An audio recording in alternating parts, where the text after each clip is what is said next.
Hey beasties, welcome to the lair. How's everybody doing? How was your weekend?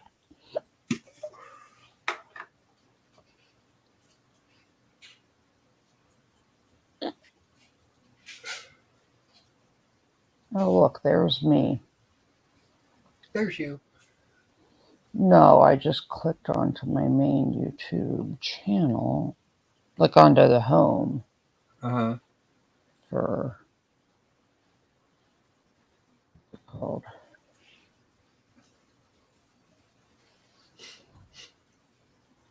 And we're getting forward momentum again in the subscriber list. Yes, I see this. Well, I saw last night. Oh, we're most of the way to 850 now. That's good. It's 844.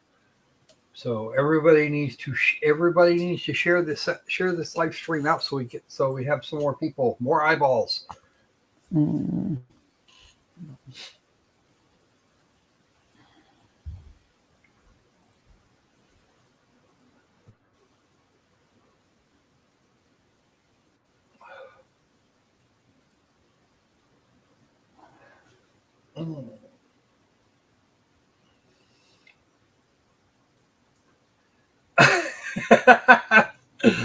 Oh wow, that was cool. I don't know. YouTube, it only been 2 minutes. YouTube's being quick today.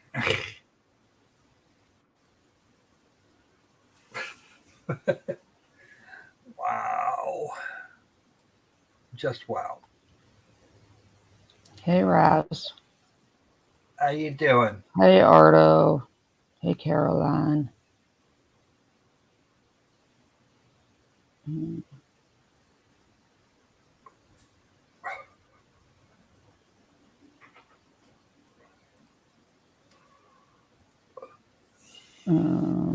WTF. Don't know. Morning, Danny and Katie. Yay. Some of my favorite people are turning up again. Hold on 1 second, guys.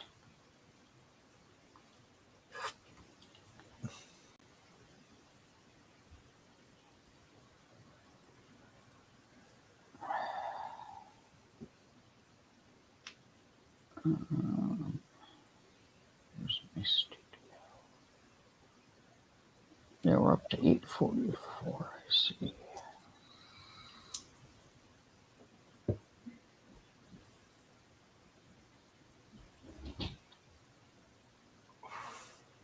Control room.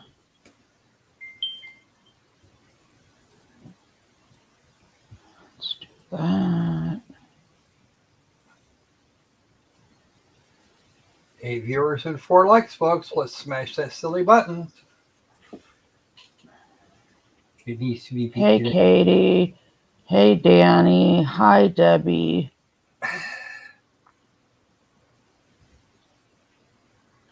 So, did people get to catch my apocalypse collab? I saw it. Yeah. See, there was the whole pot, but there were 2 videos. There was the whole apocalypse and another one where he clips from it and fed that into his takes. Sort of. I saw the second one first. I'm not sure how to feel about some of the comments. On the upside, when I looked this morning, I think his video had 20,000 or 30,000 views. That's pretty good, actually. Yeah, like 20 or 30,000 views on his video, and I think like 4,000 on the podcast. But to be honest, a large part of his viewership are healthcare providers, med students, all of that stuff. Mm-hmm. So they don't generally watch the premiere. He's one, and it was demonetized and being argued over as inappropriate, even though he's a physician. So I think it had a little bit of a shadow ban for a while, but it happens with a lot of his stuff, and then it comes up, you know, he ends up with generally close to 1 million views. Which is good. Over the course of, like, you know, 4 or 5 days, unlike LawTube and some of the other, you know, YouTube genres, where all your views come in the first few hours, you know, or a majority. Mm-hmm. So we will see. Yeah, I think I'm up like 20. I got a couple of comments from people that were like, thank you for bringing actual knowledge to something. Wasn't sure how to take that one. I was like, you're welcome, I think. Well, maybe. You know, on the street information from the epicenter, that's a good place to start. Oh, yeah, but I mean, if you watch this video, I mean, you get a lot of the docs that listen to the podcast, and people like on their way into work on Mondays and stuff, or on commutes or whatever. But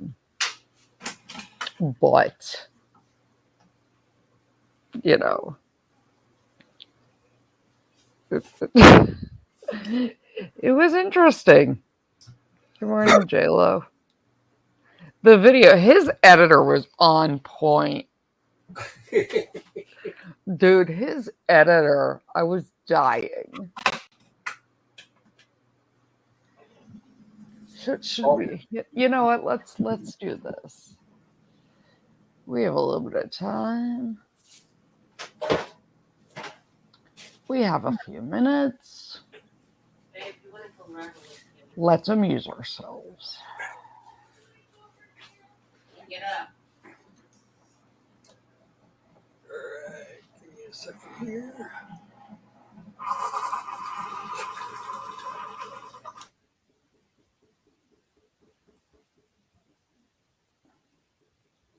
Uh, 34,000 views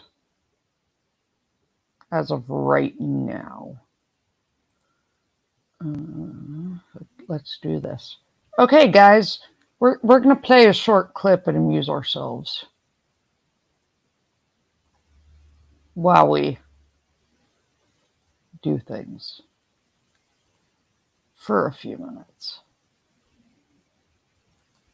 Please note, this video is for educational purposes only, and any discussion of drug use and abuse and their associated images have been carefully contextualized therein according to YouTube's terms and conditions.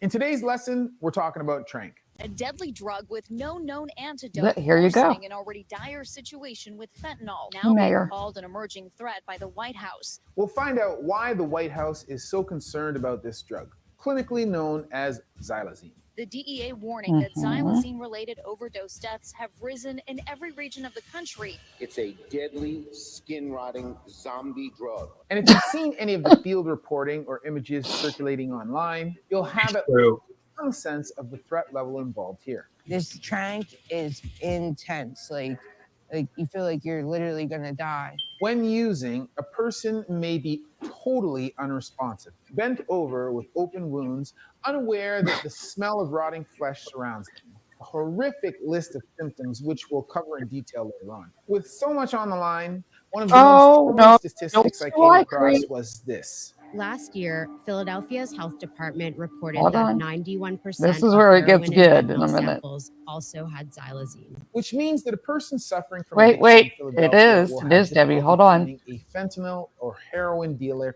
whose supply is not cut with xylazine. If this outbreak continues to spread throughout the U.S., it will be very problematic. Because it's against the code. Code? What code? The hustler kid code. We never hustle anything that would get you in trouble. I love his editor. Who cares? As you'll see, there are several factors. Crocodile's nothing like it. Than its most potent competitor. And that's not enough to get you to stop.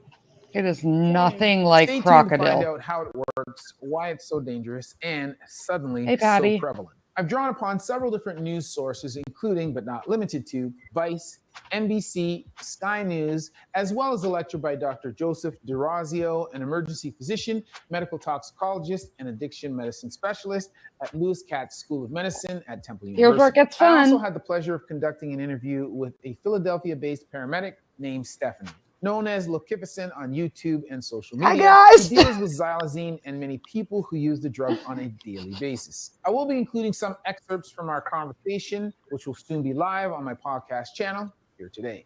Let's start at the beginning.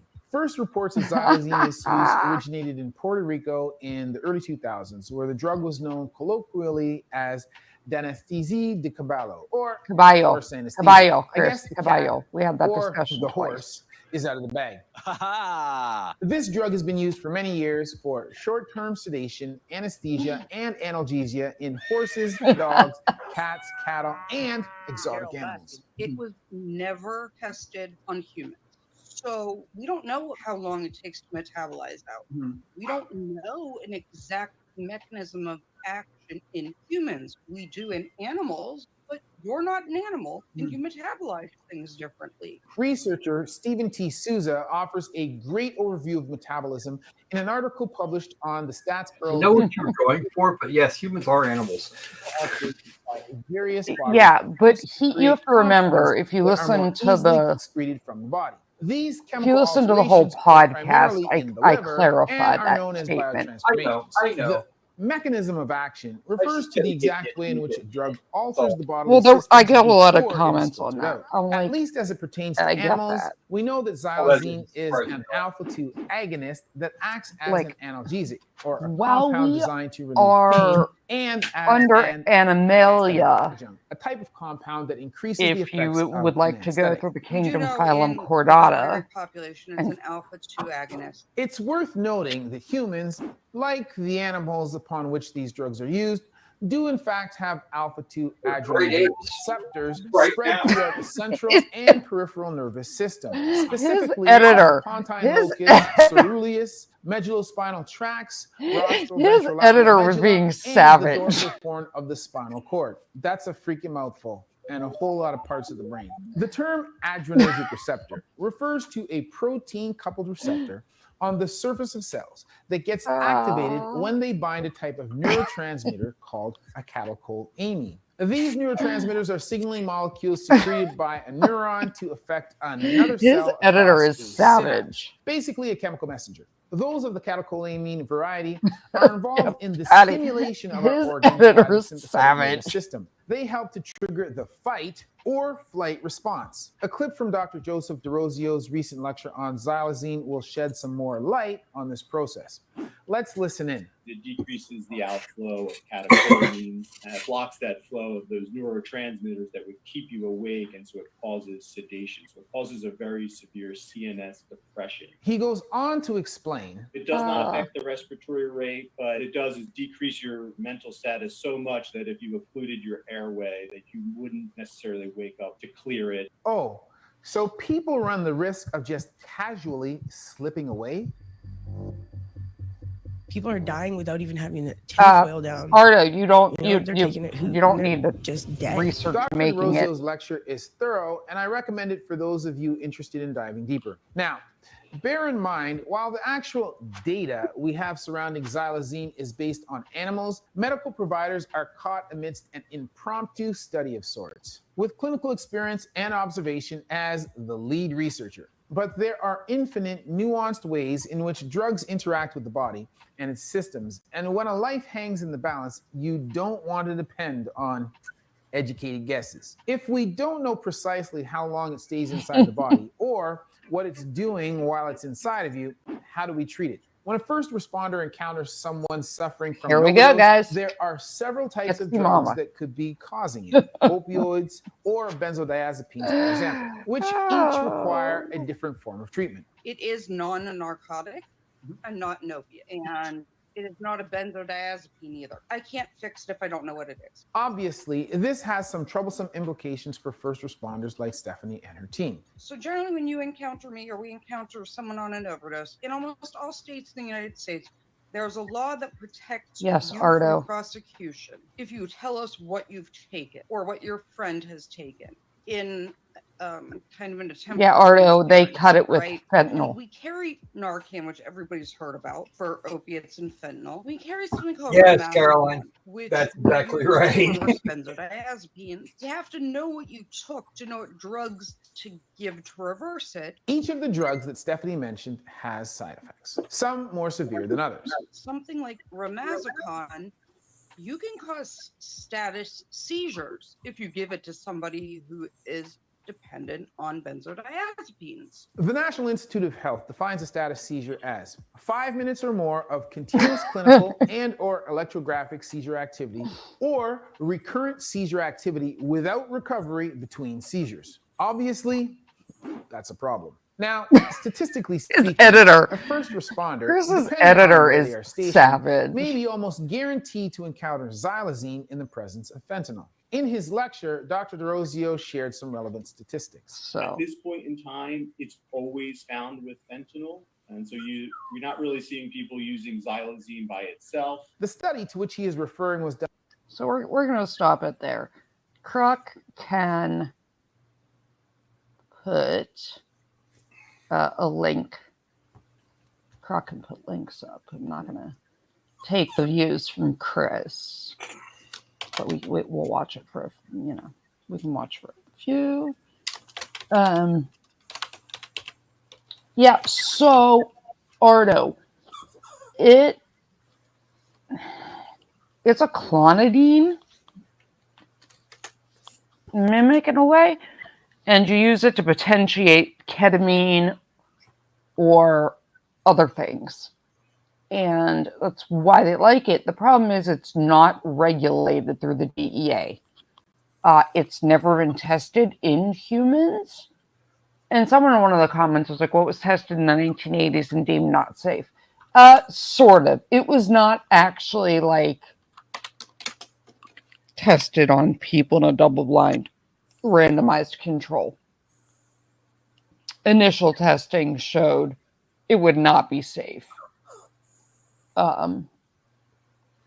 So it wasn't continued further. So there was that. And then you can put the video too. You need the link, Croc. I can give it to you. So it wasn't, tested completely. No. What are you doing? I don't want you up right now. Oh, there we go. Okay.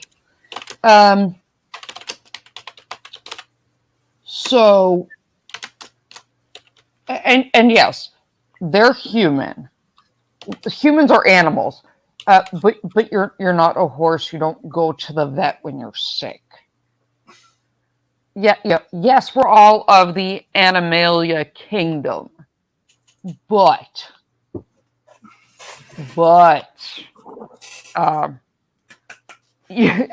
there's still a lot of there's a big difference. There's a reason, like when you, after studies, they're like, right, we can do this in mice, and it works in mice, but trying to scale it to people is a problem. And, yeah, that can get interesting, especially when they use the humanized mice, and then realize that some of the stuff that some bit of the biology doesn't work exactly as expected, and something that works absolutely beautifully in mice causes massive hemorrhages. Right, but that's what I'm saying. When I said, you're not an animal, people are thinking, what are we? Are we a plant, a fungus? I was like, okay, smart shit. No, we are apes. We are great apes. But it insanity. Actually, Patty, we use ketamine in the field. Ketamine is now one of the most popular medications to use. We give it pre-hospitally now. And actually, usually they use Rompon with the ketamine generally. But yeah, I mean, ketamine's for human use, and we do for for lots of things now. But regardless, no, you don't, Patty. I've had ketamine a few times. It was awful. It was awful. And one of the times I was on ketamine and admitted in the hospital, yeah, there's a lot of ketamine clinics. For some reason, the hospital had Inside Out, the movie that has like the little people controlling the person in their brain. That's not a good thing to watch while you're taking ketamine. Just trust me on that one. No, God. But I was dying of laughter.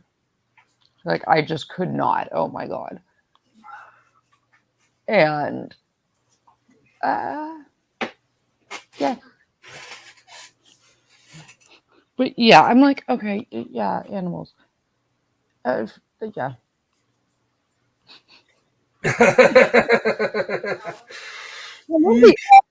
His editor was savage. And somebody commented, like, oh, it was a neurologist. There was like one comment by a neurologist that was like,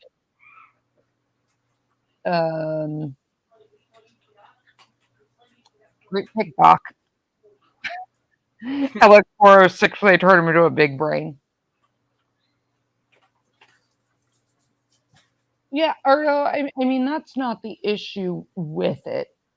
And it's nothing like crocodile. Everyone's like, oh, it's crocodile. I'm like, no. Crocodile is fucking hillbilly heroin using. What's wrong, Mayor? Mayor, you can rant at me. It's hillbilly heroin made with gasoline.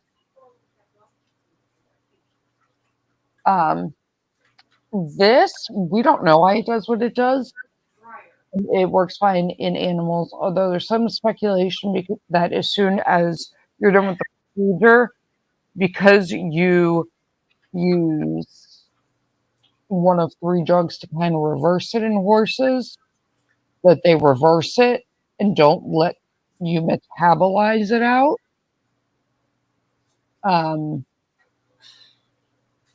That the issue is, hey, Muffin Rando, that the issue comes in because it's not being metabolized out and therefore is causing the issues.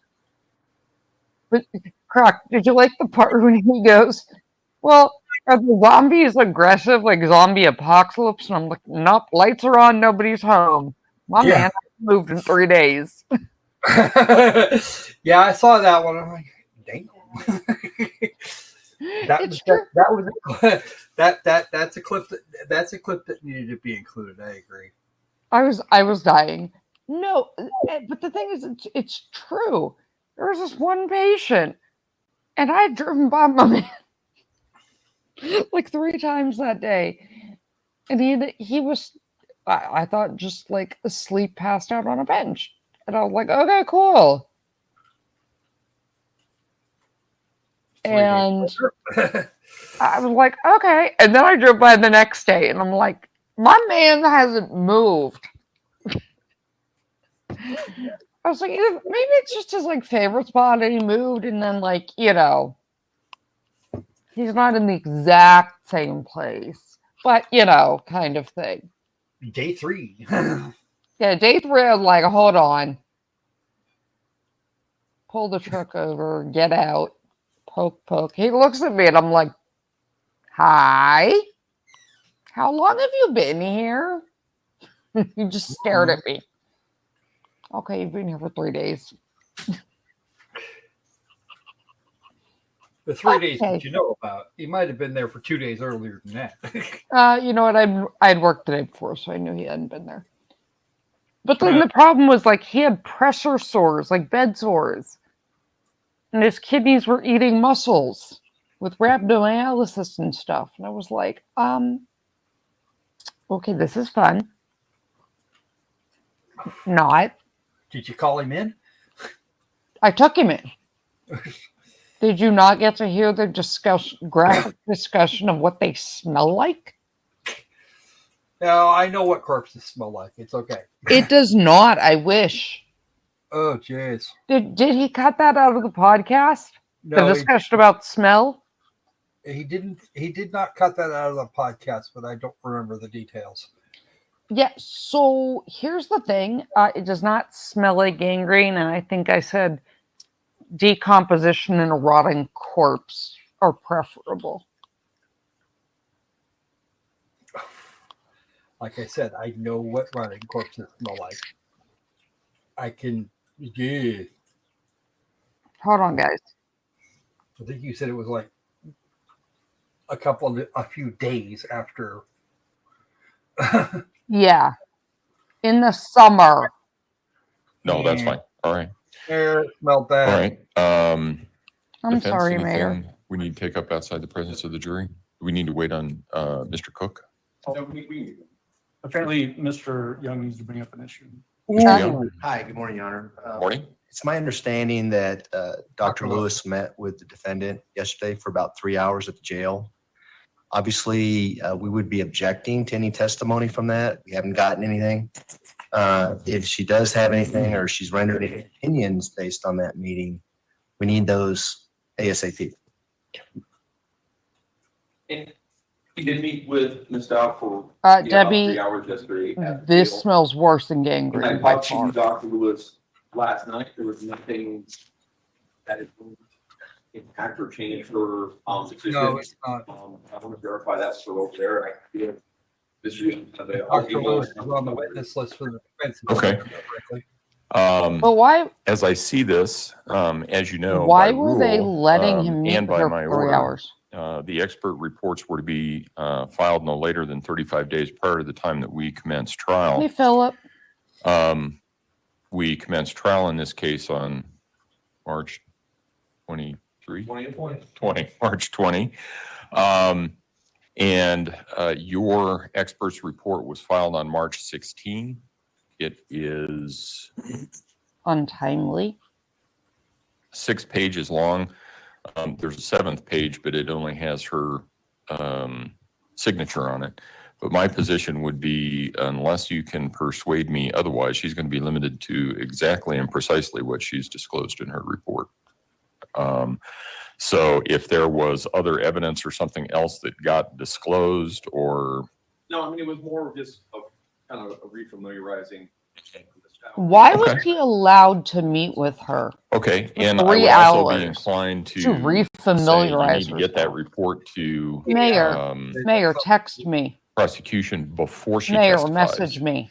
In addition, depending on what that reflects, I may or may not require that before she testifies, the prosecution has an opportunity to meet with her and talk to her about, I don't know if there's something new that's going to come up or not, but I don't understand and why then depending on they what were it is, I'll allowed have to deal meet with it her then, but to refamiliarize this himself. is far too late at this point for new opinions. So let's see where we are. If there's any change in opinion, it was, meeting kind of going over since holding this out. Yes. Okay. Okay. All right. Well, I understand that, but they had 3 hours, Your Honor. This was just a 30-minute introduction. So something was discussed within that 3 hours. And I need to be able to have the ability to cross-examine her as to why did she feel the need to meet with her for another 3 hours if she's already issued her opinion and issued her reports. So they're going to lose their witness. I don't know what took place for the 3-hour interview. And obviously it wasn't video recorded, which is, if she's doing any sort of evaluation, that should have been video recorded. Well, I've given both sides a way to proceed forward. I understand that neither side probably likes it, but essentially what we're dealing with here is a 3-hour meeting yesterday. If it is not if she's changed her opinions, and that change is not permitted to be presented to the jury because of late disclosure, it's irrelevant. If she had a 3-hour meeting with the defendant and I prohibit that testimony because it was not disclosed in a timely fashion as it was supposed to, it's irrelevant. If she had a 3-hour meeting with the defendant and it doesn't change any of her opinions, and she's limited to the opinions that she disclosed, it's also irrelevant. So I'm not sure where. I mean, I can explain where I'm coming from. Okay. With that. It would be the people's position if she's already issued a report and rendered opinions. Why did she feel the need to meet with her again for 3 hours? And so it goes to the weight and credibility of her prior opinions. Well, that's you opening up the door. I want to know why it is that you had to have this meeting instead of just saying this is what your opinion was as you issued it, back on March 16th, and she stuck with that and you know what it is. What you want to do is inquire into something that you don't know what the answers are, and you're concerned that the answers are going to be really bad, and you want to know about that ahead of time. And I've already provided the response. Okay. So we have what we have. I can't just change making it. a record, Your Honor, as to Okay. why I'm bringing it up. No, I understand, but none of us here can change the facts. They are what they are. I just have to try and deal with them and craft a solution on the fly. So so she's probably not going to be on the stand before noon, right? I don't think so. I've heard her scheduled for 1:30. Okay. So maybe we have the jury come back a little bit later so that we've got about 15 minutes before, say like 1:45. We all come back at 1:30 and say, what's up? What happened? I would prefer if we could do it 2 o'clock and then I can meet with her. Well, at either 1 or 1:30 or something like that, because I think we we're can do this in 15 minutes. If I could get a word in just for a second, I think we're putting the cart before the horse. I think Mr. Clark is going to be on the stand for longer than we anticipate anyway. Okay. And so I think we'll probably be closer to the end of the day anyway. Maybe we could just break early and discuss it. We can do time. that. Yeah. Sure. And Yeah, that's fine. Do kind of a summation. Okay. We'll discuss rather than the camera person. Can you get can you get the summation to them by 1:30? I can. Okay, let's do that. All right. So aside from that, is there anything else that we need to address? Prosecution? No, Judge. Defense? No, sir. Okay, let's go ahead and bring the jury in. I still don't understand why that was needed.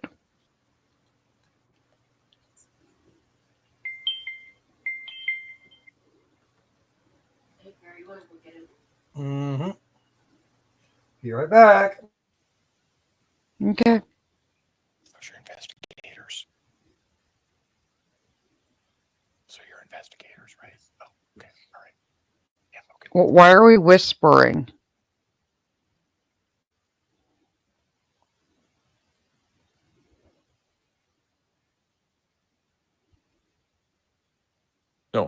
No, they're coming in.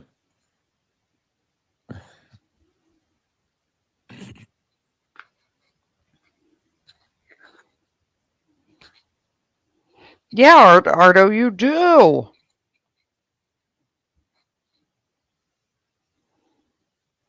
Although I think Trank would be an appropriate medication to give this bitch. All rise for the jury, please.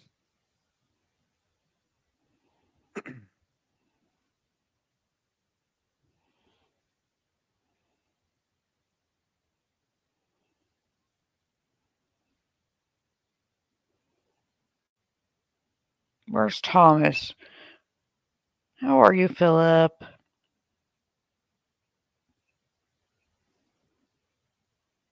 Yeah, we need us some Thomas. I'll be seated. Court will recall 20 CR 1358, People versus Letecia Stauch. Record should reflect the jury has returned to the courtroom. Good morning, ladies and gentlemen. You'll notice that now that it's summer, we do have the heat working, so it's a whole lot better. But let me start with a question that I've asked every other day, and that is, has anything occurred since we were last together that causes any of you to believe you could not continue to serve as a fair and impartial juror in this case? Yeah, Debbie, So, please raise your hand. the defense expert witness. No response. All right. Prosecution, defense call your next expert witness, please. witness Thank you, Your Honor. We showed would up call and Kevin met Clark. with Letecia for Mr. Clark, 3 if you would step hours forward and raise your yesterday. right hand, sir. Do you swear or affirm the testimony about to give in this matter will be the truth, the whole truth, and nothing but the truth? Go ahead and have a seat in the witness stand. Please watch your step as you step into the stand. Oh.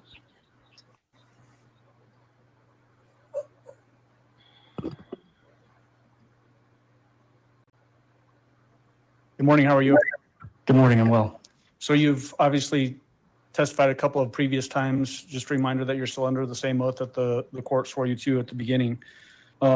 Just to refresh everyone's memory, remind everybody your name and who you work for. Good morning. My name is Kevin Clark, C-L-A-R-K, and I am the Director of Crime Strategies and Intelligence for the Fort Lauderdale District Attorney's Office. How long have you been in that role? Just over 2 years. What kind of training and experience do you bring to allow you to be in that position? So I've been a intelligence analyst for 20 years now. I got my start active duty Air Force. I was an intelligence analyst specializing in signals intelligence analysis. I did 9 years of active duty, and during that time I received beginner and intermediate and advanced signals intelligence analysis training. After we got here to Colorado, we decided to make it our home. So I got out and I was a defense contractor for a little over a year. At first for a large company, Lockheed Martin, and then second for a smaller company on Team Linquist. I then gained employment with the Colorado Springs Police Department as a No, Debbie, they senior, don't, and that's why they're objecting. criminal intelligence analyst. And I did that for about 7.5 years. And then I've been with the district attorney's office for the last 2 years. So to culminate 20 years very briefly, during that time I've earned an Associates of Applied Science degree in Communication Applications Technology. I earned a bachelor's degree in Homeland Security, and then on to a master's degree. And then since I already had the degree, I went back using my GI Bill to earn undergrad certificates in digital forensics, cybercrime, and I'm currently working on database management. I've also attended numerous law enforcement sponsored trainings. If I can refer to my resume real quick, I can go through those briefly. Sure, yeah. So all of these are at least 1 week long as I go through. I attended the Criminal Intelligence Analysis Training course in Denver, Cell Phone Data and Mapping course held by Police Technical in Denver. I'm Terrorism Liaison Officer certified by the Colorado Information Analysis Center. In 2015, I attended a course held by the National Center for Missing and Exploited Children for investigative strategies for child abduction cases. I've completed call detail records and mobile forensic analysis 1 and 2 held by Geotime. I've completed the FBI's first responder course, which was online. I've completed level 1 and level 2 of the FBI's cellular analysis survey team courses. In 2017, I attended a training held by the DEA on detecting misleading behaviors in investigations. And then I've completed training by the National White Collar Crime Center on internet investigations and intelligence. And those are the most applicable ones. Okay. Who were you employed by at the time that the investigation got started on Gannon Stauch's disappearance? The Colorado Springs Police Department, where I was a senior intelligence analyst in V&I. How did you get involved in this investigation? It was Saturday, February 1st, and I received a phone call. Thank you, Mayor Wrench. Then Lieutenant Mahalko, Mitch Mahalko, asking if I'd be willing to come temporary duty, TDY, to the command post for the next 30, 60 days. And when you say Lieutenant Mitch Mahalko, is that the same Commander Mitch Mahalko that testified for us? I can't even remember how many weeks ago now. It was, yes. Okay. Have you testified as a expert witness? I have. How many times? So this is my 30th time testifying. Paso, Teller, Fremont County, and then subpoena testified in a couple other counties later this summer. And out of the 30, I think there's only 2 where I wasn't endorsed. One was in front of a grand jury for an organized crime case, and the other was for a social media thing I did. So at least 28 times of expert testimony? Yes.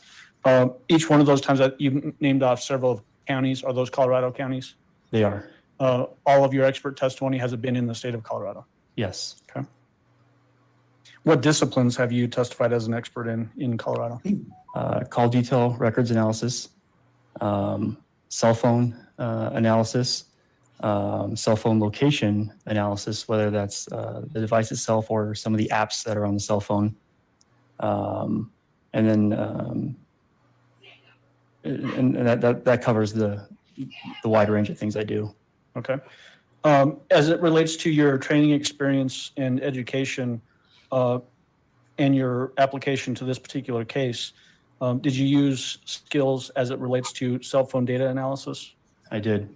And then also skills as it relates to crime analysis? I did.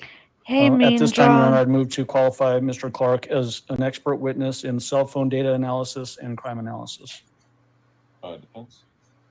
Objection. Witness will be so qualified. Go ahead. Mr. Clark, I want to start out with just some basic stuff. Did you get a chance to go out to 6627 Mandan Drive, the location where the Stauch family was living in January of 2020? I did. Is that location in El Paso County, Colorado? It is. Did you learn some biographical information about Gannon specifically? I did. His birth date? Gannon was born September 29th of 2008. How old was he on January 27th of 2020? He was 11. We've heard a lot of testimony over the weeks of this trial. Did you have a chance to look at the Hey, Todd, how you doing? The cellular analysis? You said all the letters for it. The FBI's CAST team to see that route that Mr. Hoyland testified to from Colorado Springs down to Pensacola, Florida. Yes, I'm aware of that. Do you have access to open sources like Google Maps? I do. Can you use Google Maps to tell the distance in miles from one location to another? Yes. Did you do that as it relates to the distance from 6627 Mandan Drive to the Escambia River Bridge where Gannon's remains were found? I did. How many miles was that? It was 1,371 miles.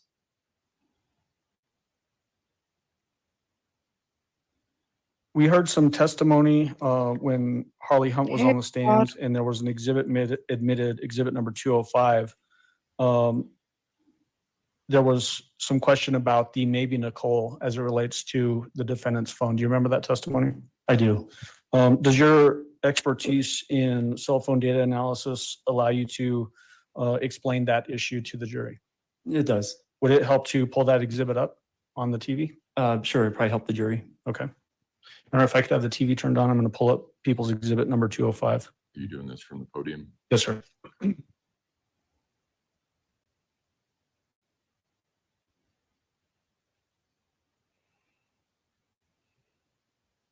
So, Mr. Clark, I've got the first page of Exhibit 205 up on the screen behind you, I'm glad you're to feeling your better, right, I Sod. guess. And you can see, let me zoom in actually a little bit on this.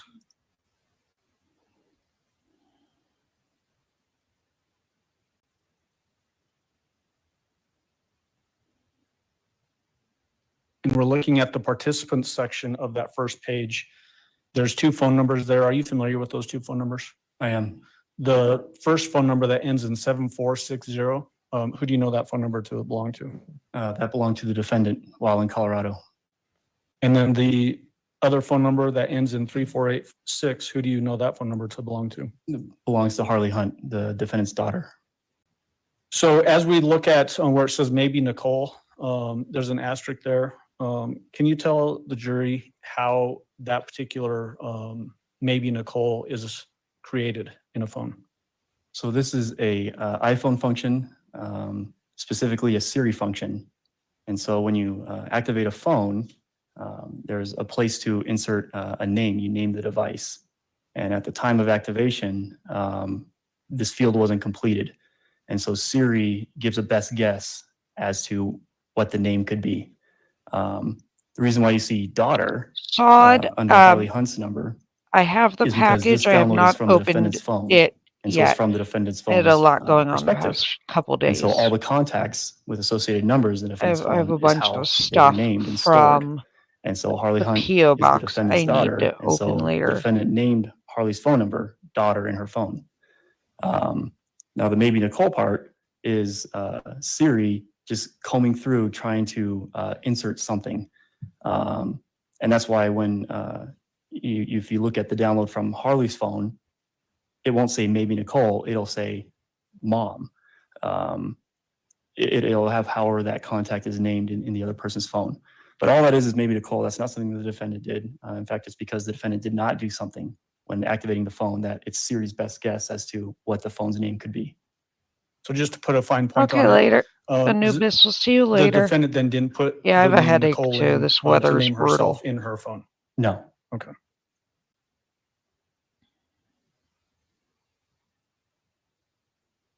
Your Honor, you can turn off the screen for just a moment. Thank you. We mentioned just a moment ago that you had gone out to 6627 Mandan Drive. Did you have a chance to look at surveillance video from a neighbor's house, 6626 Mandan Drive? I did. First of all, let's talk about how was that surveillance video or Ring doorbell video obtained? The homeowner provided a copy of a week's worth of video surveillance from the Ring doorbell. Was that week's worth of video surveillance come through to see if there was anything relevant on it? Yes. Did you have a chance to review that footage yourself? I did. Oh God, the footage that you Cortana. reviewed, did it appear to be accurate, meaning that it's showing what's happening in the neighborhood in that general area? It is. Is it fair and accurate representations then? Yes. And then as far as timestamps, when you have a Ring doorbell or different types of doorbell cameras, is there a way for the system itself to record date and time information? There is. If it's not on the screen itself, it's in the way the file is named. It'll be named with the day or the month, the day, the year, and then a time. What was the specifics as it relates to this video? Was it specifically provided, or was the file name, did it include that information? It was in the file name. Okay. I put up there several discs, People's Exhibits 212 through 219. Do you see those? I do. Are these videos from that 6626 Mandan Drive doorbell video? They are. All fair and accurate? They are. And at this time, I'd move for admission of 212 through 219. Defense. Exhibits 212 through 219 will be admitted. And permission to publish starting with 212, Your Honor. You may go ahead. So we're going to play now 212 on the screen here. Before I start playing that, can you give just a quick summary of what the jury's going to see in this video? So 6626 Mandan Drive. If you're standing at what was the Stauch residence, which was 6627, and you're looking at it, 6626 is going to be behind you and slightly to the left. And so this is across the street. And so what you're going to see is you're going to see the defendant and Gannon return home on Monday, the 27th at 2:20 p.m. And you'll see the red truck back into the driveway. Okay.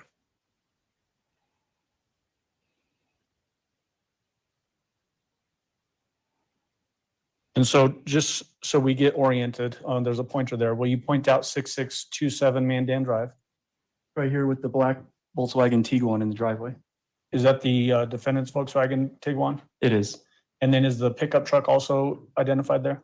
It's right in front of the house alongside the curb at this time. Okay, let's go ahead and play this now. Occasionally, Mean John.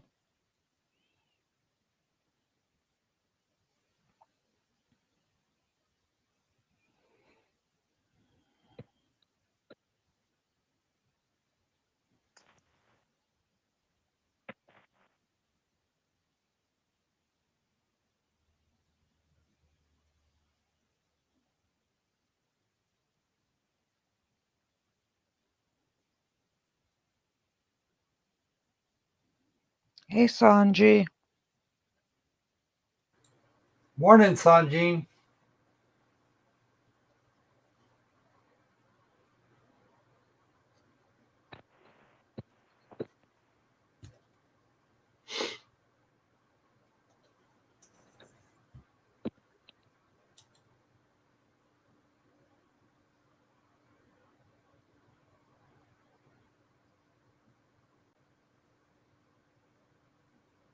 So again, for reference sake, we had previously had some video admitted of 6643 Mandan Drive. Do you remember that video? I do. Including a zoomed in image from basically the same time as this video, where you see a shadow come down from the passenger back seat area of that pickup truck. That's correct. Is that actually caught on this video? Unfortunately, it's not. How is this video? Is it motion detected basically? It is. It's motion activated based on the sensitivity of the Ring doorbell, how those are set up. And so does this video cut off just before we see the persons getting out of the vehicle from that other address, 6643 Mandan Drive? It does. The video only captures for 1 minute and 9 seconds, and we're still about 30 seconds out before the doors open, captured from the neighbor's camera, which is a completely different system. What are these two systems? 6643, the one that has the zoomed in image, and then this one, 6626. So the one you just saw is a Ring doorbell, and then the one from the same side as the street as the residence 6643 is an Xfinity system that constantly captures. And that's why you're able to get the entire event. Okay. And then moving on to People's 213.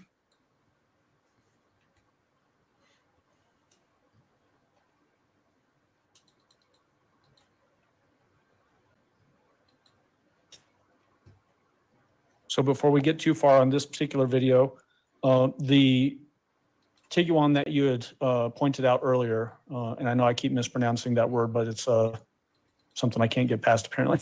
The Volkswagen that was parked in the driveway, is it now in a different spot? It's now backed into the garage, yes. At 6627 Mandan Drive? Correct. Okay. And what are we going to see in this particular video? So now we're at 2:29 in the afternoon on Monday, the 27th. And what you're going to see is at about the 30-second mark, you'll see what appears to be the defendant walk to the front of the garage and look out and then go back in. It's going to be extremely difficult for you to see it from where you're at. I have a large monitor in my office, and it's still kind of tough at times for me to see, but right about the 30-second mark, you'll see the movement. So will you point out for the jury where they're going to see that movement? Right here. Okay. We're going to go ahead and play it now.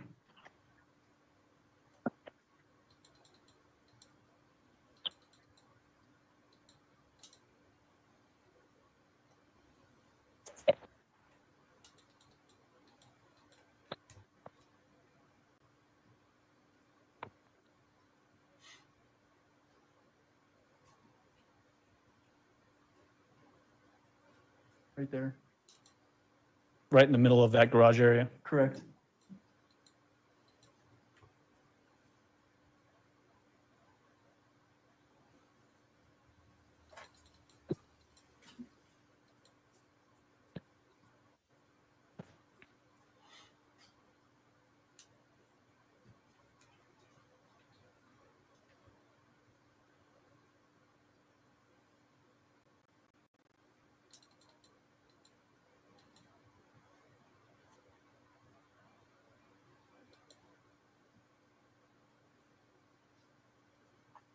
Oh, these are quick. Yeah, hopefully. Well, we're talking about Ring doorbell. Based on your knowledge of the investigation, Mr. Clark, who was home at the 6627 Mandan Drive on this afternoon of January 27, 2020? At this time, at 2:29, only the defendant and Gannon. Where was Harley? She was at work. Hope your day gets And better. Al? Al was in Oklahoma. And Lena, the younger Seems sister? like this has been She a was in day school. for everybody. And then we're going to jump ahead now to People's Exhibit 214. What is the date of this video? This is the next day. Hey, This is gonna be Sandy. Tuesday, the Hey, 28th. JMK. Early morning hours? Early morning. The first video is at 6:19 a.m.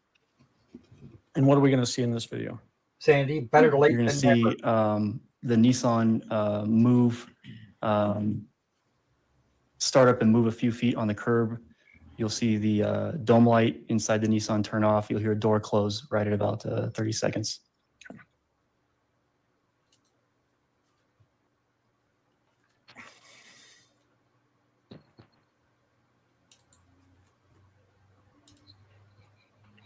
Sounds like maybe that truck needs to get its muffler fixed. Point out where we're looking at for the Nissan in the 6627 Mandan. Here's the Nissan and here's the dome light right there. So you'll hear, you'll see a little bit of movement here at 27 seconds, and then you'll hear the door close and you'll see the dome light go out.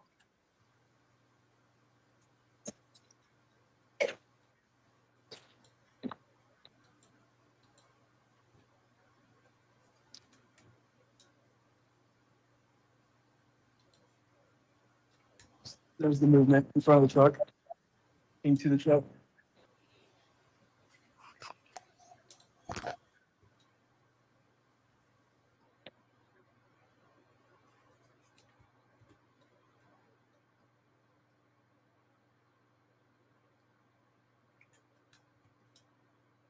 There's the dome light going off when the truck starts.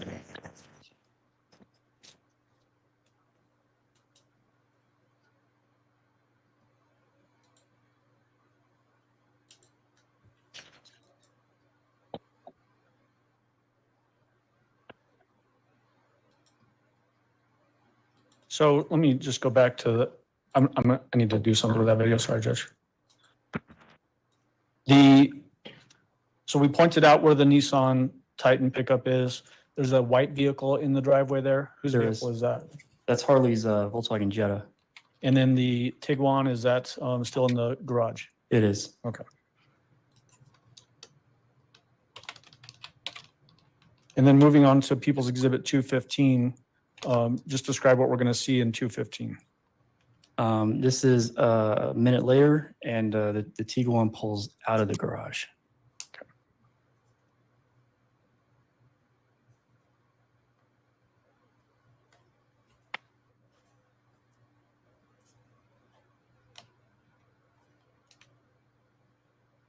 Just pausing it while we got a little commotion here.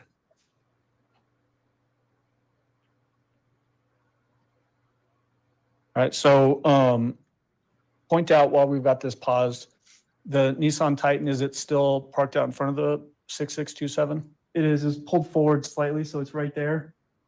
There's Harley's Jetta, and there's the Tiguan. You've picked up the Tiguan pronunciation now too.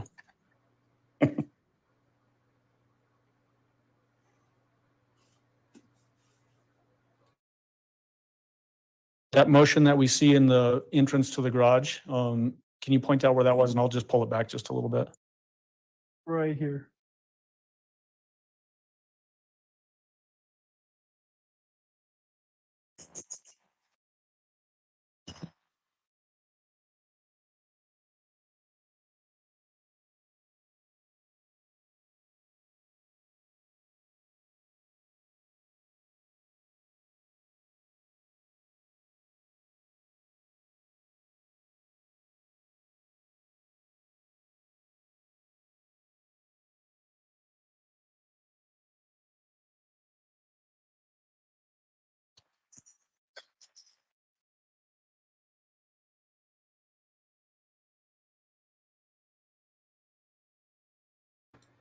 That's what it's, yeah, this is all Ring doorbell footage or footage from similar systems. So I'm guessing this is somebody else's. So the headlights that came on inside the garage, is that from the defendant's Tiguan? It is. And then the next few videos that we're going to see as it relates to that Volkswagen Tiguan, does that coincide with some cast testimony that Special Agent Hoyland gave us last week? It does. Generally describe what this is showing as it relates to that correlation with Special Agent Hoyland's testimony. So the Tiguan's going to leave for 10 minutes and come back. During that 10 minutes, the telematics, the GPS collected off the Tiguan records data locations, as well as the Life 360 app that's on the defendant's phone, recording GPS locations, and they're traveling together. Okay. And is this, is there going to be a trip essentially that the Tiguan leaves 6627 Mandan, drives up to Bradley Road, and then basically returns right back to the house? That's exactly what it does.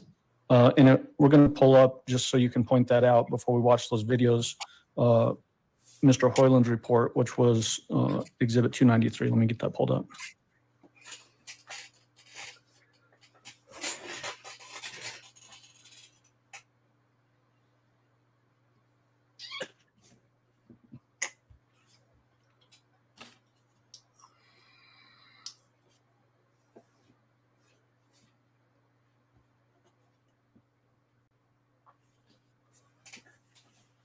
Hey, Tom. Could use you a little while ago, dude.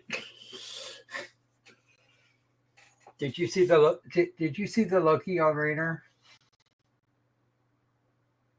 So we're looking at page 28 of Special Agent Hoyland's report. Is this basically what you're talking about there? Correct. So using the pointer, just point out what we're going to see and how it correlates with this particular page of Special Agent Hoyland's report. So what you see is you see the Tiguan depart the residence at 6:22. It begins collecting Life 360 points off of the phone. You have AT&T call detail records, data, and it goes up to Bradley and then turns around and comes right back to the house. And so are we seeing in these next videos basically just the vehicle leaving 6627 Mandan Drive and then returning to 6627 Mandan Drive in correlation with what we see on this map? That's correct. Okay.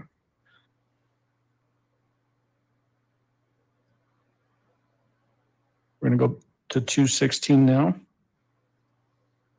Give the date and time of what we're going to see on People's Exhibit 216. So this is Tuesday morning. We're now at 6:21 in the morning.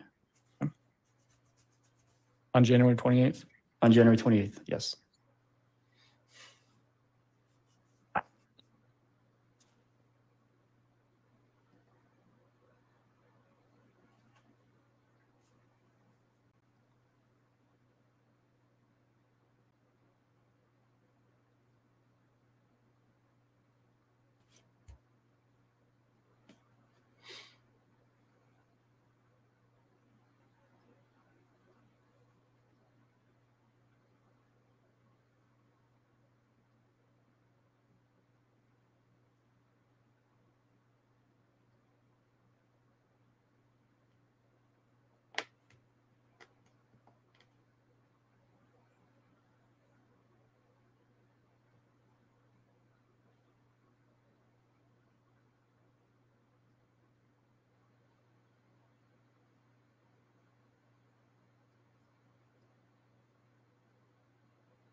And for context purposes, is this basically the next morning after the defendant reported Gannon missing on the evening of January 27th? It is. And now we're going to move on to People's 217. This is what are we going to see in People's prosecution, 217? You're going to see the defendant in the Tiguan return to the residence at 6627 Mandan Drive. Essentially after going up to Bradley and then returning back? Right, 10 minutes has lapsed.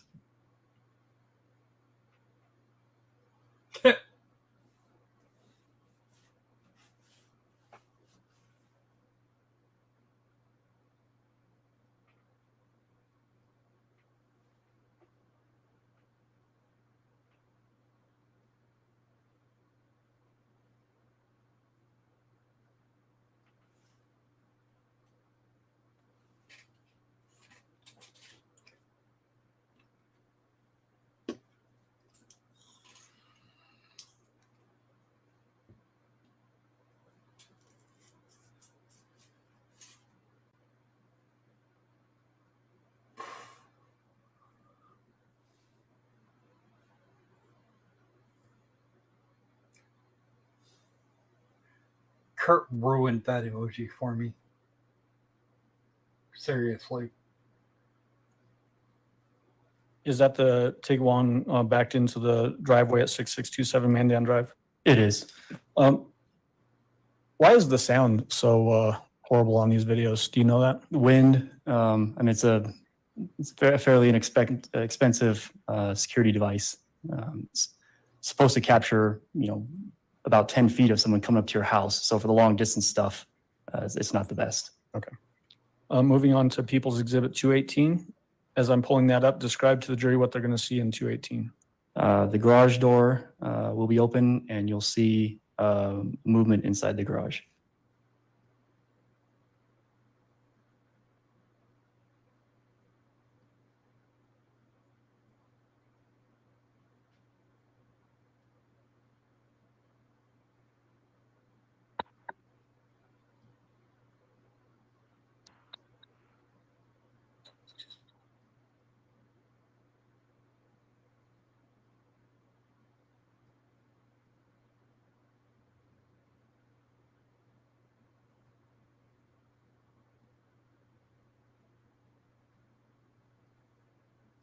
I'm staring at a postage stamp on a screen.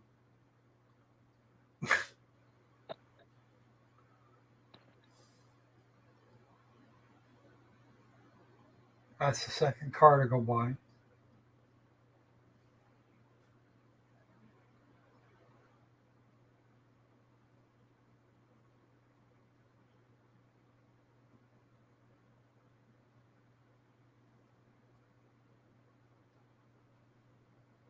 I'm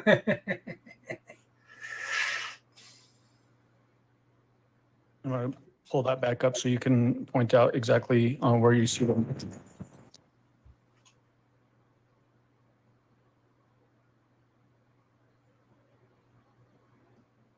So I've got it paused at 1 minute and 6 seconds, and it's a 1 minute 9 second video. Point out where you're going to see them moving inside the garage. To be right here, we get the best view. And is it basically, does it appear that somebody's walking from inside the garage back to the Tiguan? It does.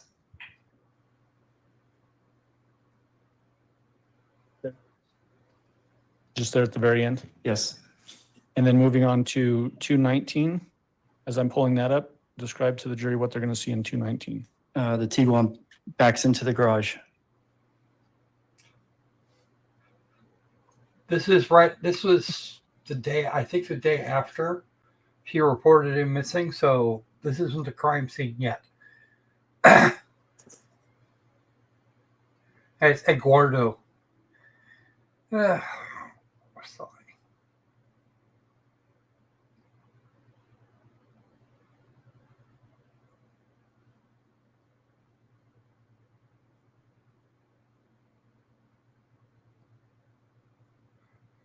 Yeah, no, Philip, we're probably not going to see much of anything because we're not looking at the screen itself.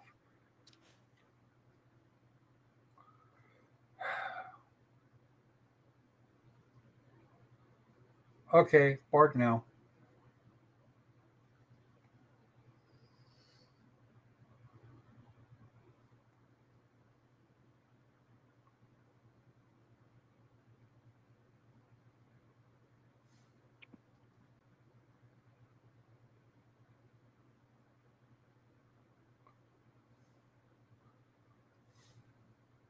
And in your reviewing surveillance, we can take the TV on. Thank you, Judge. In your reviewing the surveillance video to try to find relevant portions of video as it relates to the investigation, was it typical for the defendant to back vehicles into the driveway or into the garage? It was not.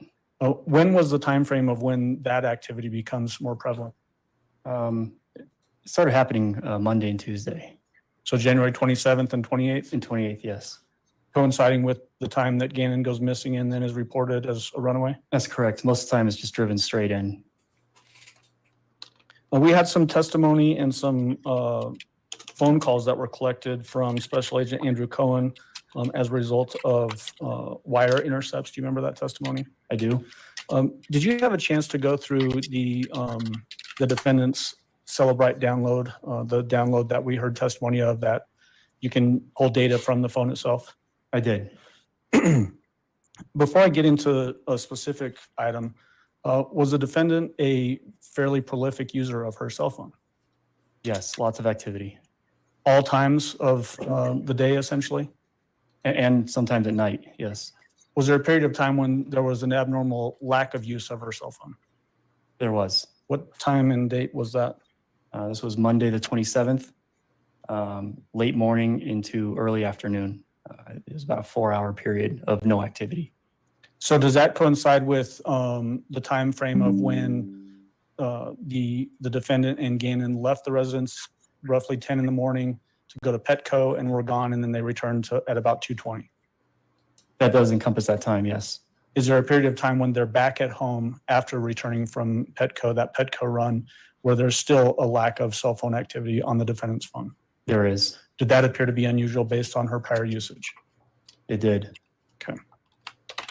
As it relates now to the those wire collected phone calls and those specific calls about fakepolygraph.com, did you find anything in the defendant's cell phone download that coincided with attempts to get a fake polygraph report? I did. How did you find that information?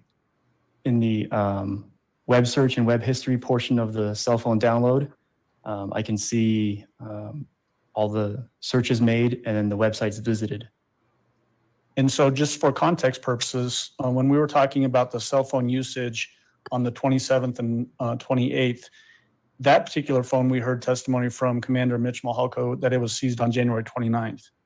The testimony that you're talking about now, as far as it relates to the fake polygraph information, what phone is that specifically?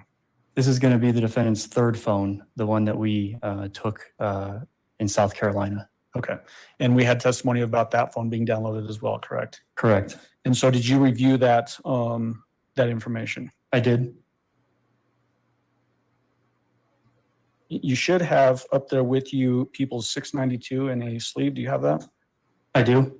What is People's 692? It is a visualization of the notes section, as well as some web activity from the defendant's South Carolina phone, the third phone. Does this information correspond or correlate to that testimony that we had from Special Agent Cohen about the fake polygraph phone calls that we listened to a couple of weeks ago? It does. The dates of those particular wire intercepted calls, what date was that? That was February 18th of 2020. And can you tell, when you look at this information, the note that was created in the phone, what date that note was created? It was created the next day, February 19th, 2020. And then as it relates to web searches, is that the following pages after the first page of this document? The next 3 pages, yes. How many total pages are we talking about on this document? 4. Okay. What are the web search dates as it relates to the note that was created, as you said, on February 19th? It was 2 days after the note was created on February 21st of 2020. Is this a fair and accurate representation of the information you found on the defendant's South Carolina seized phone as it relates to this fake polygraph information? It is. It's an exact screen capture of what I see. Okay. All right, at this time, move for admission of 692. That's Exhibit 692 will be admitted. Go ahead. And like to play it on, or push this up on the screen, A Judge. lot of money in iPhones. And so, Mr. Clark, I've got the first page, page 1 of 4 of People's Exhibit 692 on the screen. Would it be easier for me to zoom in on half the page first and then go through it as you describe what we're looking at, or what's your preference on that? What, 3, 4 iPhones? I'm gonna zoom this a little bit. Those things aren't cheap.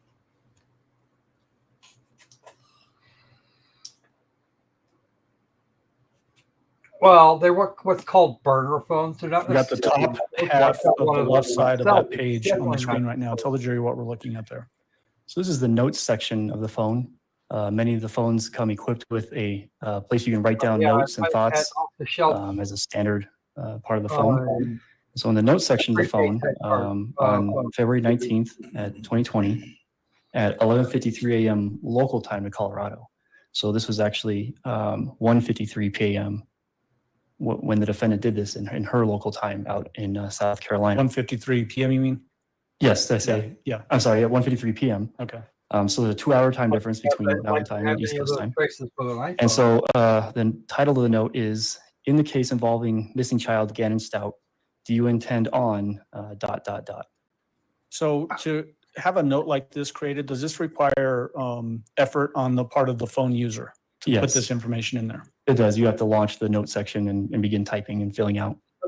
So that title, would that be something that the phone would create the title to be, or would that be something that the user of the phone actually typed in? Like $100 way back in the day. It could be either or. If the user did not type in a title, it'll grab the first several characters of the first paragraph and just put that in as the title. Okay. When they offer So regardless, though, the package for- text of that would still be not something that horrifying. the phone user would have to put in. Is that what you're telling us? That's correct. Scrolling down to the mid portion of the left side of that page, tell the jury what we're looking at there and why it's important. So the source, that's the note section. It tells you where this is coming from on the phone. The extraction type, there's a few different ways to download a phone. This extraction was done using an advanced logical. It's not important. The next is the source file. It's the path of how to get to this note section in the phone. And then now we're at the bottom of the left side of that page. Tell the jury what they're looking at there. The defendant typed in under the summary of this note, telling the truth, ? Is that essentially Well, just the a SIM cards are continuation of the title? replaceable, that's the point. Do you intend on The and SIM then cards can be telling the tracked to a truth? specific It's individual, possible. not necessarily the phone itself. Now we're going to go over to the right side of page 1. You can Looking toss at the the phone and put it- top and put quarter the of that SIM page. Tell the in jury what phone. we're looking at there. Yeah, Like I previously described, the title, if not manually entered, it's going to take the first part of the first paragraph, and this is what you see. So there's a question in the body of the note saying, in the case involving missing child Gannon Stauch, do you intend on telling the truth, ? And the next line? The next one is a second question saying, in the case involving your stepson, Gannon, did you inflict harm on him in any way? I wonder if Patty's going to wander in here someday. And then the third question is, did you accidentally hurt him in a physical way? And the fourth question is, did you murder your stepson? And the fifth question is, do you know personally who is involved with your stepson's disappearance? 30 grand. Yikes. Technically, that's what I'm doing. Is that the sum of the first page of People's Exhibit 692? It is. Okay, moving on to page 2. We're going to start again on the left side. What is page 2 of People's Exhibit 692? This is a corresponding web history on the defendant's phone. We're now 2 days after that note was created, 3 days after the wire call you heard from Agent Cohen with the gentleman from fakepolygraph.com. So you got to make sure we get that. Got to make sure we get that website in. Don't forget the www dot, guys. So 9:21 Eastern. And the defendant searched on the phone fake polygraph test using Google. This is my iPhone. Had you had a chance to look at that particular webpage, that fake polygraph webpage? I did. Was there a place in that page where someone that wants to purchase a polygraph test, would they type in their own questions? You do. Those questions that we saw at the right-hand side of page 1, did those appear to be questions that could be typed into this page? Just copy paste, yes. Scrolling down on the left side of page 2, tell the jury what we're looking at there and describe anything that would be of importance for this particular page. So anytime you do a search or visit a website, your phone keeps count of how many times you do that. This was a single hit, only visited one time. It was used, the Safari browser was used. And again, it's just the source file. This is the path of how to get to this web history portion of the phone. And we're going to go over to the right side of page 2, looking again at the top. What are we looking at there? So about 10 seconds later, after searching fake polygraph test on Google, the website fakelidetectortest.com was visited. Were you able to determine, are these two different web pages? So the fake polygraph and then this fake lie detector? There are two different web pages, but it's the same company. So it points to the same source, basically? It does. Again, anything of importance on the bottom half of the right side of page 2? No. Moving on to page 3, looking at the left side of page 3. What are we looking at there? So when you're on this website, the first screen that you visit, you fill out your name, you type in the location of where the polygraph was administered, and then you click order, and then you enter in your 5 questions with a pass or fail button. You click yes for or a pass or fail. And this is where you would type in your questions and the answers that you want to get on those questions. Does this indicate that the user of this particular phone was trying to order that fake lie detector test? Yes, the user went to that next step. Now, this is the bottom half of the left side of page 3. Same information as before, that it's advanced logical and using Safari. Yes. Moving over to the top half of the right side of page 3. What are we looking at there? So about 10 minutes has gone by, and now we're at the payment screen.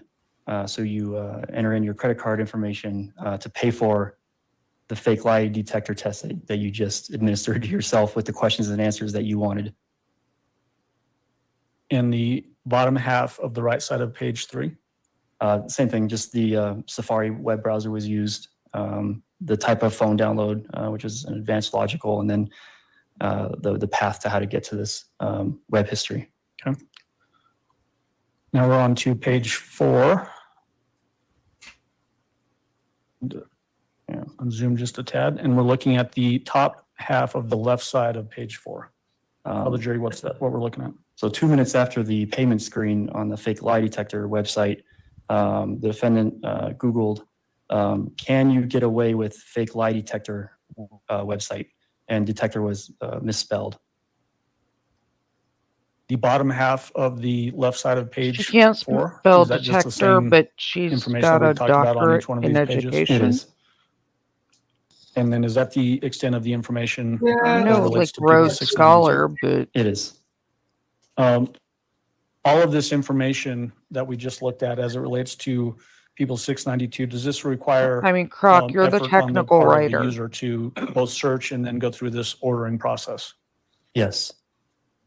The occasional typo is not too bad, but misspelling detector, that's not something people. When you look at you can take the screen down for just a moment, Your Honor. We're getting your clicks in today, Judge. Right. When you have a chance to review a Celebrite or a other type of download of a phone, does it also include information about the status of the phone? So like if I pick up my phone and the screen comes on, can you tell that information on a download of this particular device? Depending on the phone and depending on the type of download, yes. And we're going back now to the phone that was seized on January 29th of 2020 by Lieutenant Mitch Mahalko at the time, but now Commander Mitch Mahalko. Did the download of that particular phone that was seized from the defendant she didn't. They actually as well? contacted the school, and she never got a doctorate. Is that information even though it's stored one in you the can pay for? metadata of that particular download? It's in the database of the phone download, yes. I just wanted to say metadata again. I'm sure I'll say it again sometime this morning. Metadata. So what kind of information did you get Oh my God. from Is this the guy that couldn't say phone that was seized Archangel? from the defendant on January 29, 2020? I think so. He As kept calling to it an its arch. status at the time that the Tiguan telematics showed up at the S-curve in southern Douglas County on the 29th, I think it is, or 28th, I'm sorry. So as far as the status, so earlier. aside from your regular download of calls, texts, phone, or pictures, videos, that kind of stuff, just like Mr. Allen showed, you can see when the phone changes orientation from landscape to portrait. You can see when the phone is plugged in and charging and unplugged, and all this is to the second. You can see when the screen lights up, when the screen goes out, when the device is locked, when the device is unlocked, the battery level, date and time of, if it's at 5%. Creed, many Loki has dysgraphia. You get a lot of the not micro Loki, but mini Loki. Just what the phone is doing. It has dysgraphia in the background processes.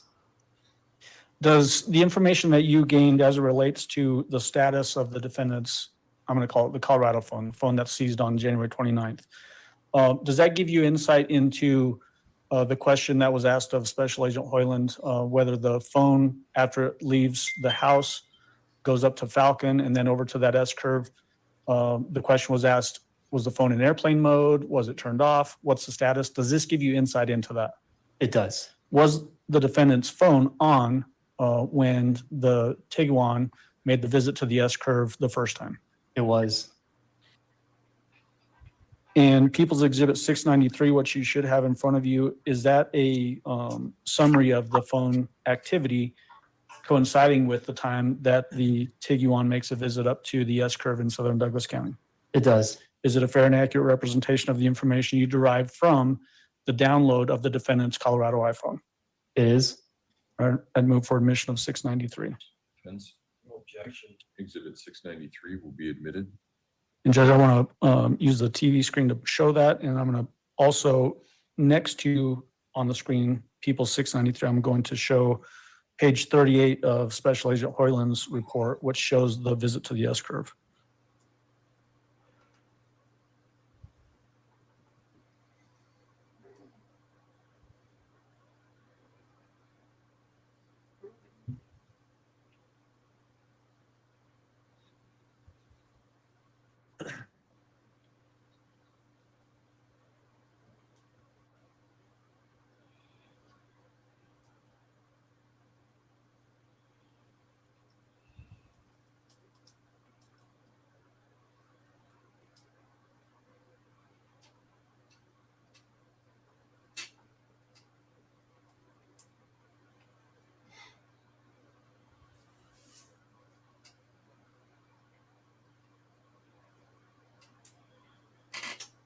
Okay, so Mr. Clark, on the right-hand side of the screen, we have pulled up page 38 of Special Agent Hoyland's CAST report, which is Exhibit 293.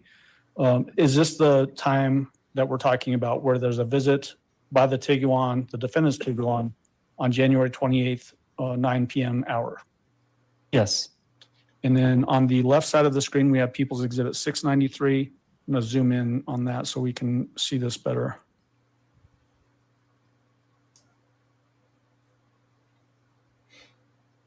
So starting at the top where it says battery level, describe what we're looking at in the battery level, and then I'll scroll over when you tell me to scroll over so we can see the rest of that table.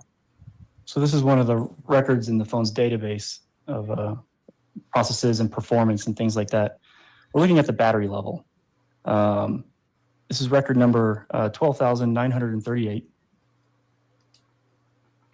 And this is local time. So on January 28th of 2020 at 7:03 and 55 seconds p.m., the battery was at 5%. Now this is a rounded number. The battery was actually at 4.6, a whole bunch of numbers, percent.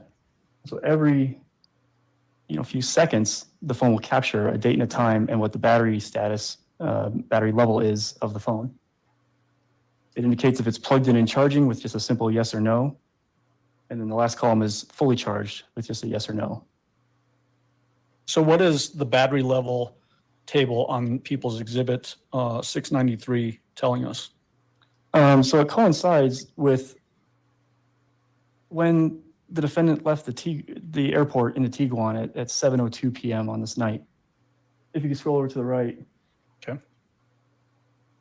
2 minutes into the drive, the phone is plugged in because it goes from 5% to 6%, and now it says yes, that is charging. Let's talk about what you can tell from the telematics of the Tiguan as it relates to cell phone activity as well. There was testimony about the defendant picking Al Stauch up at the airport on the morning of January 28th in a white Kia. Do you remember that? The Rio, yes. Yes. Where was the Tiguan at that time? It was in the short-term parking lot of the Colorado Springs Airport. Did it stay in that short-term parking lot until basically when this starts at 7 o'clock p.m. on the 28th? Until 7:02 p.m., yes. And then now looking at the second table on People's Exhibit 693, tell the jury what we're looking at there. This kind of complements the battery level as it's just looking at the device plugged in states. So all this does is tell us whether it's plugged in or unplugged, a date and a time and of when that happens, of when it's either plugged or unplugged. And if you scroll to the right, the date and the time of of whatever the next event was. And so you see it's plugged in from 7:04 p.m. until 9:20 p.m. And then it's unplugged at 9:20 and 55 seconds until 10:52 and 3 seconds. So using Special Agent Hoyland's report, page 38, that's on the right side of the screen up there, that 9:20 p.m., what's the significance of the phone being plugged in from 7:04 until 9:20 p.m. and then unplugged at 9:20 p.m. and in relation to what we see on the right side of the screen? So this is the whole reason we moved search operations to this S-curve in Douglas County. We noted that it took about 5 minutes longer to go from south to north than it did coming back north to south. And so that indicates that the Tiguan loitered for about 5 minutes in this area. You see it comes up at 9:16 p.m. It's up here at 9:19 p.m. Comes back down at 9:19 and 9:20, and then isn't through the S-curve until 9:28. So somewhere in this area, the vehicle loitered for about 5 minutes. Now, we don't have any phone data with that. As Special Agent Hoyland testified that there was no data connections. There was no calls or text messages that would generate a tower with a sector hit. And so this helps, supports that the phone was placed in airplane mode during this time. So the phone was on, but is in airplane mode, so it disconnected from the cellular network.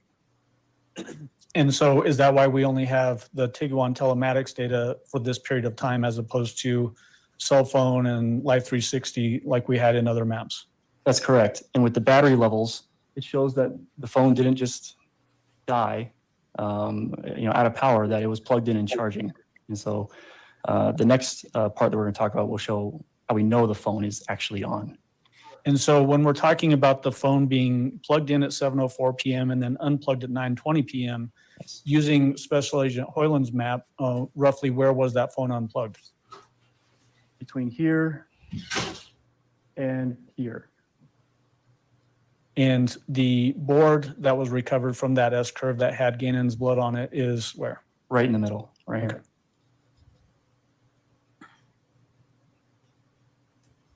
And then now we're looking at a third table that's on People's Exhibit 693. What are we looking at there? This is the device screen lock state. And so what we see is we see the user locking and unlocking the phone to do something with the phone while it's at this S-curve. Had the phone just been powered off, you wouldn't see the screen lock and unlock. You'd see the battery charging if it was plugged in, but the phone wouldn't be locking and unlocking had it been powered off. So this supports that the phone was off the network, and the only way to do that is to put it in airplane mode while it's powered on. And so what you see is a series of screen locks during the time that the Volkswagen Tiguan's at the S-curve, where the board would later be found. Does this indicate intentional effort on the part of whoever's using this phone? Yes.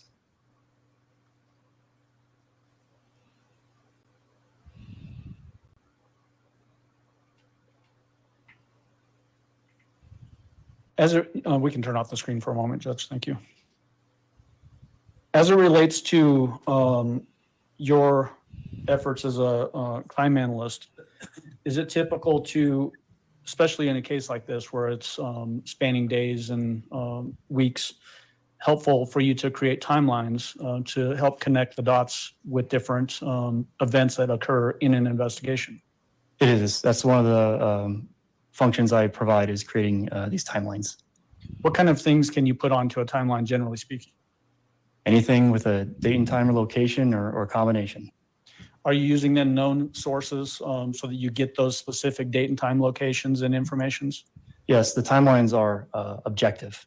So it comes from a culmination of all the evidence, from financial transactions to text messages sent and received to surveillance captured when and where, any type of event that might tell the story as to what happened. Okay. Did you create a series of timelines for this investigation? I did. Okay. Judge, just wondering about time. It might be a good time to take a break so we can get organized for the timeline presentation, or we can go a little bit further. It's really up to you, Judge. if you can go about 10 minutes, that'd be better. But Okay. if you need to get organized to do that, that's okay too. Okay, we'll go about 10 more minutes. Okay. See if I can push it that long. All right. How does your creation of a timeline help understand the events in a case? It visualizes all of the data points. And when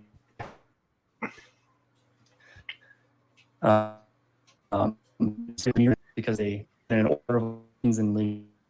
So on the left is the beginning, on the right is the end, and everything's going to have a date and a time, and then whatever the data point is, whether it came from the phone or it came from financials or it came from surveillance, whatever the data point is. Okay. And as it relates to timelines that were created for this case, the things that we see on the timelines, are they things that were admitted into evidence in this particular trial? Yes. Are they printed out and put onto poster boards that are leaning against the wall behind you? We printed them out as large as we could, yes. Okay. A lot of information on these? A lot of information. People's Exhibit 695, just to give some ideas to what we're looking at when we get to the timelines. People's 695, what's the timeline date for that particular timeline? That's going to be Sunday, January 26th of 2020. And the timeline that you created that's printed up on People's 695, is it a fair and accurate representation of the events that occurred in this case as it relates to evidence that was admitted in this trial? Yes. And then People's Exhibit 696, what is the timeline for that particular exhibit? That's going to be Monday, January 27th. Are there, in fact, 3 pages of that particular timeline? There are. So would that exhibit be marked as People's Exhibit 696, page 1 of 3, page 2 of 3, and page 3 of 3? They are, yes. Same question as before. The information that's going to be on those pages of People's Exhibit 696, is it information that was admitted in this trial? Yes. People's Exhibit 697, what's the timeline for that particular exhibit? That's going to be Tuesday, January 28th of 2020. How many pages are included on the Tuesday, January 28th timeline? 4. So is that exhibit marked People's Exhibit 697, 1 of 4, 2 of 4, 3 of 4, and 4 of 4? Yes. And the data points that are put into that timeline, are they from exhibits that were admitted in this trial? They are, yes. And then People's Exhibit 698, what is the timeline date for that particular exhibit? That's going to be Wednesday, January 28th of 2020. 29th? 29th, I'm sorry. Yes, That's 29th. Okay. How many pages is that exhibit? I believe it's 2. So is that exhibit marked People's Exhibit 698, page 1 of 2, and then page 2 of 2, People's Exhibit 698? That's correct. Same question as before, are the data points from items of evidence that were admitted in this trial? They are. People's Exhibit 699, what is the date referenced in that exhibit? That's going to be Thursday, January 30th of 2020. How many pages for that exhibit? Just 1.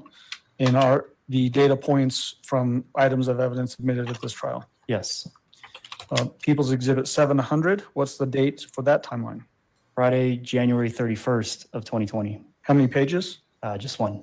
And the data points on that particular exhibit, are they from items of evidence admitted during this trial? Yes. Exhibit number 701, what are the dates referenced in that exhibit? February 1st through February 4th. How many pages in that exhibit? Just 1.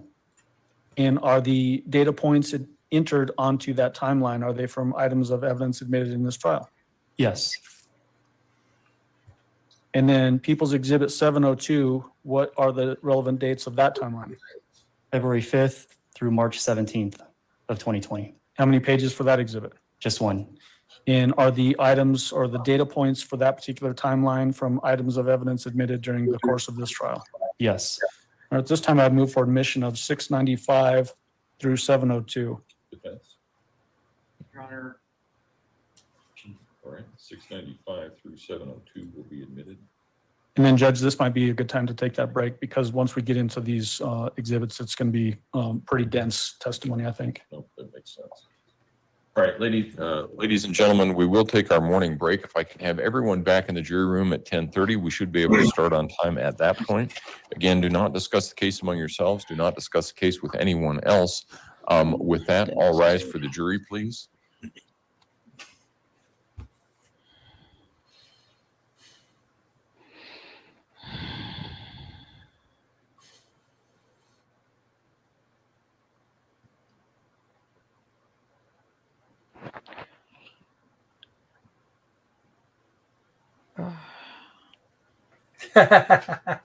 Good one, Si.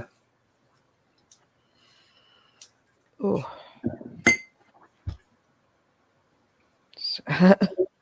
Thank you. You may all be seated. Record should reflect the jury has left the courtroom. Mr. Clark, you can step down. Counsel approach, please.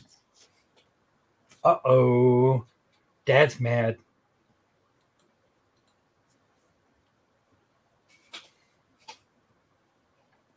I feel like this is Dad. Oh, we get to see his hand. I feel like this is Dad saying, you know what? F your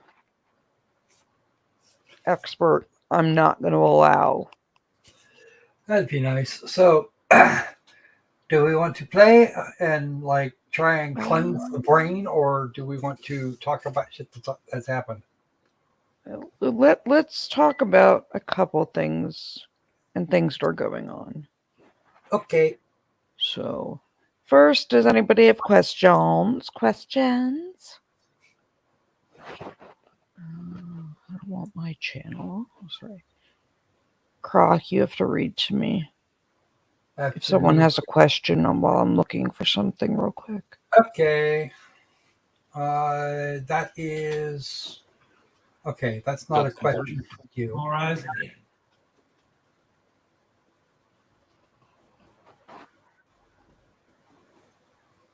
Okay, they're out. Okay.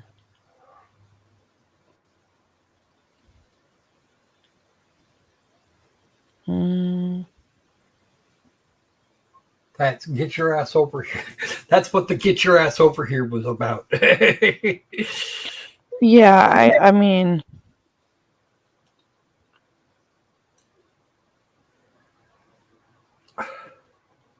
I want to pull up something real quick. But I have to find it. It'll only take a second.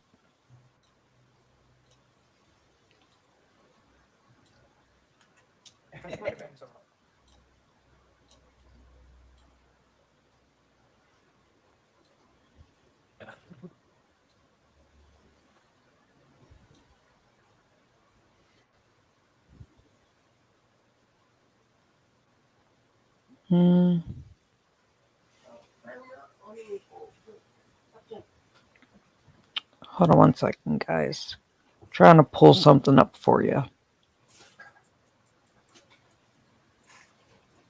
Okay. JMK wants to know if we'll be covering the St. Louis Circus. I have We no can. idea. I mean, I can. If you would like.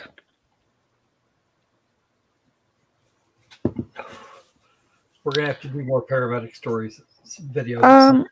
We used to do more what? Paramedic stories. Yeah, we do. And I'm thinking this evening or in the near, whatever, I'm probably going to do a video and put it up like a day or so, like the notice a day or so ahead, about, what's it called?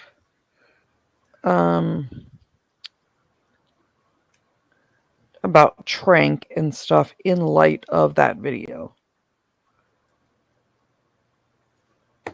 So...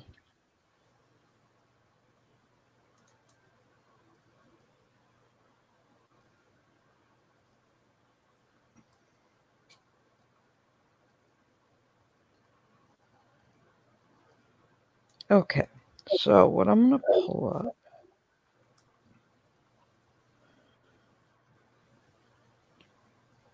Okay. Hello.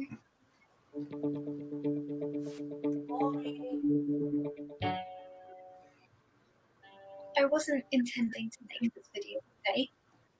I don't think I'd ever decided if I was going to make this video at all, ever. Okay, Since hold on, I'm guys. alone today, I guess it's as good a time as any. There's so many opportunities now with the internet and so many different social media platforms. I have a voice that maybe not as many people have. So this I person want does to have make a DID. difference with it, even if it's just a tiny bit at a time. I don't know if that's just very egotistical and silly and immature of me to want to do, but I'm going to do it anyway because I can. I have dissociative identity disorder.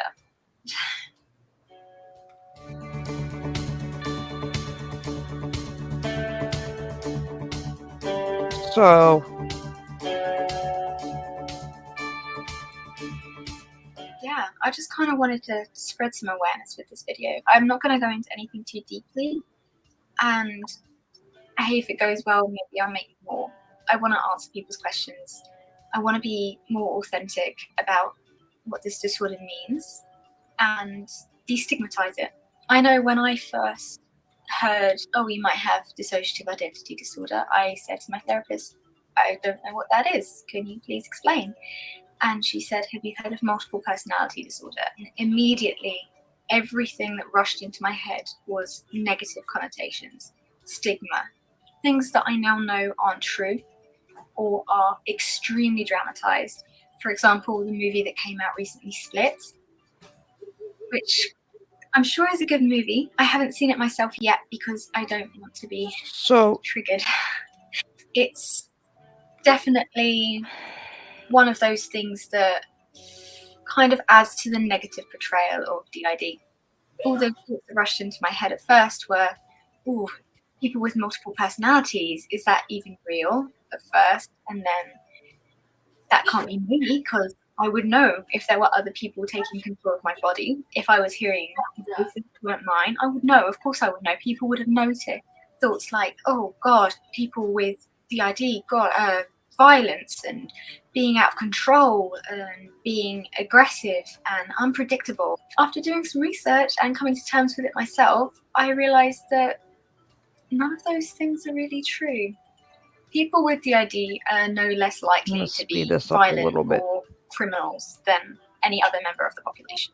In fact, because everyone with DID has been exposed to some trauma or abuse in their life, they're more likely to recurrently fall back into that role of being abused rather than an abuser. We are not something you need to be scared of. We're not anything different just because we have a very, very systematic and very intricate coping mechanism. That's what DID is.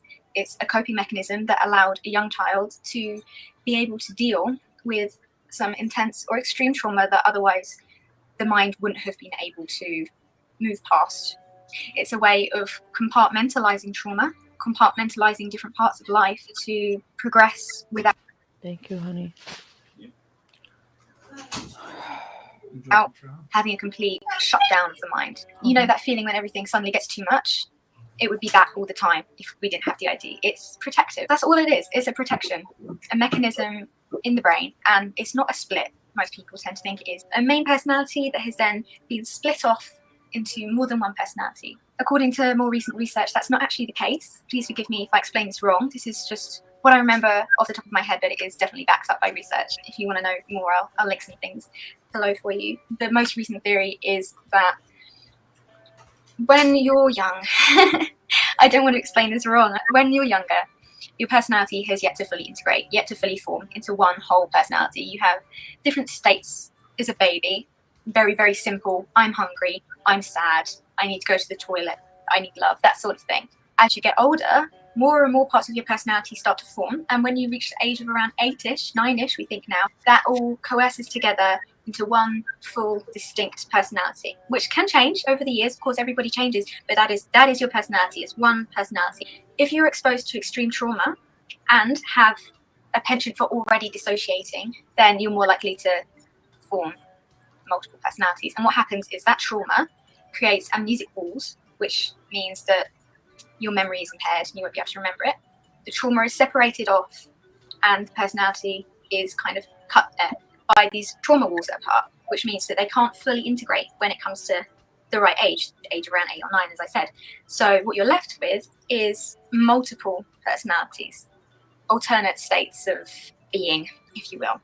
That's what it is. It's not splitting, it's sections of the brain being separated off from each other in order to deal with what's happened in an effective way. That means that the mind and the brain won't be overloaded by the amount of information that has been thrown at it. So,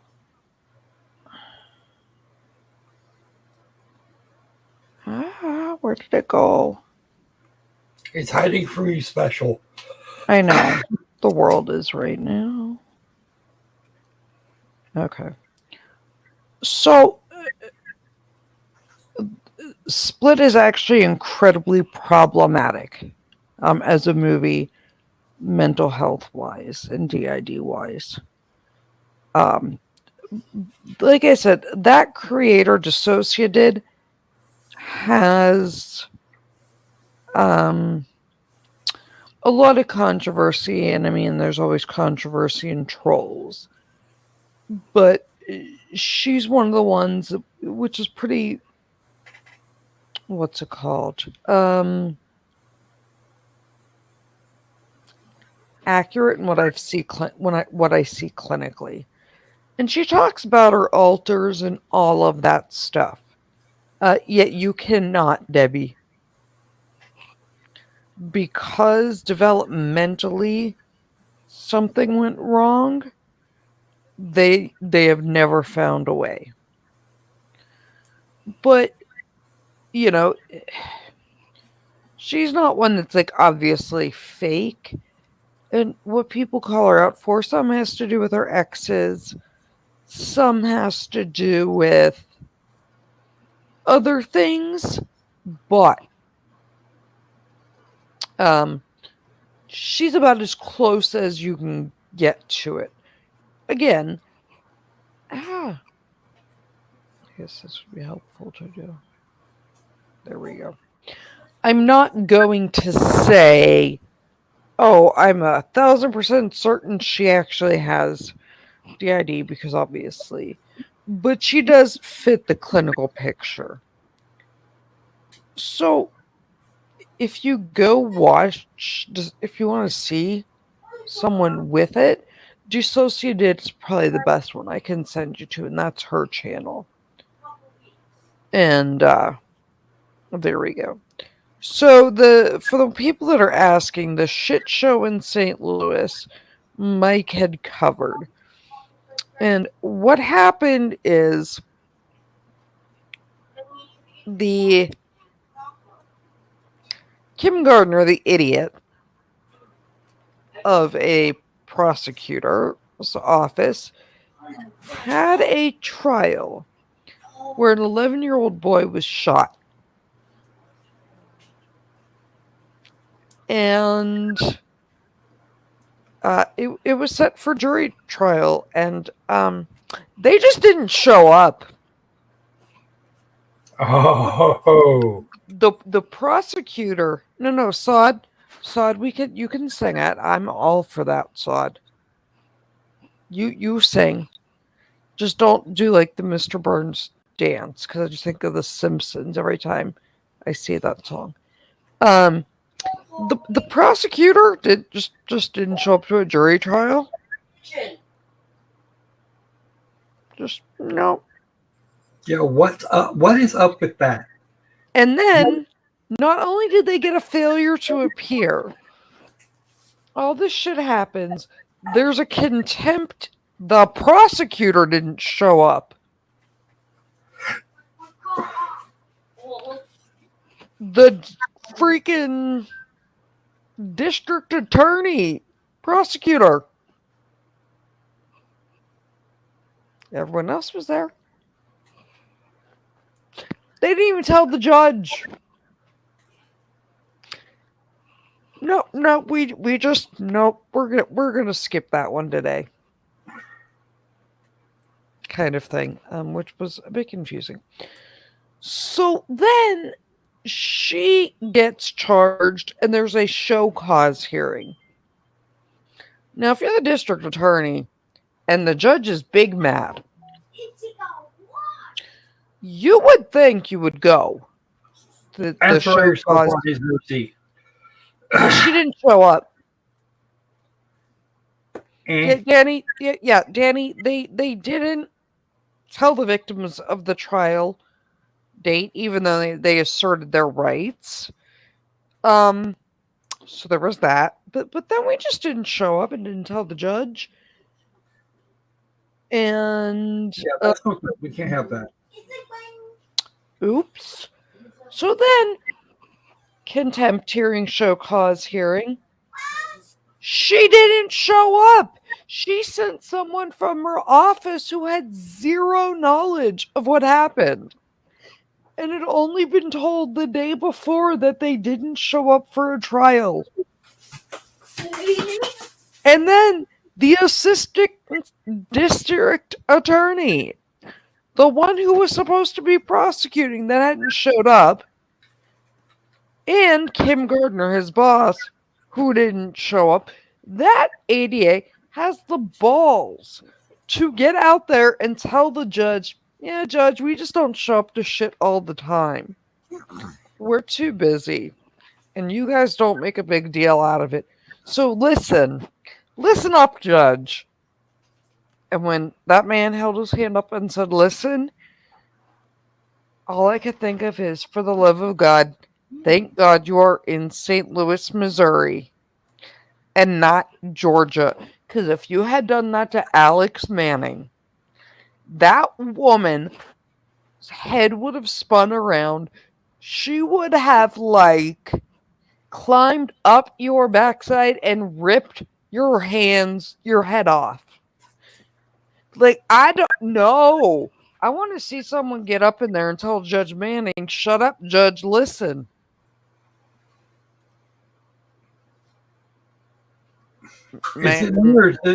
Should that just not end well? In any way, shape, or form? Ma'am? We're going to have a homicide here in the next 5 minutes. Hey, Dad. Oh, hey, Micro Squirrel. Over say hi. Hi. Micro Squirrel, Micro Loki wants to see you and meet you when the older siblings hang out.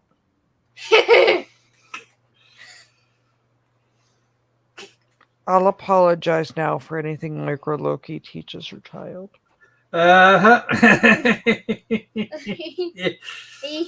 Oh, it'll be something new and interesting, at least. But no, Gardner's a gem anyways. But then it came out, this is the third or fourth trial they've no-showed to. Oh dear. It's just batshit insanity. And Mike got big mad, which was insane. But all I could think of is, oh my God, I want to see Manning. Or Simpson. Yeah. That's a no. Oh, that's going to be a no. We've seen them both big mad, but I don't think the amount of big mad they'd have been is anywhere close. You literally got held in contempt. Yeah, saw it. She did. Yeah, you got held in contempt at a show cause hearing, pretty much. You're trying to avoid a contempt hearing, or trying to avoid a contempt charge. And then your lawyer got destroyed. Yeah, so it was. Yeah. I want to see. And if you watch the one thing Mike had up the other day, Danny, Mike had one up where Manning's exact words were "put up or shut up." If you fuck this up, I am going to come over there myself and beat your ass.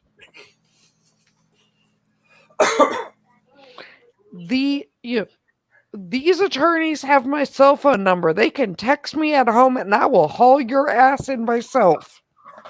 Oh, ow. And the best part is, the one getting yelled at was a cop. So man who used to be a Right, cop. court will recall 20 CR 1358, People versus Big Letecia Mac. Stauch. Record should reflect the We can jury's not cover it. present in the courtroom. Is there anything we need to take up outside the presence of the jury at this point in time? No, Your Honor. Prosecution? Defense? Okay, let's go ahead and bring him in.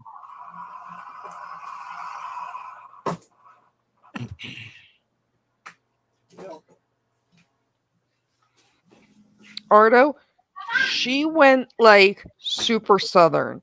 We'll have to watch the clip. Like, you don't understand. Her accent went super southern. Like straight up anime level. Is.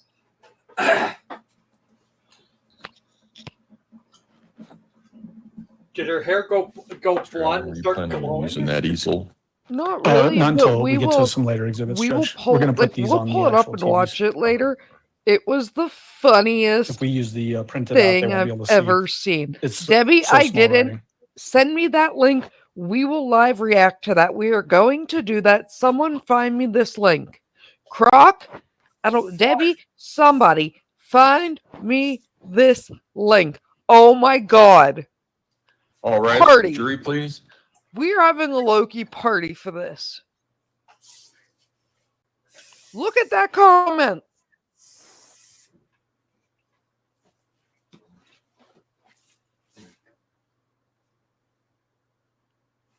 Oh, jeez. Someone needs to find me this. We're having a party. I would get on that, Debbie. Thank you. May all be seated. Court will recall 20 CR 1358, People versus Letecia Stauch. Record should reflect the jury has returned to the courtroom. Mr. Allen? Thank you, Your Honor. Well, I'll just continue with Mr. Clark, and if we could have the TV on, we're going to start with People's Exhibit 695.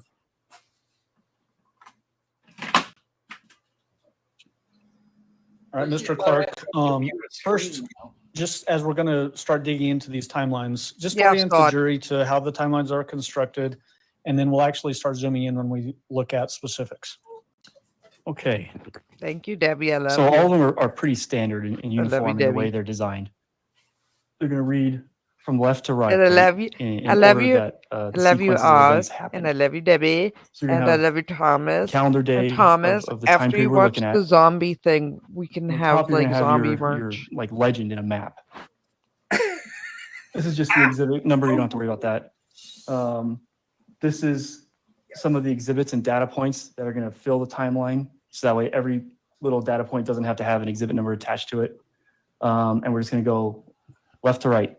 The defendant, when data comes off of her cell phone, Oh, Sod, text it's messages, epic. We're you'll gonna see the like defendant's picture outlined in red. we gonna And party. the words of that text message underneath of them.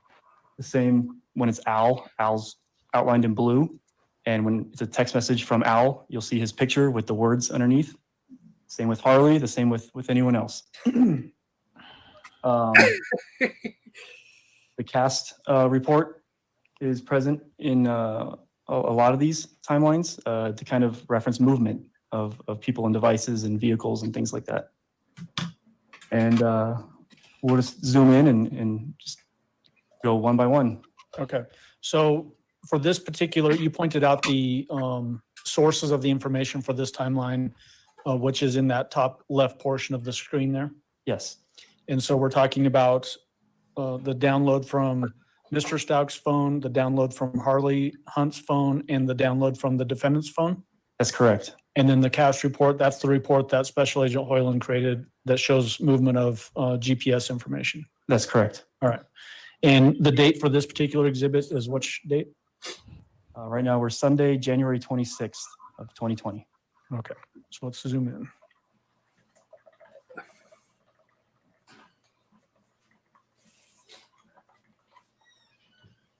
So what is the first entry You like on, Loki giggles. on this Excited exhibit? giggles are good too. The You first like entry is 6:55 a.m. Mr. Stauch, Al, he departed his flight out of DIA, Denver International Airport, to Dallas, Texas, at 6:55 a.m. During the course of this trial, have you been serving as advisory witness? I have. Does that allow you to be in the courtroom while you're hearing testimony from other witnesses? It does. Were you here when we were hearing portions of the forensic sanity evaluation that was performed in this case? I was there for that, yes. There was some statements made by the defendant in that sanity evaluation about going to church on this Sunday, January 26th. Was there anything to indicate that there had been a trip from the 6627 Mandan Drive to a church that morning? No. What is the next entry on this exhibit? So the morning passes, and so the next significant event on Sunday was at 2 p.m. when the hike at the Garden of the Gods took place. So what you're seeing here is this bracket at the top. All of the subsequent events or data points occurred while this hike at the Garden of the Gods took place. And it begins when the Tiguan leaves 6627 Mandan Drive at 2 p.m. to go to the Garden of the Gods. So prior to 2 p.m., no. Okay, Philip. Yeah, I have to do that at lunch too. No. Okay. And what happens at 3:15 p.m.? 3:15, Harley clocks in at her work at Massage Envy. Is that indicated also in that cast report that Special Agent Hoyland created? That's true. It might be a little difficult to see, but what you see here is you see the tower and the sector. I'll see you later, that covers Philip. the residence. Oh, And then the Philip, phone I'm going to moved be up out north. Philip, are you where it still had there? activity off the towers and sectors that cover. I'm going to be out in the Massage Envy. Williamsport area in the near future Correct. for And something. the time of all that corresponds with when she clocked into work. Possibly the Exton area. I'll let you What guys is the time know. of the next event on this timeline? At 3:36 p.m., Mr. Stauch sent Gannon a text message that reads, "Hey, buddy." And the next event? At 3:41 p.m., this picture was taken from the defendant's phone, picture number 6114, at 3:41 p.m., and it's a selfie of the defendant, Lena, with Gannon's little sister, and Gannon. When we're talking about getting information from cell phones and this cast report, is it helpful to find things like this that sort of corroborate that certain things happened in certain areas? Yes. And is that what we're looking at there at that 3:41 p.m., that there was in fact a trip made by the defendant and the two young children to Garden of the Gods? Yes. The next entry is at 3:53 p.m. to 4:11 p.m. Tell the jury what that is. This is a conversation between the defendant and Mr. Stauch, Gannon's dad, Al. In summation, it's about why they had to leave the hike at Garden of the Gods because Gannon had an accident in his pants. Does that basically just continue on discussing the reaction to Gannon having an accident in his pants? Yes. The next entry is actually at 4:46 p.m. What does that indicate? That's when the Tiguan and the defendant's Life 360 and Tower data all indicate that they all returned home at 4:46 p.m. So 6627 Mandan Drive. When we say that they all returned home, who is the they that we're referring to there? The defendant, Gannon, and Lena. And where is Harley Hunt at this particular time? She's still at work at Massage Envy. Next entry that you have on the timeline is from 5:11 p.m. to 5:12 p.m. What is that? This is a conversation that takes place between Harley and the defendant from 5:11 to 5:12. Mayor Wrench. Harley mentioned it. Caroline, how far are you guys from The defendant could bring Nantucket? her food at work, and that's this conversation. The next entry is at 9:46 p.m. What is that entry? This is the video taken from the defendant's phone, video number 6115, and it's the video of a candle had spilt, and the defendant is telling Gannon about how they're going to have to sell items to pay to fix it, and it ends with Gannon saying, "I'm just worried about my burns," and then the defendant saying, "So tomorrow," and then ending the movie. Okay, Thomas. During that sanity evaluation, we also heard some tequila. statements from the defendant as she's talking Yeah, to the from doctor Nantucket. about Gannon being out in the street yelling. Do you remember that portion of the drinking video? tequila in Tijuana. Was there is anything safe from indicated drinking in water, any so device, whether it's a neighborhood ring or a doorbell videos or anything like that, that would indicate Gannon was ever out in the street yelling on this Sunday night, January 26th? Hey, will call. Okay, Caroline. The next entry you I have on remember the somebody timeline was is up at there. 9:54 p.m. What is that? This is a text message conversation between the defendant. I thought it was and one of you Harley. two. Was up there. And the defendant sends a message saying, "Do panic," but Or Gannon turned was on a up in candle the general downstairs and set the Nantucket downstairs on area. fire. I had to get the dogs and Lena out and run back downstairs and jump on him with a cover and put it out. I kept jumping on it. He is fine. He is scared and saying sorry and freaking out. Harley responded with, "The fire was on Chance." Who is Chance? It's, their dog, named after Harley's deceased biological father. The next entry you have on there is 9:56 p.m. What is that? During this conversation between the defendant and Harley, the defendant took this picture. You see a candle with some spilt wax on the carpet and the blue blanket that we later saw pulled out of the pink polka dot suitcase in South Carolina. So it's at 9:54, this text message, 2 minutes after this message started and sent, this picture was taken. On the defendant's phone? Correct. The next entry you have is at 9:57 p.m. What is that? The defendant's responding over text message with Harley saying, "No, Chance was upstairs. The house is smoky. I didn't call fire department because I put Sandy, it that's out your right question about away." her? And then with that text message, the defendant attached That's the first a picture question? taken of the candle spilt. I know, right? That's the least of her issues.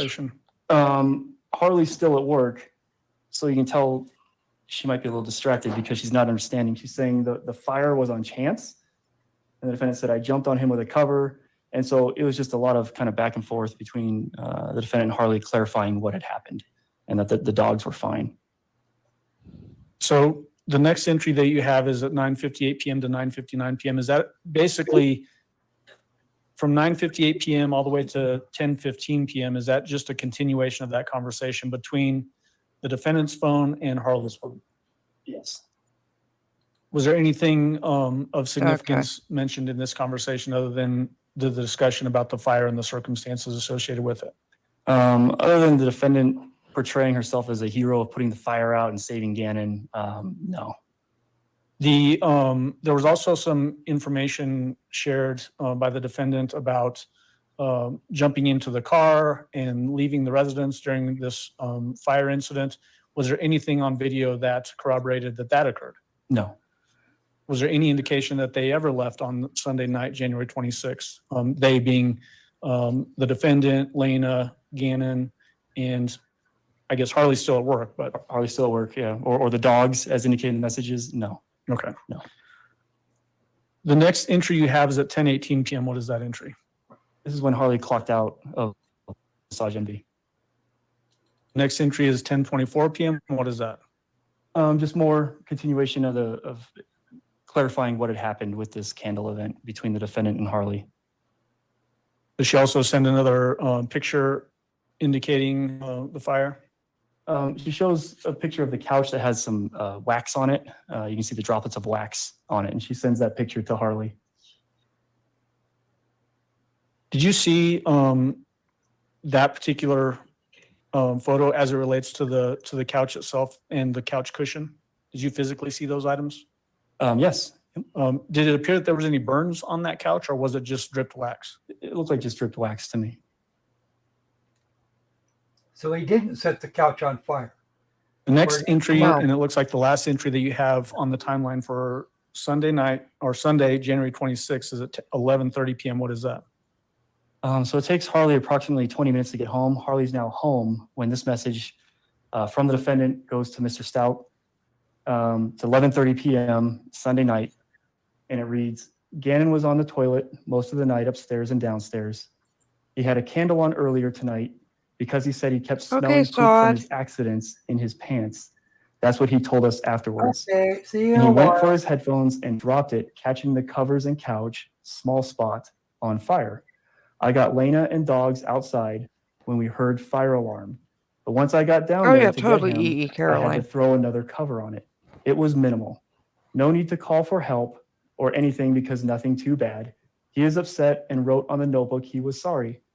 He didn't want me to tell you because he was scared and freaking out about getting in trouble and being grounded. It's stuff we can fix and everyone is okay. I burnt my arm a little, but it's all good.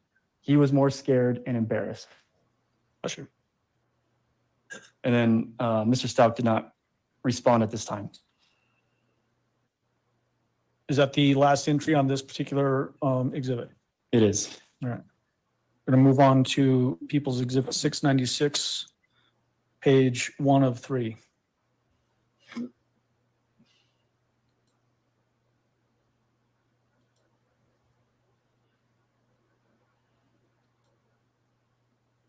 So I want to go first, and we'll do this with each one of these exhibits. What are the sources of information for this exhibit?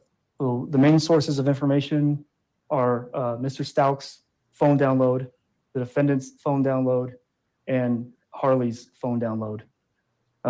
When there's conversation between the defendant and Mr. Stauch, it's under exhibit number 32. That's what the text bubble indicates.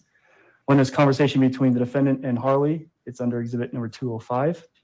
And now we have a new person on this link or timeline. It's Ms. Leslie Hicks, who was the assistant principal at Mountain Ridge Middle School. And the text messages between her and the defendant are represented in exhibit number 207. And we still have the CAS report. The FBI report? The FBI CAS report, yes. Okay.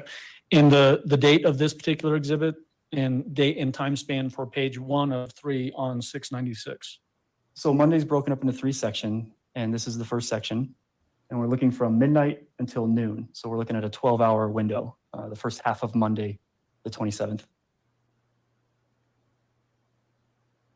The first entry that you have on this exhibit is at 2:48 a.m. Can you tell the jury what that is? It's 2:48 in the morning.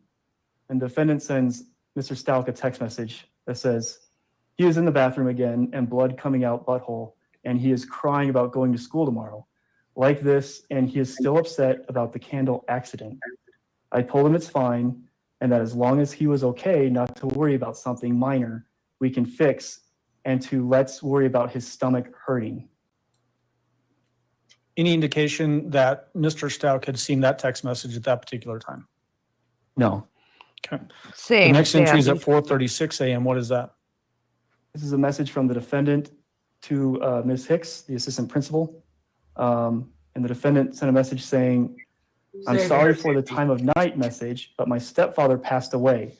Someone hit him with a car while he was walking. I can update you at a later time, and included the crying face emoji. We had testimony from Dakota Lowry, the Patty. defendant's brother. What did the defendant's stepfather pass away on this January 27th date? No. When did he actually pass away? Do you remember? Was it years before this? It was September 21st of 2006, I believe. The next entry is from 4:36 a.m. to 5:02 a.m. What is that? This is a series of text messages back and forth between the defendant and Mr. Stauch. So 4:36 a.m., the defendant sends a message saying, I'm just going to give them an excuse at work and stay with him. I don't think you should be here alone. We haven't really slept, and we haven't heard from you by call since you left Saturday night. And did Al Stauch respond to that? He did. He responded, OMG, is he okay? I texted him too. And go ahead and just indicate who is sending which text and read the rest of that string. So then the defendant replies, he just laid down again. I just left from down there with him. Mr. Stauch says, okay. The defendant says, I love you and miss you. And Mr. Stauch says, I too. Then jumping now to 5:03 a.m. to 5:04 a.m., the next entry on this timeline, what are we looking at here? Just a continuation of the previous conversation. The defendant sends a message to Mr. Stauch saying, I'm exhausted. He was so pitiful and freaking out about fixing the carpet, but told him to worry about his stomach. I can't sleep because I have coughed nonstop from that smoke. And then attached the same candle picture from the night before that she sent Harley while Harley was at work. And Mr. Stauch didn't respond at this time. The next entry is at 5:49 a.m. What is that entry? This is a text message from Ms. Leslie Hicks, the assistant principal. And it reads, oh my goodness, Tisha, I'm so sorry. Shall we try to find a sub for you today? And then the defendant responds approximately 2 hours later at 7:21 a.m. saying, question mark, it's a parent. All my family lives on the East Coast. I am trying to find a way to get there. The next entry is at 7:32 a.m. What is that entry? So the last message was sent at 7:21. So approximately, 11 minutes later, Ms. Leslie Hicks replies back to the defendant saying, "Okay, I am just trying to understand your plans so that we can find coverage. Am I understanding that you will not be in today?" The defendant replies with, "Yes, it's my parent. I can't believe that you would not be an assumption in a time like this." And then Ms. Hicks responds with, "I'm so sorry for your loss and we will support you, but I cannot make assumptions. I do need some direction from you. We will get a sub today. Please let us know what else you need moving forward." The next entry is at 8:09 a.m. Through 8:10 a.m. What is that? So this is a 1-minute back and forth between the defendant and Mr. Stauch over text message. The defendant says, "I keep calling you back." And then Mr. Stauch says, "In class now, I'll call on break." The defendant says, Yes, "Okay, Andy, it's it where is. he burnt the floor." Then Mr. Stauch replies with, "Burnt?" question mark.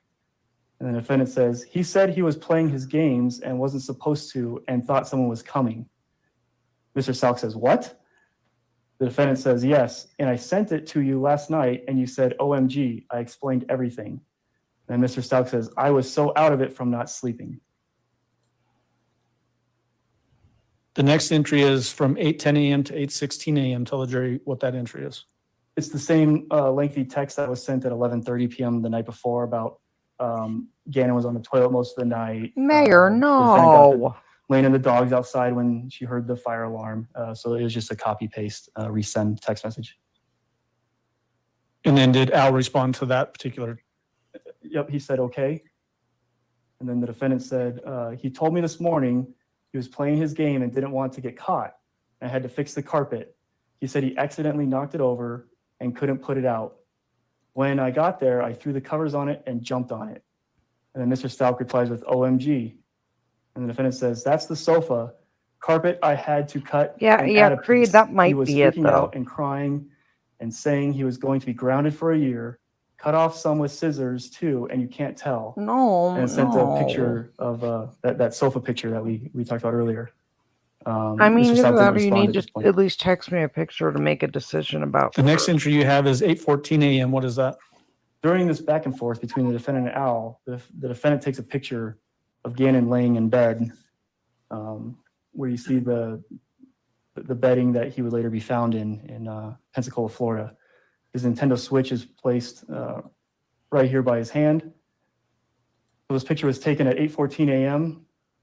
And 4 minutes later, the defendant sends a second picture, so from a different angle and kind of more zoomed in, to Mr. Stauch saying, "He is sleeping now. He said his stomach was really bad, plus he was upset about what he did. I told him you weren't going to ground him for a year, that it's replaceable." Did Mr. Stauch respond to those text messages? Not at the time. The next entry that you have is 8:30 a.m. What is that? Harley clocks in at work at Massage Envy. So prior to 8:30 a.m., who was home by all indications, at 6627 Mandan Drive, the Stauch residence? So it was the defendant, Harley, Gannon, and Lena. And then Lena left to go to school, and then Harley left to go to work. So after 8:30 a.m., who is remaining at the 6627 Mandan Drive, the Stauch residence? Just the defendant and Gannon. Next, we have 8:43 a.m. to 8:50 a.m. What is that? It's a conversation back and forth between Mr. Stauch and the defendant. And this is when the idea of an unknown friend with an older brother who drives, Gannon wants to go hang out with them later that day, if he can bring some bath salts with him. Who introduced this random friend with an older brother that can drive? All investigative leads point to it was the defendant. Was there ever any indication that Gannon had specifically sent any text messages to anybody like Mr. Stauch or anybody else asking to hang out with an older friend that had a car? Those messages were sent minutes after that last picture of Gannon sleeping in bed from Gannon's phone to Mr. Stauch, describing how he met a new friend who has an older brother with a car. and that they can hang out after school if he brings bath salts. What is the significance of bath salts? I think a lot of people probably know about Epsom salts that you might put into a bath. Is there another connotation to bath salts? So this is early 2020, and during that time period, it started calling it the zombie drug, to where people were using bath salts to get high. It is not the zombie Were drug. schools passing that information out to Although irony, students at Croc, schools what do you to think be irony? aware of this kind of stuff that's now popping up in There is definitely on some the irony streets? going on there. Yep, the schools did a information awareness campaign. There was stories on the news at night about bath salts in different states. So it was more prevalent than it is now. The first mention of bath salts, is that first mentioned by the defendant in these text messages at this time? No, it was first mentioned from Gannon's phone minutes after the picture was taken of Gannon in bed. That the defendant sent to Al showing him asleep in bed? Yes. Okay. Yeah. Are there any specifics during this particular Croc, exchange Discord back and doesn't forth like between me. the defendant's phone and Al's phone, Why Mr. is Stauch's Discord phone, disliking you? that would be important for you to read to the jury? Or is this just basically discussing the bath salts? It's just a summation about TikTok challenges and bath salts and things like that. And Al was completely against it, informing the defendant that bath salts can be used for other purposes other than, in the bath. The defendant was unaware through her messages back to Al of the, this usage. And so it's just a summation of back and forth about, he's not spending the night with people we don't know, and, absolutely not to bath salts, things like that. At 9:21 a.m. to 9:24 a.m., is there some discussion about TikTok, although it says Talk? Correct, yep. Sandy, bath salts actually are He not was watching that. Talk, hiding it before you left, and I saw him looking The at something drug where people throw quarters in the air and catch them. is I told him about my brother nothing Dakota. that he actually did that bath years salt ago. He related. got lodged and no air, They and my mom rushed him to the came hospital. out I was of wondering why he was saying strange things other out of character. countries. It was an illegal So I blocked the switch for the hallucinogenic Wi-Fi drug. on Amazon because he was asking And Alexa about it. they're not That's why we Epsom went salts. hiking, because I told And him they no were technology all day. imported And then Mr. illegally Stauch responds with, okay, in yeah, packets we were that going to have to said keep a close bath eye salts. because Lena was watching it and started crying the other day. That's how they got their name. Most people probably know and they were who large Alexa is, but just so that we're crystals. clear, is this another person that's being introduced by the defendant, or what is that? No, it's a home device that you can interact with, where you can shop with it or play Croc, music it with just it, hates or me. If I it'll try tell to you the switch weather, things between like that. It's like a home conversations, it digital won't. personal assistant. I have to close out the app. The next entry is at 9:27 a.m. no, Tell the jury what that is. Not that I hate you. It's The not that I hate conversation between the defendant and Harley, who's at work. and Yeah, the like he defendant doesn't want to screenshotting let me the click from like a conversation between her and DM Mr. to you and Stauch then a about the DM to bath salts. Patty. And she The sends screen those won't screenshots of the change, conversation to but the Harley, name will change. saying, So like I have to OMG, exit something out. isn't right. Wow. The Did whole, you Harley know what I Hunt, mean? Close out is there the any app. indication that Harley Hunt saw those text messages at that time? Not at that time. Well, I The don't next mind entry you have is at 9:54 a.m. to 9:59 a.m. What is that? So this is getting ready to go Dirt sheet. I think you got on that their right. on their outing Monday afternoon. Creed, we had So spice at too. 9:54 to 9:59 a.m., these messages were sent to Mr. Stauch from the defendant. Starts out with saying, left phone at home, call G's on my watch. It may stay connected, and we will monitor it. And by the At way, 9:59, for Mr. Stauch replies anybody with K. that's an Entenmann's person then- like oh, I'm sorry. me, Oh, I think I was going Entenmann's to ask now just has ice what you cream were getting ready to jump into. sandwiches. So that text message about leaving home happens between 9:54 and 9:59. What time did they actually Brownie depart? cookie, And when I say they, tell us who the chocolate they chip is. cookie, ice cream They, the defendant, sandwich, and Gannon glazed actually departed donut, at 10:12. coffee And we cake. see that on video that we've previously admitted, Exhibit 41, the surveillance video from 6643 Mandan Drive. That's correct. The next entry you have is at 10:39 a.m. to 2:45 p.m. What is that? So after they leave, from 10:39 a.m. to 2:45 p.m., the defendant's phone had no outgoing activity. In fact, all of the incoming calls and text messages, the phone was in fact left at home, because here's the tower and sector that's servicing that activity. We know through financials and other investigative leads that the defendant drove the red Nissan truck up to the Petco on North Nevada. Well, that part During this takes- time, the phone was active at the house, but all incoming activity. There was no outgoing activity. Based on looking at the download and other data points for the defendant's phone, was it unusual for her to leave her phone at home when she would go to trips to stores or what have you? This is the only instance I know of that happening. The next entry you have is at 11:22. People do smoke the Epsom salts. Defendants at Petco. The bigger stupid is the fact we have that an American people were Express, making financial tea out of transaction morning glory under exhibit number seeds. 231 Oh, for no. $34.58. Because The defendant morning bought, glory 3 tea outfits for, is the dog. LSA, which is an And then the next analog to entry is at 11:28 LSD. a.m. What is that? That's a message from Mr. Stauch to the defendant saying, I have to get a few toiletries from the PX. That was sent at 11:28 a.m. The defendant didn't read that message until 2:45 p.m. Is that the last entry on page 1 of 3 of People's Exhibit 696? Weird, I Correct. assume that they're Creed. Moving on to page Exhibit 696. Because I had a couple Marines that were tripping off morning glory tea out in 29 Palms to Again, deal with. we'll do this at the beginning of each one of these timelines. What are the sources of information for page 2 of 3 of People's Exhibit 696? Actually illegal. Yeah, there's. It is under the UCMJ. Phone, and now Ooh. Gannon's phone, Well, and the there's FBI always- task report. yeah, it doesn't And really Ms. matter. Hicks I was suppose. removed because It's always got, she's no longer.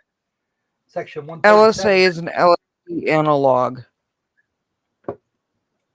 You can't buy LSA because it's an analog of LSD. Article 137. We can charge you for anything up to and including breathing in and out. Oh, no, not even that. In most states, you can't have LSA because it's an LSD analog. Then should we be trying to eradicate morning glories? No, you can't since they're a wildflower.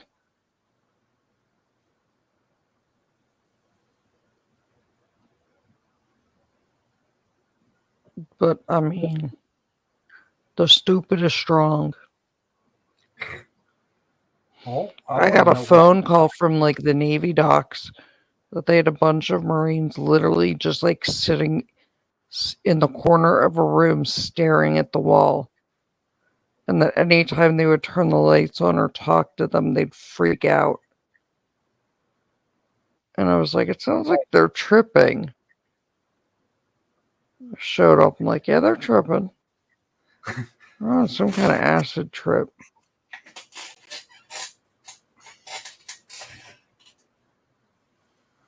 And then I found the seed pack. Well, they searched the barracks rooms.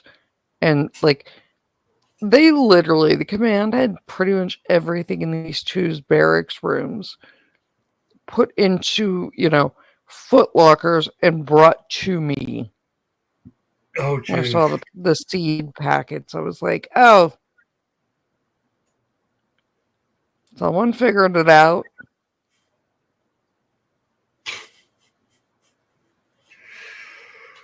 Oh, boy. Mm-hmm. I was like, yeah, that's fun.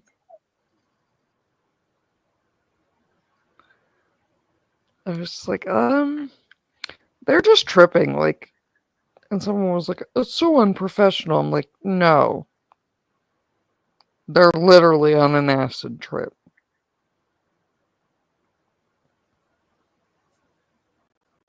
Like, not using it as the 9 p.m. What is that entry? You be tripping kind of term. That's the video of the. I was like, just Volkswagen turn the T1 lights off backing and let into them the sit garage. there. They'll be fine.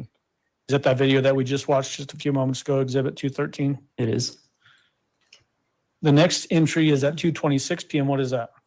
That's Mr. Stauch sending the defendant a text message saying, you there? With 2 question marks. And just like the other message on the first page, Yeah, the court wasn't making this any message isn't noise. read until 2:45 p.m. with an okay as a reply. Is this the first activity Oh, on the defendant's phone that great. indicates outgoing activity, meaning that somebody is No, manipulating the because that defendant's means phone I and have to sending deal out with messages. people. Yes, this is the first outgoing activity in several hours, and then there's I'm not not a activity, people outgoing person. activity again for about another hour. The next entry is at 3:10 p.m. What is that entry? Mr. Stauch responded to that, okay, I were cannot you people sleeping many at days. 3:10 and no response from the defendant. The next entry is at 3:15 p.m. What is that entry? Lena gets home It's from too school people-y and for you just me. see her outside, just kind of loitering outside. The next entry is at 3:31 p.m. What is that entry? This is Al, Mr. Stauch, texting the defendant saying, hey, I've called a few times. A minute later, the defendant places an outgoing call to Mr. Stauch's phone that lasted 3 minutes and 35 seconds. This period of time that we just looked at from that 2:45 p.m. time when the defendant responded to Al Stauch's text at 2:26 p.m. through this outgoing call at 3:32 p.m. Is this another gap in time of no outgoing conduct on the defendant's phone? It is. Is that unusual based on looking at her historical use of her cell phone? It is. Normally, it's very active. 3:35 p.m. is the next entry. What is that?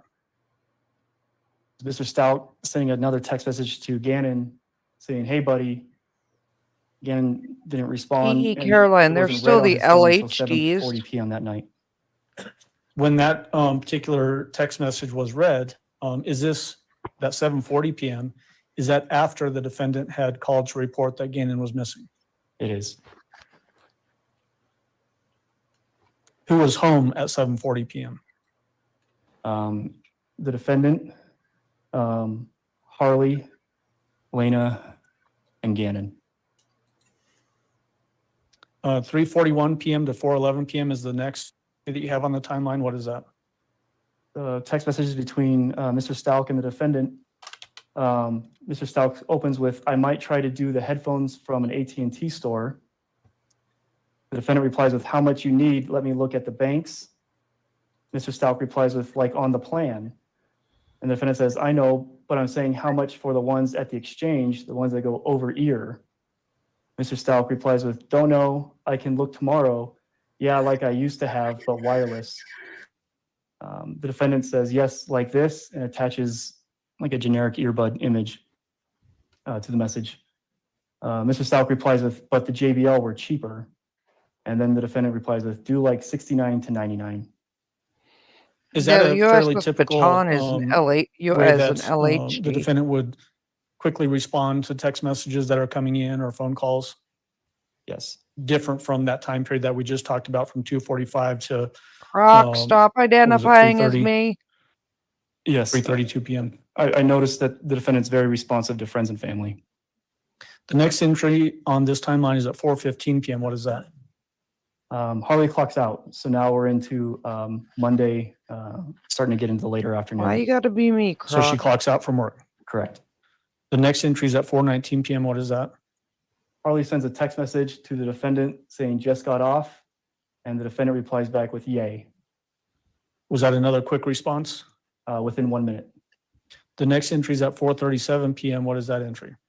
We see Harley arrive home in her white Volkswagen Jetta. I can assume the from Crockers surveillance taken from a neighbor's pronouns when house they at decide 6643 to Linden Drive.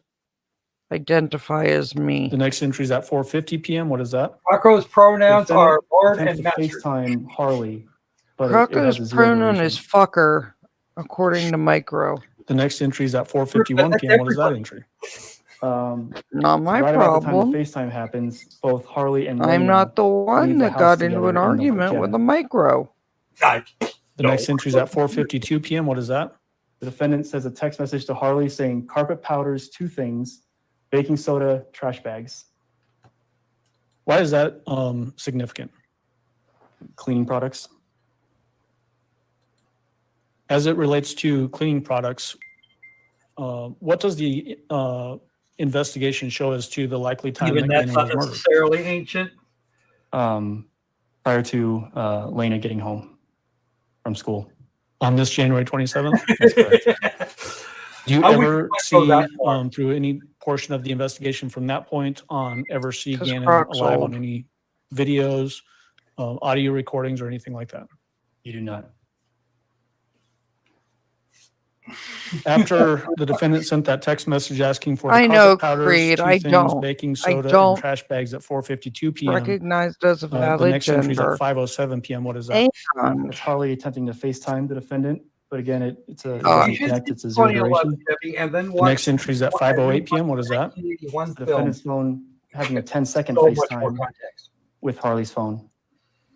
The next entry is at 5:14 p.m. I'm What not is the that? one that decided This is to the everyone Dollar needs Tree to identify located at as fucker. 6955 Mesa Ridge Parkway, which is in close proximity to the Mandan residence.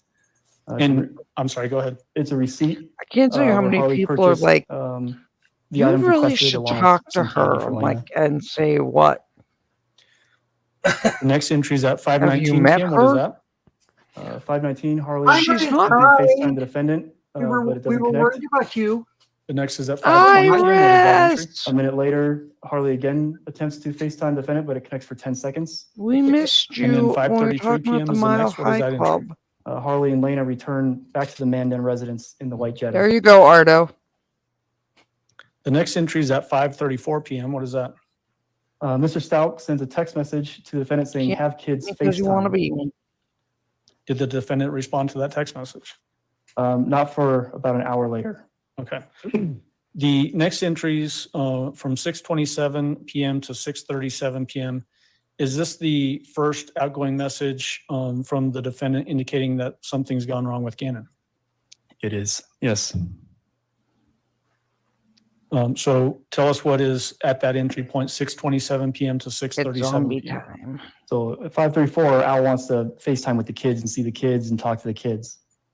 The next message is from the defendant to Al, 6:27 p.m., so almost an hour later, saying Gannon said he was going to his friend's house. I Arnold told ran him out of both 6. roses and I don't tulips. know those people. And Mr. Stauch says, send Lena. And then the defendant says, okay, hold. I'll stand out and watch her. Mr. Stauch says, if it's the ones on the end of our street, and ground him until Thursday. And the defendant says, Kay, it's pouring rain. You ask them, they may be why. Sleeting, actually. Nice, Debbie. In any of these text messages I that are was outgoing from the defendant's using phone comments on from that video both January on Mike's 26th and now channel in on his January chat the other day 27th, to any indication that the poke defendant Mean doesn't John. know who she's texting with? No indication of that. Any indication that the As defendant opposed to the other is drug. in some other altered personality? No, it's consistent. Any indication in any of these text messages where she's wanting to be called Maria or any other name? No.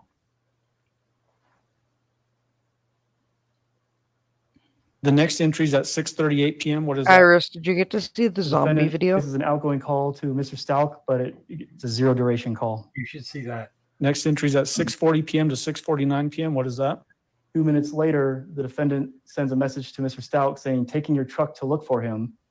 Mr. Stauch says, the truck is low on gas. The defendant says, Lena is running inside to see if he is here. Mr. Stauch says, okay. And he follows up with, where is he? With a few question marks.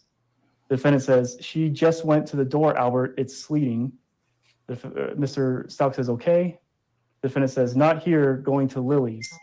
Mr. Stauch says, what? With 3 question marks. This text string, does that indicate, from the defendant's perspective at least, that they're out in the neighborhood looking for Gannon? Yes. Was there any indication that they were out looking for Gannon at that time? They did go to one house, and Lena did go up to the door. Okay. The next entry is at 6:49 p.m. What is that? So immediately following that what message from Mr. Stauch, the defendant calls Mr. Stauch for almost 4 minutes, 3 minutes and 50-second duration. The next entry is 6:53 p.m. What is that? Mr. Stauch sends Gannon's phone a text message saying, where are you? And just like the previous message of hey, buddy, it wasn't read until 7:40 p.m. that night. 1 minute later is your next entry at 6:54 p.m. What is that entry? The defendant places an outgoing call. It's 9 seconds in duration to the El Paso County Sheriff's Office, but the number It's not to 911. It's not to non-emergency. It's to the front desk. And they closed at 5 p.m. And this would be after that 5 p.m. closure? Almost 2 hours after, yes. The next entry is at 6:55 p.m. What is that entry?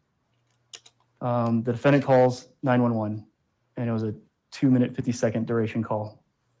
Does this coincide with that 911 call that we listened to early on in the trial and that non-emergency call that we listened to earlier in the trial where the defendant is reporting that Gannon didn't come back from a friend's house? These are those calls, yes. Explain the blue line that goes up to the top there. But with this 911 call, this is when Gannon is officially missing. And then does that blue line extend all the way out on these timelines until his remains were found in Pensacola, Florida? It does. The last entry is at 6:58 p.m. Is that essentially just that non-emergency call that we just discussed? It is. And is that the last entry on page 2 of 3 of People's Exhibit 696? It is. We're going to move on to People's 696, page 3 of 3.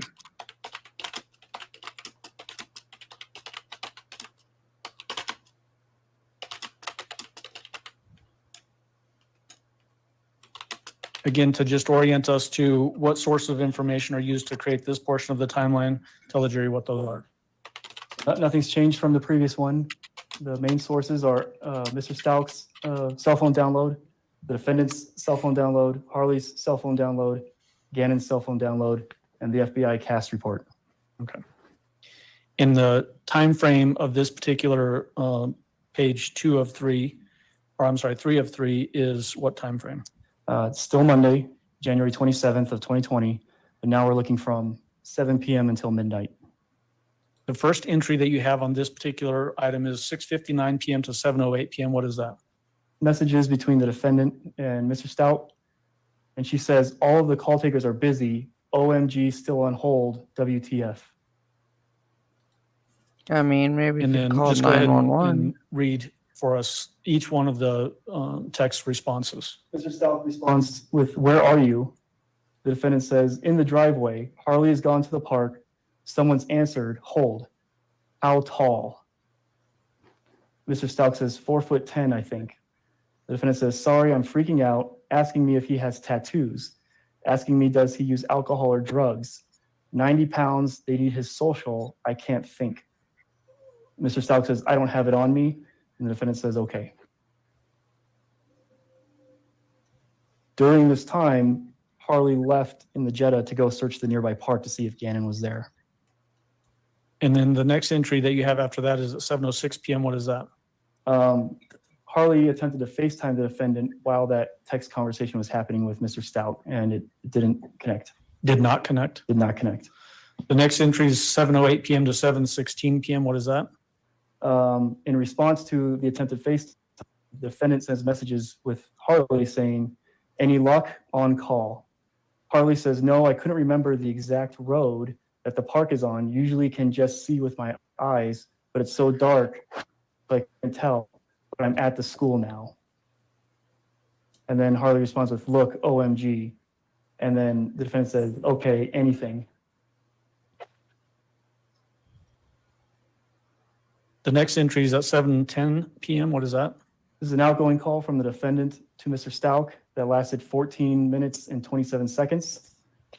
The next entry is at 7:18 p.m. What is that? This is an incoming call from the sheriff's office to the defendant that lasted 1 minute and 18 seconds. The next entry is at 7:24 p.m. What is that? Harley returned home from searching at the school and park. 7:31 p.m. is the next. What is that? The defendant makes an outgoing call to Mr. Stauch that lasted 5 minutes and 35 seconds. The next entry is at 7:43 p.m. What is that? Mr. Stauch sends a message to the defendant saying, anything? They found some kind of cigarettes in his backpack. The defendant replies with, yes, Harley found them.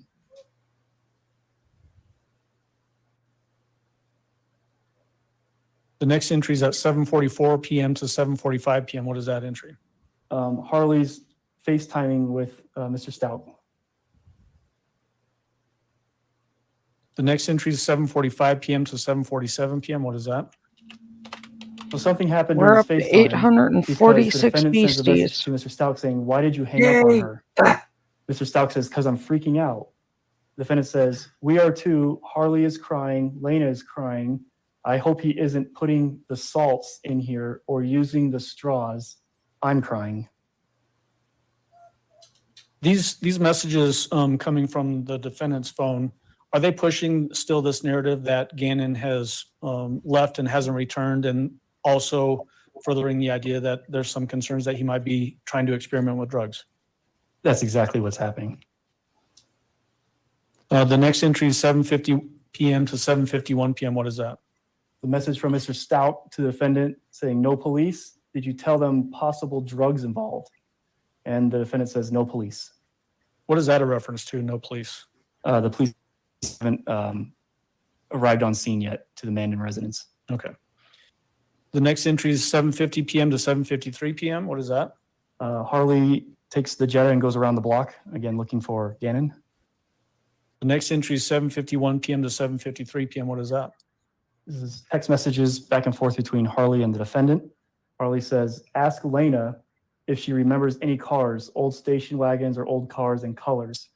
So this message string takes place while Harley's driving around the block. The defendant replies with, no, but don't go there by yourself. Connor's mom is on the way and she could go with you. And Harley responds with, okay. The next entry is 7:53 p.m. to 8 o'clock p.m. What is that? So over these next 7 minutes, the defendant's sending messages to Mr. Stauch saying, Connor's mom on the way to start looking. Connor's mom said it's a stupid idea putting elementary at the middle school. Harley has gone to look for Jimmy. I think that's supposed to say I'm freaking out. I can't breathe. Have you let anyone know or waiting on the police? Sorry, let me just break in there. When you say that you think it says I'm freaking out, what is it? Just spell it out so the record is very clear. FRAKAIJF space O. And when you say that you think it should be saying freaking out, is that based on the context of the message itself? Yes, the situation that we're in, and she uses the term freaking out quite a bit. Okay. And then the response from Al to this is what? I texted that lady from SC because their son is on the same bus. The defendant says, okay, your mom, his mom? Mr. Stauch says, yes. And the defendant says, just in case they ask me, you talk to both. Mr. Stauch says, who? The defendant says, like, did you tell him mom? I'm assuming it's supposed to be his mom. So I know when they ask me if he made contact with her. Mr. Stauch says, yes. The defendant says, what is she saying? He talked to her? Mr. Stauch says, no response.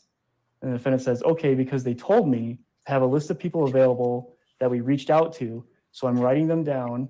They need social. Is it here? Mr. Stauch says, I lost them, remember? The defendant says, okay, are you in your hotel room? Mr. Stauch says, yes. The defendant says, babe, you aren't saying much. I'm losing my mind. They aren't here yet. During this portion of the evening on January 27th, is the neighborhood starting to become mobilized to be out looking for Gannon on this night? We're still early on, but yes, they start doing initial searches that night. Neighborhood canvases, flashlights, that kind of thing. There's reference to Connor's mom being notified about something, Harley being out looking around. That's what I'm basing that question on, that this is sort of the start of that neighborhood effort to find Gannon. Yes, it is. Okay. The next entry is at 8 p.m. What is that? This is an outgoing call from the defendant to Mr. Stauch, and it lasted 1 minute and 24 seconds. The next entry is at 8:05 p.m. What is that? Mr. Stauch calls the El Paso County Sheriff's Office. Next entry, 8:06 p.m. to 8:08 p.m. What is that? The defendant asked Al, what did they say? Mr. Stauch replied with same BS.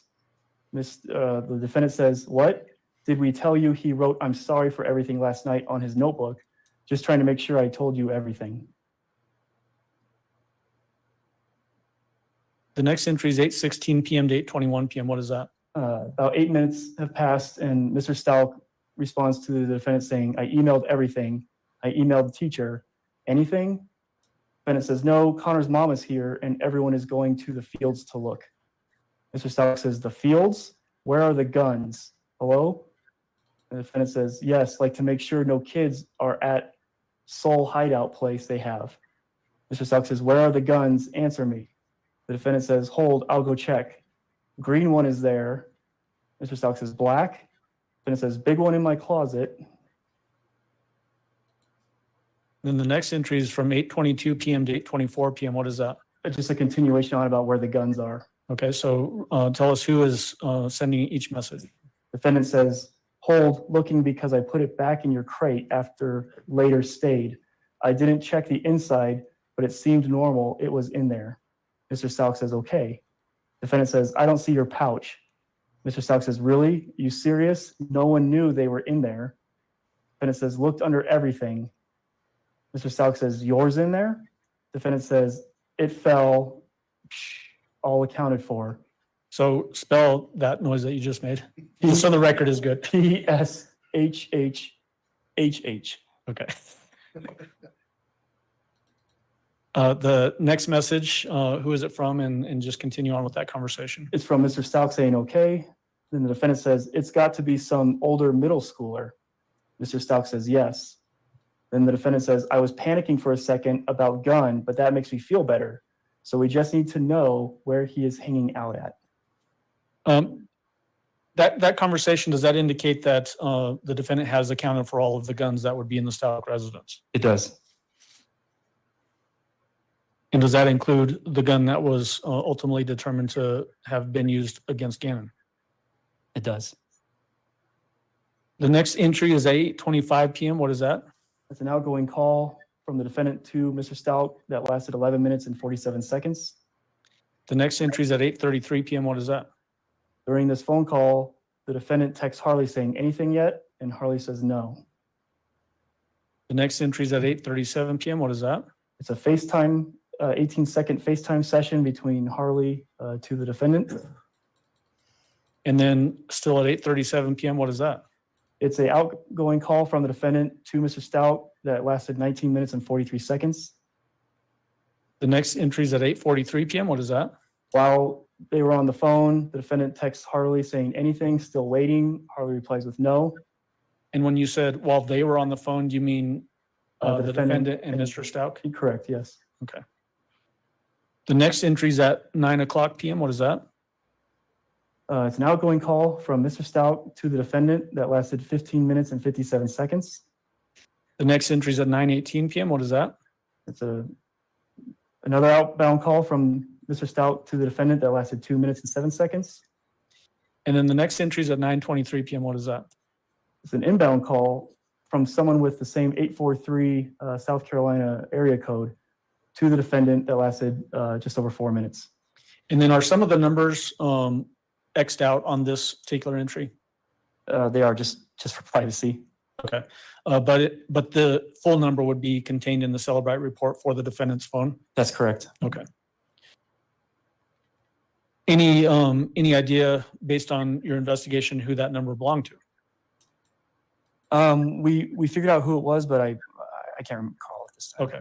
843 area code, is that Myrtle Beach, South Carolina area? Yes. Okay. The next entry is at 9:26 p.m. What is that? It's an outgoing call from Mr. Stauch to the defendant that had a 0 duration. 9:26 p.m. again, what is that? So he recalled in that same minute, and this time it connected for 4 minutes and 36 seconds with the defendant. And then 9:36 p.m., what is that? 10 minutes later, another outbound call from Mr. Stauch to the defendant that lasted 17 seconds. And then 9:39 p.m., what is that? Mr. Stauch called the defendant that lasted 1 minute and 23 seconds. And then 9:45 p.m., what is that? Outgoing call from Mr. Stauch to the El Paso County Sheriff. 9:46 p.m., what is that? Outbound call from Mr. Stauch to the defendant that lasted 7 minutes and 9 seconds. And then we have what appears to be a text exchange again, is that right? Correct. From Mr. Stauch to the defendant. It's 1 minute where Mr. Stauch says, Landon said, track his switch through Gmail. The defendant says, tell me how to do that because we looked it up and it said no GPS. So how? Mr. Stauch says, any police? No clue. And the defendant says, okay, I'll Google it. And was there a particular search that we saw earlier on a particular phone about tracking a switch? There was. Just remind us what that one was. Well, there was a search from Gannon's phone earlier that day asking, can my parents find my phone, period, if it's off? But there was also a search in the defendant's phone asking that question, can I track my Nintendo Switch? As it relates to that search on Gannon's phone about can my phone be found if it's turned off, was that search conducted before Gannon was reported missing by the defendant? It was. At 9:57 p.m., what is that? An outbound call from Mr. Stauch to the defendant for 6 minutes and 24 seconds. And then 10:03 p.m., what is that? It's an outbound call from Gannon's phone to Landon that lasted 4 minutes and 28 seconds. Based on the indications that you testified to earlier, is Gannon alive at 10:03 p.m. on January 27th? No. And yet a phone call is originating from Gannon's phone to Landon's phone, which is Gannon's mother. Is that correct? That's correct. Do we know who was using Gannon's phone at that particular time? It was the defendant. 10:08 p.m., what is that entry? The defendant tells Al essentially how that phone call went with Landon. The defendant says, she didn't yell, she just cried. Cops are here. I did have to tell her the whole deal. I didn't withhold anything because the cop was right here. And did Al respond? He responded with okay. And then at 10:09 p.m., what is that? The El Paso County Sheriff deputies arrive with the body-worn camera and the audio and the pictures in exhibits 210, 211, 310 through 315. And is that also corroborated by the testimony that we heard from Deputy Youngkin early on in the trial? It was, yes. And saw his body-worn camera footage? Yes. The next entry is at 10:35 p.m. to 10:43 p.m. What is that? It's a text message. Mr. Stauch sends a message to the defendant saying anything with some question marks. The defendant says, they are calling you. Mr. Stauch just leaves a series of question marks. The defendant says, they were asking me questions about dental and the same things I kept telling them, and it's frustrating. Where does he go to the dentist? And Mr. Stauch responds, Fountain. No, no, no. The next defendant replies go ahead. The defendant replies with, I know, but I told them they're overwhelming me with stuff that I don't know or isn't relevant. Mr. Stauch responds with, but dental records are for ID, OMG. And the defendant says, I'm overwhelmed because I'm mad at how long they took. Are dental records, in fact, used to identify potentially deceased individuals? They can, yes. 10:44 p.m., what is the next entry there? It's immediately following that last message. The defendant places an outgoing call to Mr. Stauch that lasted 33 seconds. The next entry is at 10:46 p.m. What is that? Another outbound call from Gannon's phone to Landon's phone that lasted 12 minutes and 6 certainly seconds. does not help the defendant. Do we know who was making that call using Gannon's phone? It was the defendant. Never mind, at that point, she has to prove her The next innocence. entry is at 10:53 p.m. What is that? And the standard is not. It's a picture number 511 taken with Gannon's phone. It's of a cigar. And did we hear testimony from Harley Hunt about finding some Swisher Sweet cigars in Gannon's backpack? Yes, at the request of the defendant to search Gannon's backpack. The next entry is at 11:01 p.m. to 11:09 p.m. What is that? Message from Mr. Stauch to the defendant saying nothing else, still talking to police. And the defendant replies with, I feel like I'm having a heart attack. Mr. Stauch says, tell the police. The closed Says, captioning kills me. You're asking me irrelevant stuff when I could be going through the rest of the 462 comments. Mr. Stauch replies with, you okay? And the defendant says, no, like I do everything I can, but none of it matters. And now Thank you, I'm Iris. He was outside or drill me about other friends when I don't have the first number to one of them. I've walked this house for 5 hours. I haven't eaten. My chest hurts, but it's not about me. What's that reference to the 462 comments? Is that a reference to social media? Yes, she's on Facebook a lot during these last couple hours. Okay. Yeah, because your kids. The next entry is at 11:09 p.m. What is that? An outgoing call from Mr. Stauch to the defendant that lasted 11 minutes and 8 seconds. Yeah, that's your The prime. next entry is at 11:29 p.m. What is that? The defendant calls Totally. her mom. It lasted 1 minute and 12 seconds. The next entry is at 11:39 p.m. What is that? The deputy's clear, meaning they leave the Mandan residence, and Gannon's entered as missing at 11:49 p.m. The next entry is at 11:51 p.m. What is that? It's a message from Harley to the defendant saying, "Do you need me to get you anything?" The Sandy, defendant she's replies, talking "No, I about may need to go to the store." the bids from. And the final Dr. entry, Blair. 11:54 p.m. to 11:57 p.m. What is that? Mr. Stauch asks the defendant, "You okay?" And the defendant says, "All these photos are starting to run together. My eyes and head hurt. Someone is bringing me a Coke. My head is about to bust." And when we're Oh, the other looking one at could take longer. this totality of this particular timeline, cut the it Gannon is quick. missing line extends for the entirety of this portion. Is that right? It does. Was there any indication during this period of time that the defendant went out and was looking for Gannon in the neighborhood or in the vicinity of the 6627 Mandan Drive? Other than the initial drive with Lena when it was raining out, no. It indicates Oh, that she you're was me inside the house. again. Yes, Was I she know. on social media more than she was outside looking? Absolutely, yes. Thomas, just imagine Letecia So on we're going to go Discord. to the next exhibit, Oh, which God. is 697. No. It's going to be page 1 of 4. Yes, Sandy, I was fairly heavily featured in Dr. Chris Rayner's video. And then Again, just so that we are the referencing the podcast sources of was an information for entire this portion of the timelines, tell us what we're looking at. Nothing's changed. It's still the same main sources. Mr. Stauch's phone download, an entire defendant's phone interview with download, me. It Harley's phone was a lot download, longer. Gannon's phone download, and the FBI cast report. And then the blue line, does it extend? Gannon is missing for the entirety of this particular timeline. Gannon's still missing. What is the time span for Iris, page welcome 1 back. of People's Exhibit Hey, Mean John. 697? Iris, you have Now to we're admit, at his Tuesday, editor was and savage. Page 1 looks I was from dying. midnight to right about 7 a.m., 6:59 a.m. Okay. There's an outgoing call at 12:09 a.m. from the defendant's phone to The Mr. big Stauch's brain phone. That editor. goes to voicemail. I was rolling. The next entry is at 12:40 a.m. What is that? The defendant His calls editor Mr. is Stauch, savage. and It's it, hysterical. connects for 8 minutes and 58 seconds.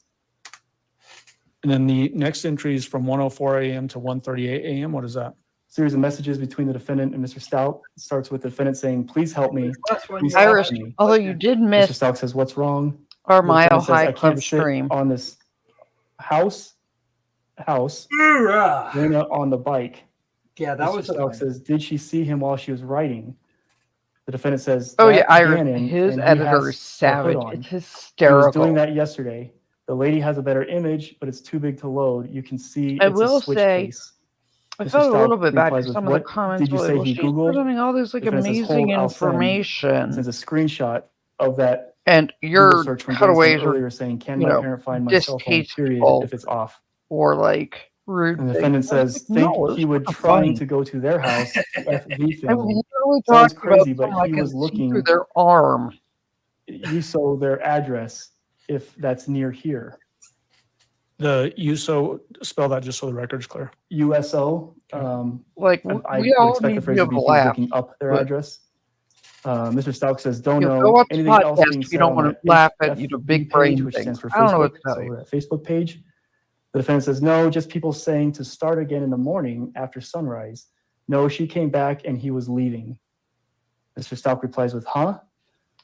The defendant says, "I don't know. I was answering something. People brought us food." And Mr. Stauch says, "K." Yeah, Iris. I mean, Chris tried to.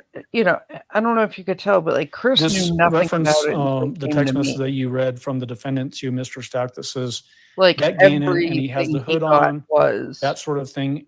Is this based off of tips that are from coming me, in and that then Gannon might have been I gave seen him, at different you know, places around the community? resources Yeah, there's some to look neighborhood at, and Facebook then pages and Yeah, there are messages loads of or stories. Facebook Messenger with oh yeah, still Iris. pictures from When you neighborhood can see through the cameras in patient's the area, arm, you're like, and one the was a fuck. boy wearing a blue hoodie. Were those Oh, tips ran down what are by you doing? investigators? They were. Were any of them founded to be Gannon himself, or were they not him? All of them were confirmed to not be Gannon. From 1:49 a.m. to Yeah, 2:06 police are on a.m. in What no is one's that? home. My The mom ain't defendant been there for messages 3 days. Mr. Stauch saying the pains are getting worse, not being insensitive at all, just letting you know. Please talk. Are you ION? Oh yes, And Iris. corrects it with up. Stuff you see. No one has reached out to me years but working Lawson in public Ranch. safety. I always give it my all and try to do my best at There's a everything I lot. do. It's funny. Mr. Stauch doesn't respond. In this message, Yeah, I mean, the I defendant explained refers it to Chris as herself best as as I I. Is that could. correct? I tried Yes, to I. bring it down And so it then was again, like we asked just a understandable little to bit ago, not or medical like I asked people. just a little bit ago, I any always references try to to keep, calling like, herself my Maria or paramedic Jasmine and or Taylor or medical anything like stuff that? No. easily digestible and At 2:46 a.m., what is that entry? The defendant messages their friend or her friend, Dietrich Moss, saying Gannon has been missing since he was outside playing yesterday. Because then And, during my extreme, Dietrich I Moss was does like, not "Hey, John, Does Tommy, this we're in indicate that sweatpants?" the defendant is still pushing the idea that Gannon has left and not returned to the home? That's correct. From 2:46 a.m. to 3:00 a.m., what is that? The message from the defendant to Mr. Stauch saying no one is ever supportive to step parents, like they mean nothing when I did beyond my part. Mr. Stauch replies with, OMG, what are you talking about? Gannon is missing. I mean, Iris, and you are anybody worried that about what people are works for saying to public you. does The public defendant safety replies for with, 15 I have years. no one to talk to. This What? story No one said anything to me. because Mr. Stauch replies with, truth is dozens of people far were out stranger looking than and people fiction. brought you food. The defendant responds with, I was Like, telling you you how I can't make felt up the and that all I stupid has shit people here do. was the Lawson Ranch Because people. that level of Mr. stupid is Stauch not replies with, justifying. Gannon has no one right now. That's who has no one to talk to. And the defendant replies with, meaning I had other friends here. You totally read it wrong. There was no one putting myself over this. You are my husband. I was saying my feelings. You completely took it wrong. I never discredited anything. You were saying people were talking to you. Forget I even mentioned having chest pains. I was taking away anything. I wasn't taking away anything. I was saying they were worse, and I wish I had someone to help.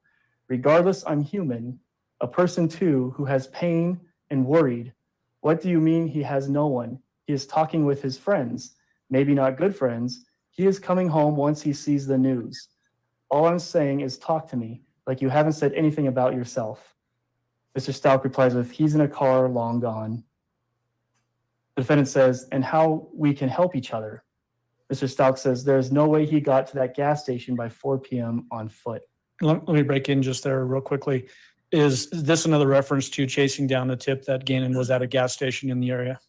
Yes, there was some information that someone may have seen Gannon at a come and go gas station, but we confirmed it was not Gannon. Was not Gannon. Was not Gannon. The next response from the defendant is what? Long gone, like with friends, right? I'm just so lost as to what to say, and it's all so sad. I have hurt, but you want to talk to me about yours. So that's all I'm saying is to talk to me, help each other out. I can't sleep. I asked the neighborhood to pray for you on your flight and help you. I'm just so devastated. I run time the door at every sound. So I can't imagine you. I'm just hurting for you and me too, but I just don't want what to say or do or where to search next. I've been in his life since he was 5 and helped take care of him in most of his adolescent years. I don't understand. I think he may be peer pressured, and I don't know about the salt stuff. And like I keep imagining salts everywhere, and my brain won't stop thinking if he has food. We haven't eaten yet because we were supposed to at 6. Is there anywhere I could go? I have to do something. Please talk to me and tell me. In any of these long text messages, are there any pleas for mental health help from the defendant? No. The next portion of the timeline is 3:05 a.m. through 4:42 a.m. This entry looks different than some of the others because there's more times listed. Why is that? It's kind of broken out. Instead of making this timeline even longer, I just kind of isolated the times that these conversations took place at these timestamps. Okay. And so let's have you read through these text messages, starting with the defendant's text message. The defendant says to Mr. Stauch, babe, please, what do you mean long gone? Now I'm freaking out. I want to talk to you. I need to be there for you. I'm glad you have lots of people there for you, but we need each other. I need to be there for you most. Are you awake? What time do you leave? I feel so sick, I'm going to help the people search. I misread that. I feel so sick, I'm going to help the search people. Babe, you said your plane was early. I can't sleep. Babe, are you okay? You are supposed to be on the plane, and you have said nothing in hours. Babe, you have to be up if your flight is at 6. Where are you? And Mr. Stauch doesn't respond. The next entry that you have on the timeline is at 4:56 a.m. to 4:59 a.m. What is that? It's a message from the 843 area code number to the defendant saying, any new information? And the defendant replies with, no, I keep checking the door every few minutes. Last we heard, he was at a store getting food. The next entry is at 4:59 a.m. What is that? A message from the defendant to Mr. Stauch saying, I'm sorry that you feel the need to ignore me checking in, especially my husband getting on a flight with the tragedies that happened with the helicopter this week. I know you are worried, but it doesn't mean to ignore me and not be kind. What's the reference to the helicopter thing? Kobe Bryant's helicopter crashed and he died in it. 5:15 a.m. is the next entry. What is that? It's a local area code number 719. Message to the defendant saying someone posted he wasn't at school either. And the defendant responded with, he had to go to the doctor for his stomach. Honestly, I don't keep up with friends. Albert lets them walk around the neighborhood, but he was here in the afternoon. Based on context, who is the he that's referenced in that text message? Gannon. Was there any indication that Gannon went to the doctor because of his stomach being hurting on January 27th? No. The next entry is at 5:27 a.m. What is that? A message from the defendant to a person with a 631 area code number, and she says, Albert is hurting and taking it out on me. The next entry is at 5:41 a.m. to 5:57 a.m. What is that? From 5:41 to 5:57, Gannon's phone is now messaging Landon.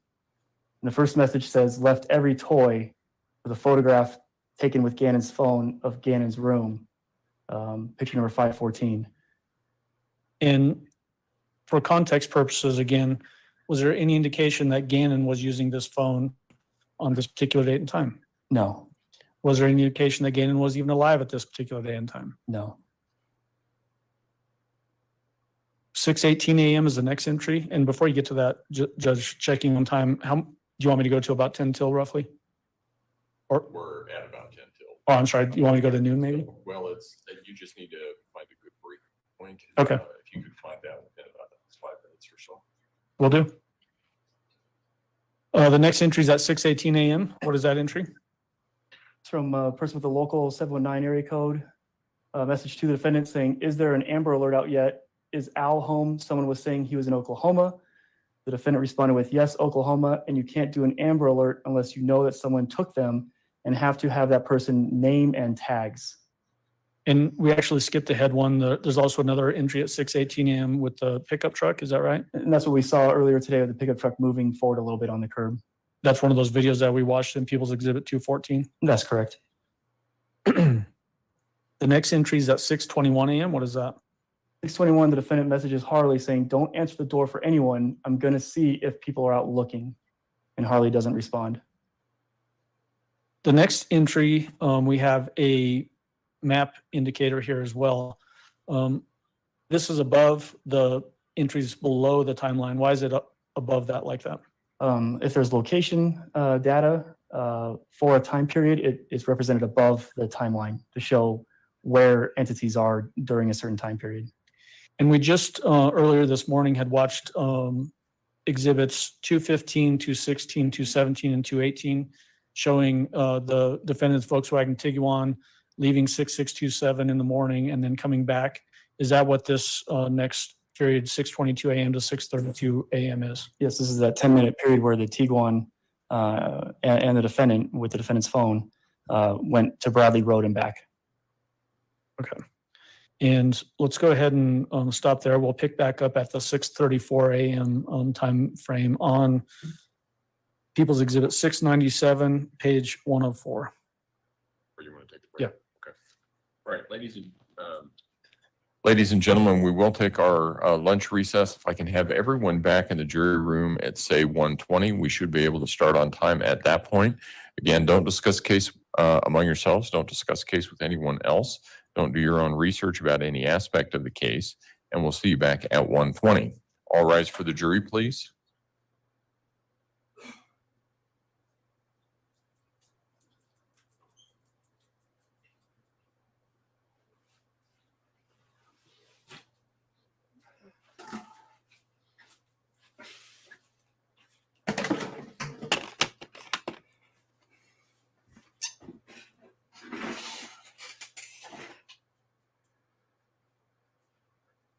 Let's see what they've got. Thomas Slot Kim's back. Thank you. May all be seated. Record should reflect the jury has left the courtroom. And did we ever find out what the issue was on that video? All right. I do want to put something out there for people because I know that there is some interest on this case or about this case on WebEx. If we lose video of the courtroom feed during any portion of the trial, we will not restart that until we reach a breaking point. The reason for that is that the default setting on the camera, regardless of how many times we've tried to adjust it, the default setting pans out. So if you tune in before we actually start the session, you will see a wide view of the courtroom, which includes the jury box with no one sitting there. However, if the equipment goes down during trial and the jury is there and we restart it, there is a potential of capturing juror faces. I've issued an order for anyone who is viewing or rebroadcasting any portion of this video that they may not capture or they are prohibited from capturing jurors' faces at any point in time. So to avoid that problem during trial, if our equipment goes down and it appears we had some sort of issue, but I don't know what it was, we will not restart it until we reach the next break. You'll still have the audio, but not the video. And it's just, as I understand it, it's the video of the courtroom that gets lost, not the video of the witness stand. Is that right? Okay. So that's the process. I know it's frustrating. It's frustrating from my point of view too, but it is what it is. Mr. Clark, you can go ahead and step down. Is there anything else that we need to take up at this point in time? Prosecution? Nothing of really any context, so then we can probably turn the TVs off for now. No. Yeah. Defense? No, sir. Okay. All right. Court will be in recess. Thank you. So, Sandy, the issue is you can't. The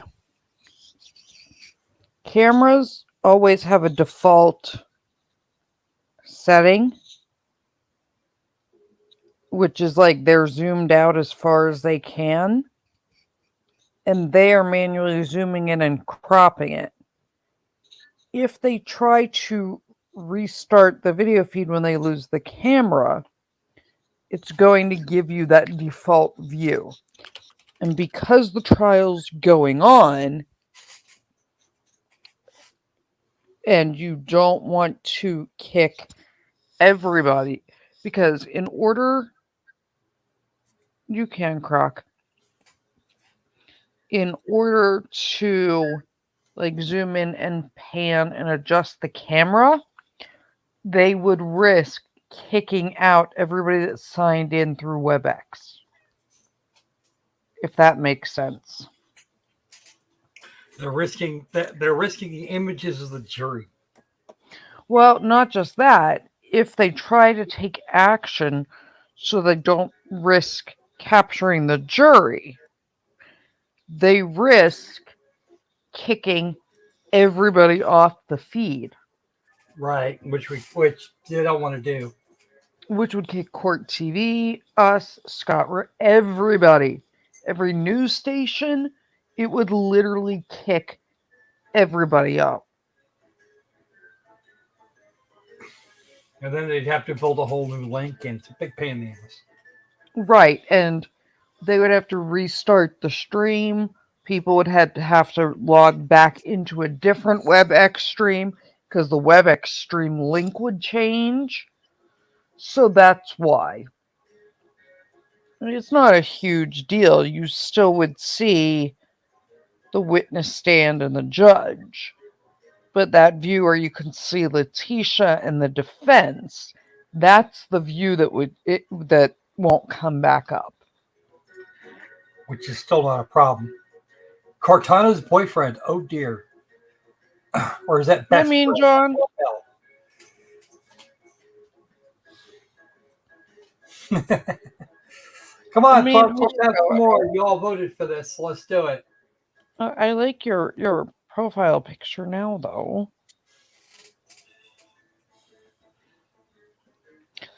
Although Micro said you looked like the boy version of the blueberry girl from Willy Wonka. Oh. In her defense, that picture of him does.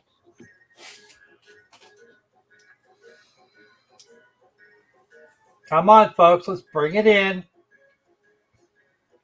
Well, Gnome just got to work. Oh, well. There's Debbie. Yay, Debbie. Faruka, that's her. No, Veruca's the one that falls down. No, he's right. Yeah, the golden egg, yeah, and she licks that. Yeah, okay. Oh, that's right.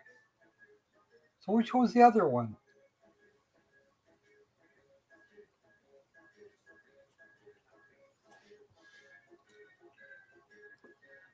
Enter the room code JUTS. Oh, before I forget, for those people that have reached out and asked, I have talked to Texas Mama. She's dealing with some stuff off camera, but she is okay. Oh, that's good. Oh, God, I forgot. Violet. Yes, Violet. They had to take her out and get her. Yeah, Violet's the one that turns into the blueberry. Veruca Salt's the one that falls down with the I want it now. Violet Beauregard. Yeah. But the other one is first name. Because Violet, you're turning Violet. But yeah. But I did see a few people ask me about Texas Mama Bear. I did talk to her on the phone yesterday. I'm also going to call Papa CCW back. Yeah, that's getting a little concerning too. Well, I talked to him the other day. Okay. And when I last talked to him... We need one or two more. Oh, Croc just started. Okay, fine. Yes, Sandy, I'll call him back. Last time I talked to him, he was still having some issues because he has had to move into this new house because of the water situation in the old one, and they're still struggling through getting like his stuff moved, things back up and running.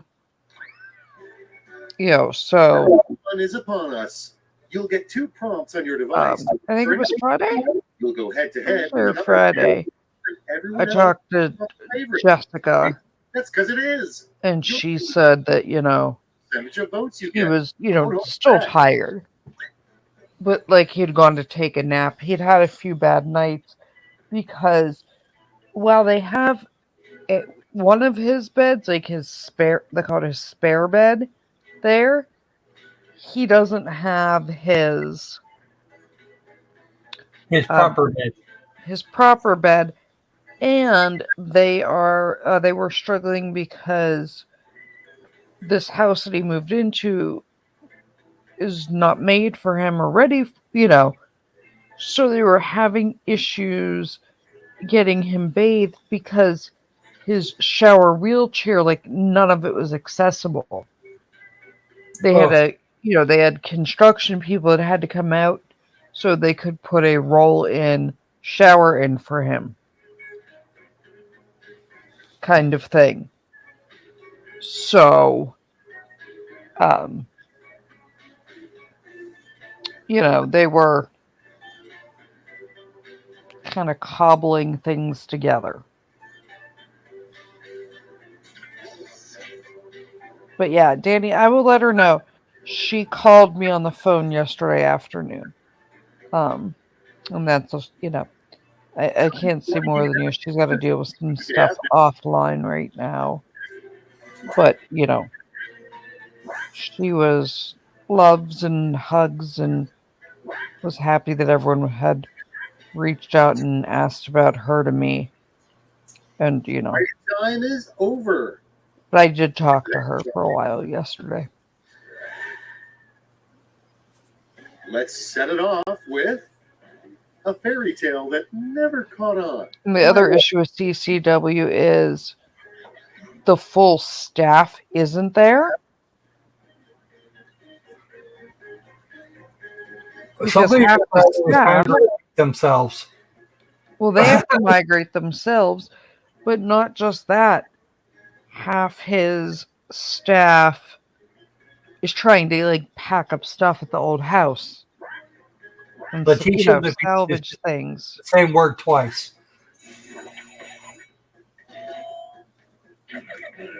So, next on the docket, a bribe. Is it a bribe to give a federal judge blank? $10 trillion. And now it's time to vote for your favorite.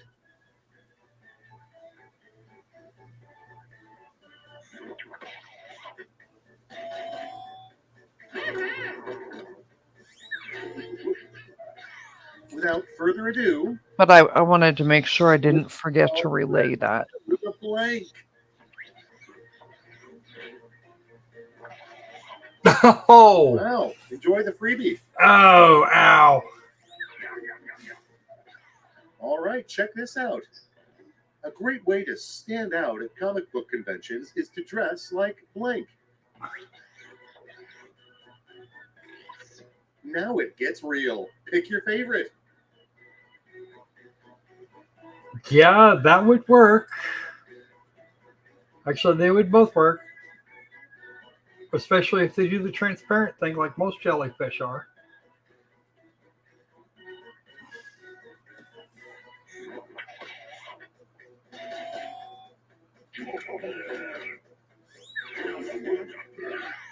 Moving right along.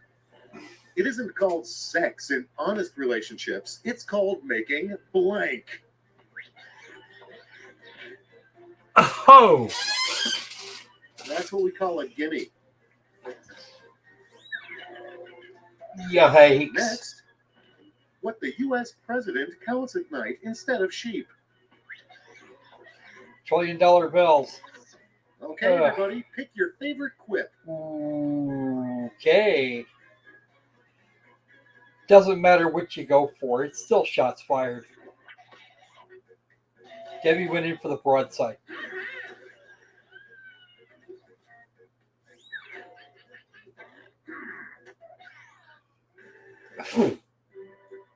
And that was round one. Let us never speak of it again. On Yeah. to the scoreboard.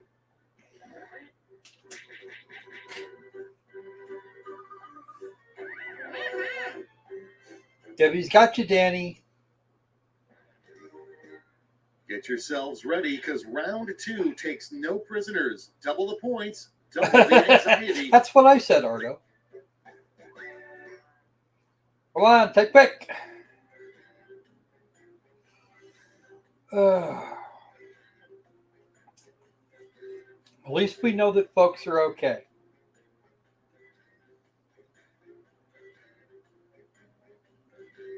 Because that's now 3 people that have checked in with us over the last while and a half.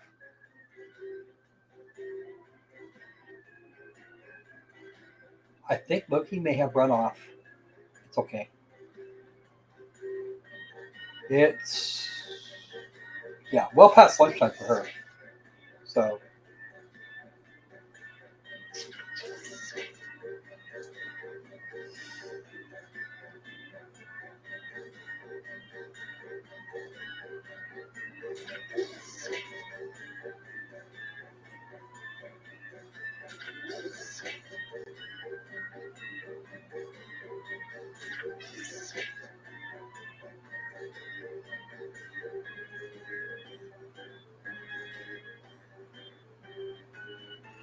Come on, Mean John. Figure out how it works. Good. Outstanding. Okay, let's see him. At the front of the line is, this player would never hurt a fly, but they would hurt blank. Okay, pick one.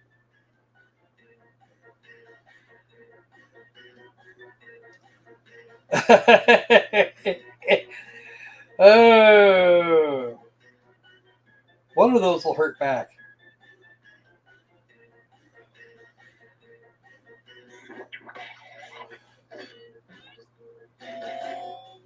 Oh. Shots fired. Rude. Sandy wouldn't hurt a crocker squirrel. And next is crocker squirrels love Sandy. The biggest perk of living in a cave. Okay, choose your favorite. Ted Kaczynski didn't do the cave thing. He had a cabin out in the woods, the middle of fracking nowhere.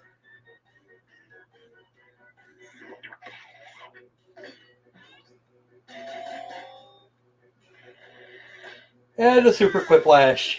Oh, damn.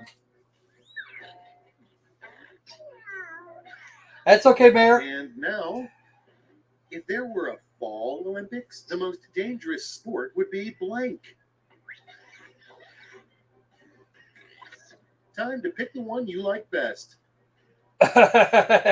Walking across the parking lot. That might be fun. Yes, you got some points. I would have gone. I would have gone with starship riding. There you go. Strap you to the outside and off you go.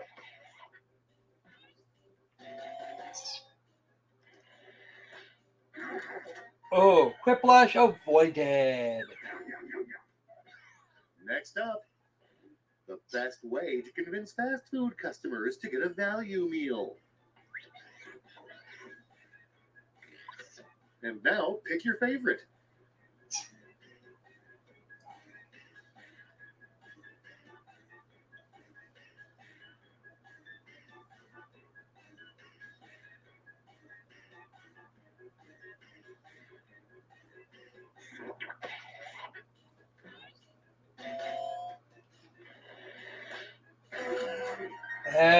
Schmitty gets it.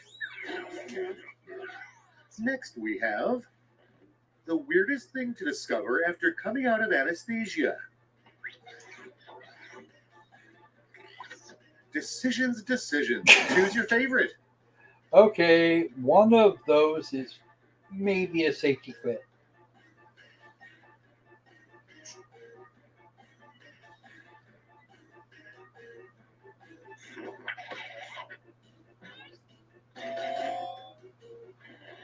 Yeah, apparently not. And next, a college degree that will be surprisingly useful in 20 years.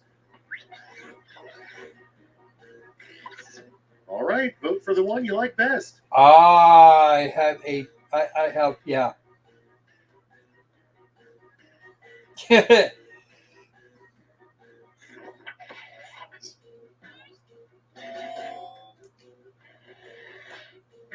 I agree. Absolutely 100%, Katie. Okay, only one round remains. Let's see how it's shaping up to this point.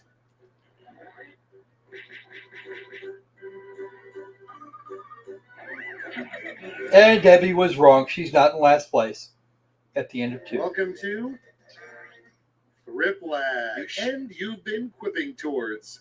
Each of you will be sent a prompt that requires 3 separate responses. Remember, big points mean big pressure. Comedy optional.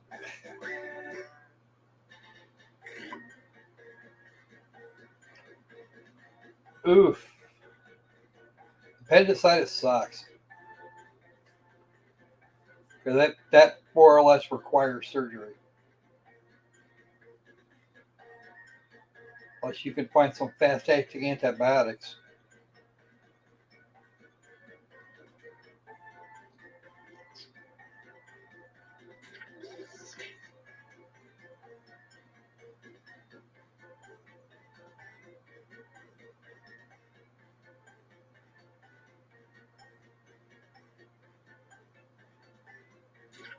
Two down.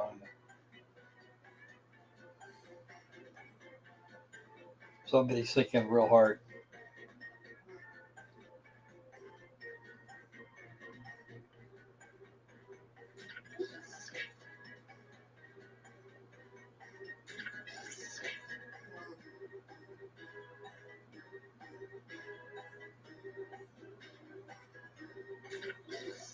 Come on, Cindy, you can do it. We believe in you. We'll get this over with. Three distracting things to yell as someone tries to hit a golf ball.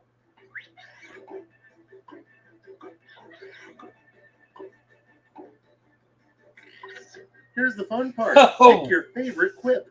Yikes. There's the callback. All right.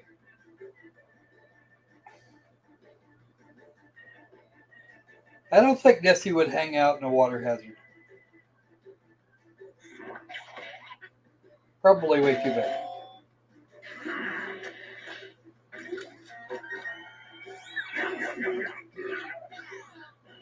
Three things the world will be dealing with next year that nobody would predict.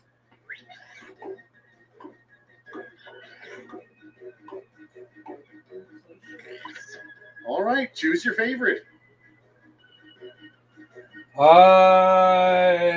We already have at least one of them on the left is already occurring.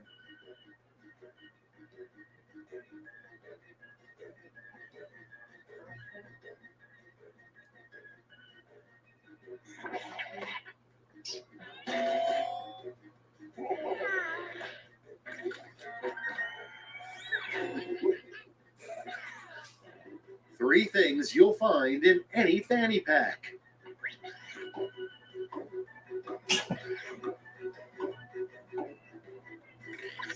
All right, people, it's voting time.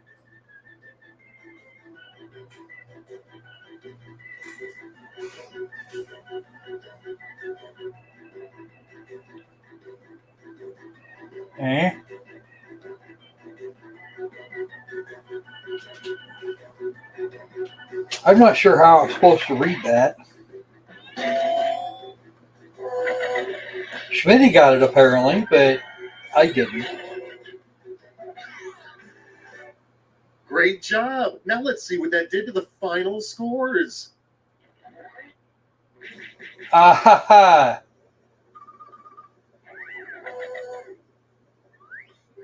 And Debbie wound up in 4th place, not last.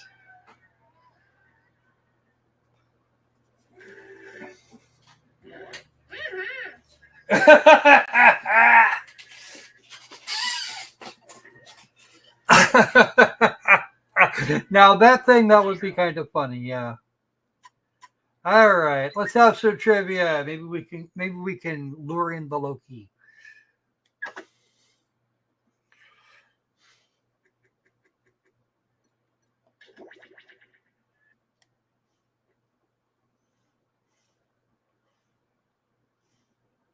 I'll take suggestions as to what to put up after this.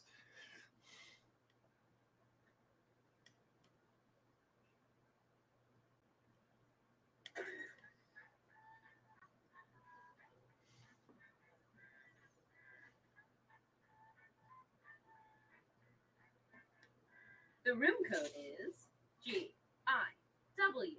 key. File in, folks. File in and file on.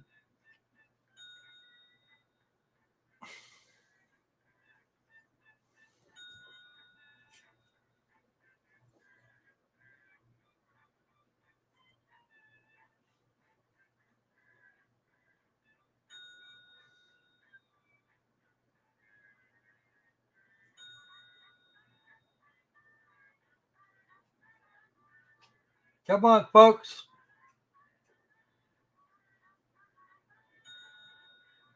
Katie, hi.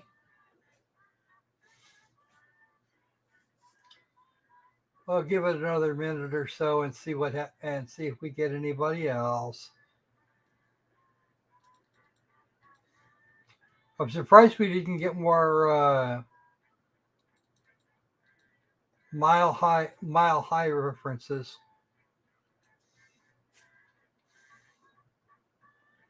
Debbie, did you ever find that link for Loki?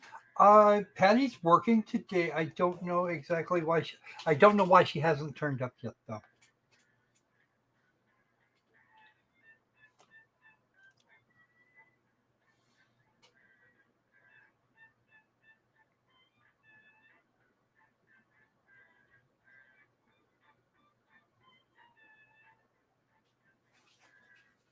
What's a gigger, Nick?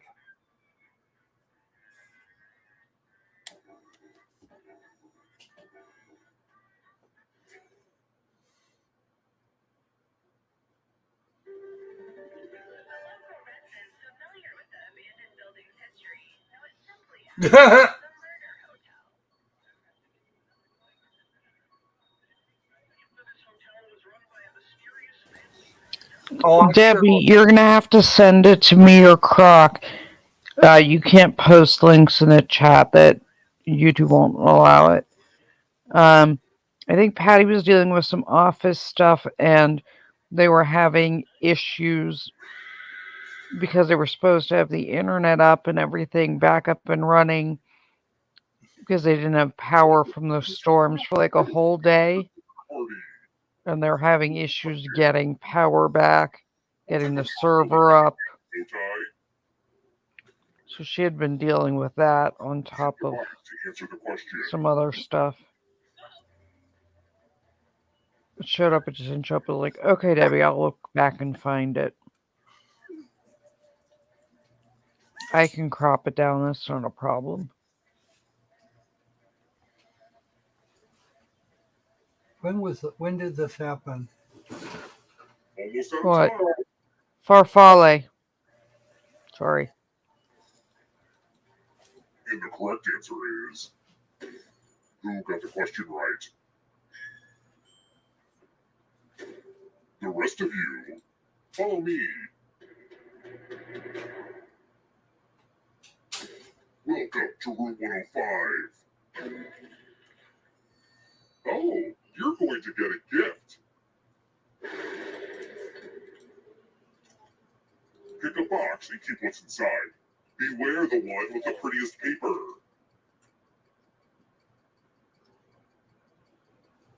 Breaking news, guys. An hour ago, that attorney, Mean John, the one we were talking about from the contempt hearing, Captain Jackass, resigned his job. Oof. After the hearing yesterday. From blowing up. I mean, half the time you're probably just The one that told the judge to listen. The one who literally pulled a listen, Linda. This elevator's a real death trap. For real, though. Mean John's going to have to work quick. Let's try another one. Which actor directed A Quiet Place?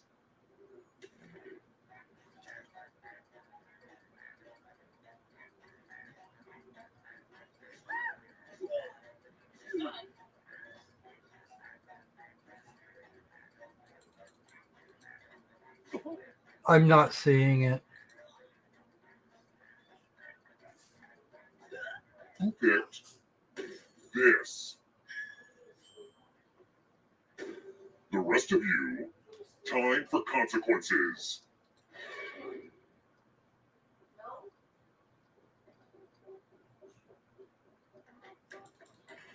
Hey, have you ever played this game, Quiplash? The game will send a question to your devices. Type in the funniest answer you can think of and hit send.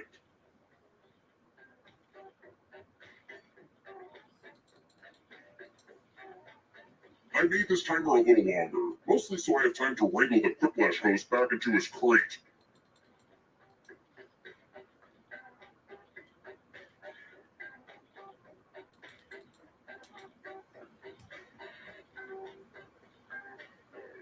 Okay, let's see what gags and goofs you guys came up with. What the raven in that Edgar Allan Poe poem should have said. All right, everyone else, vote for the answer you like the best. The player that gets the fewest votes dies. Okay, let's see what people think. The quips have been lashed.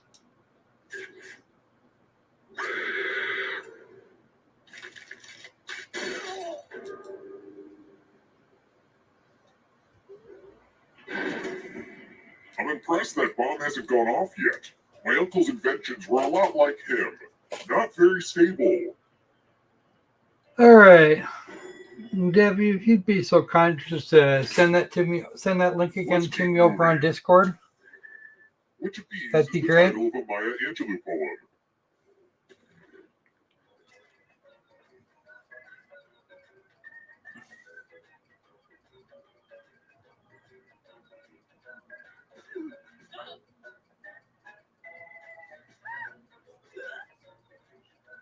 Three seconds left for me, John. This. That's what I thought. The rest of you who are still alive, it's time.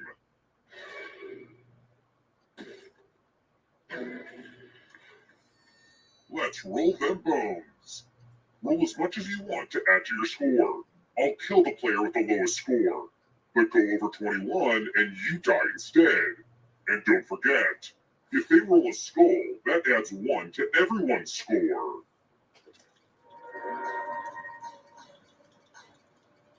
This is a game for people who like blackjack but hate using cards.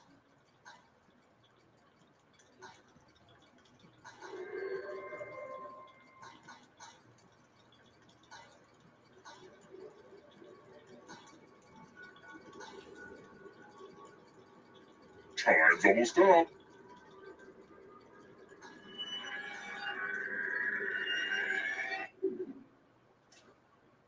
Low scores displease me.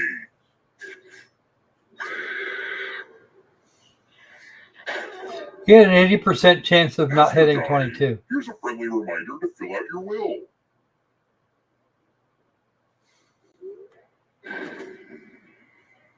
Since you have the least money, why don't you hold the bomb? Someone has to keep their eye on it.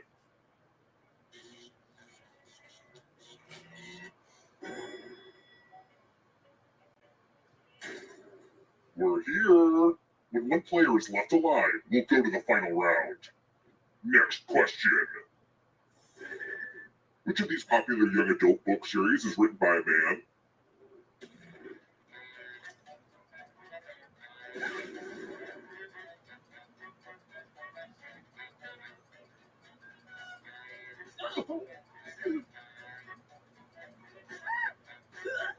I hope I wasn't the only one that saw that explosion. Who picked this? Way too easy. And we're not done with you yet. Let's try another one. Who leads the Russian Orthodox Church?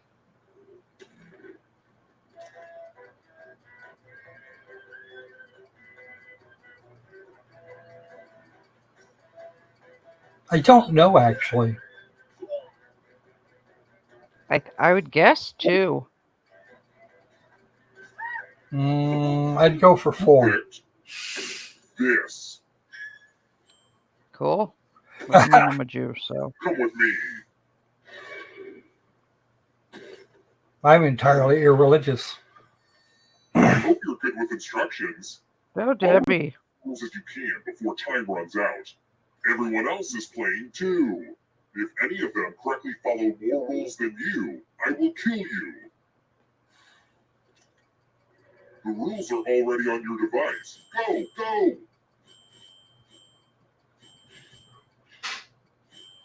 Just be glad that Patty's not here, gang.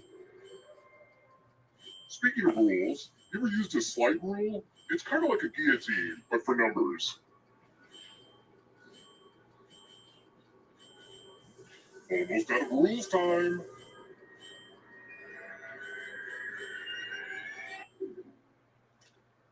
And Danny Look, kills I don't them make both. The rules. Wait, no, I do. I do make the rules.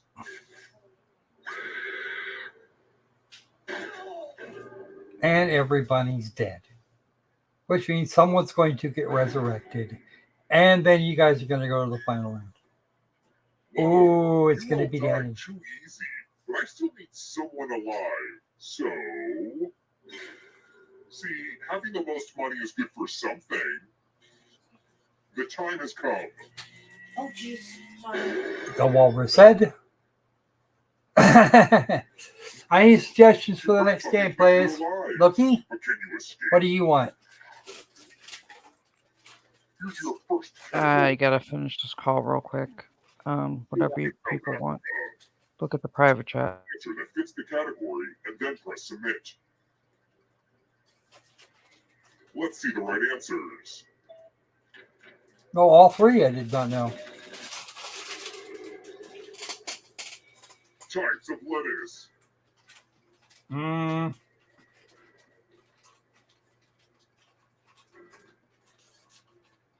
is almost up.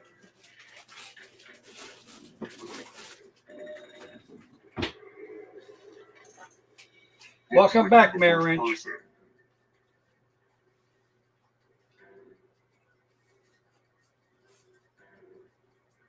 Time is almost up.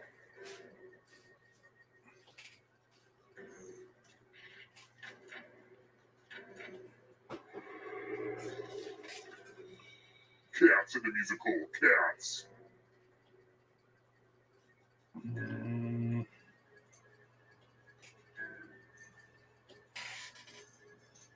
Entirely guesswork.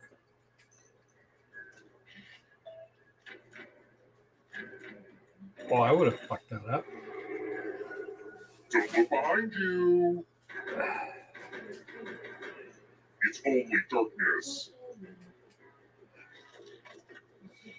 Placed by Moliere.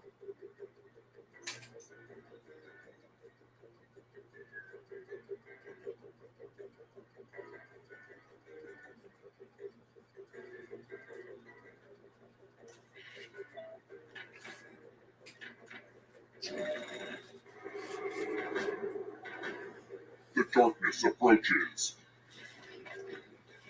10-letter words.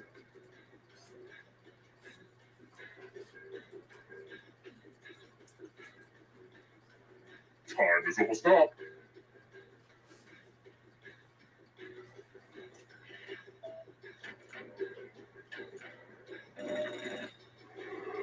That ghost can smell your life force. There's always room in the darkness. Sesame Street residents. I announced it a few minutes ago, Creed. A lot of lucky guesses. Next question. Ouch. One of the 7 chakras.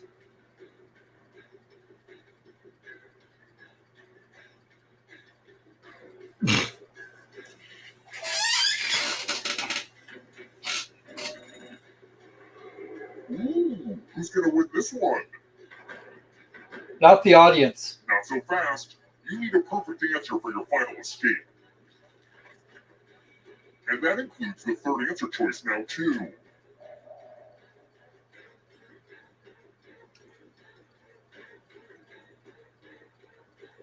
You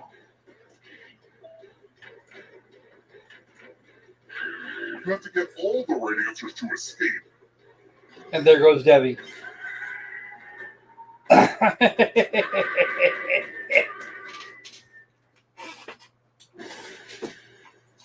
Welcome back, Iris. I'm still waiting for some recommendations on the next game.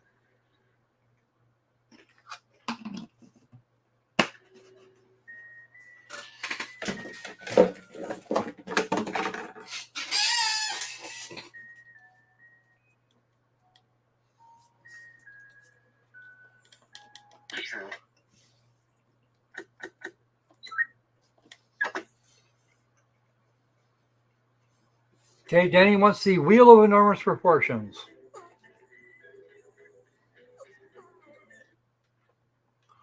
And since that's the only suggestion I've got at this point, we're doing it. Uh-oh, where'd it go?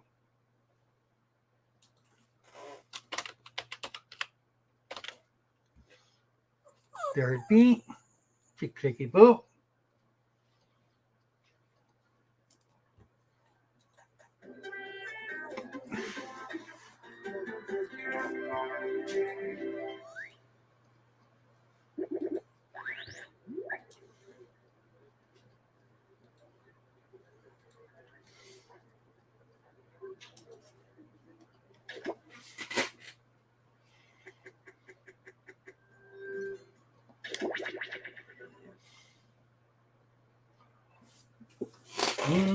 Don't know about riff tracks. I'd have to find a way to shorten it, probably. I'd most likely have to find a way to shorten it.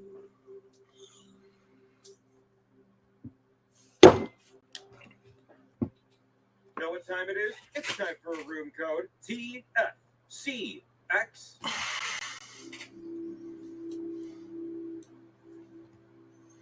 There's always some. If we can't get into today, there's always tomorrow or even maybe the party stream later. You know, someone's going to have someone's got something to talk about on that one. Or will.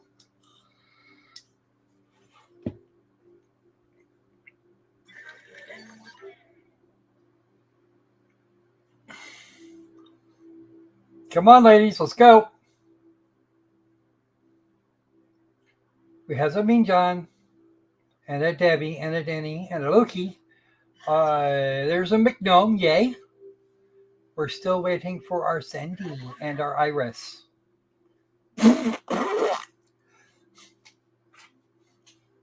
We have our Iris. Come on. Waiting for the Sandy.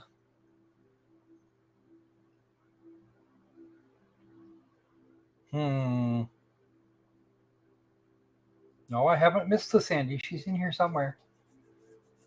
Well, she may have run off. There, Sandy. Yay. No, you're a clown. All right, let's do it. Ready?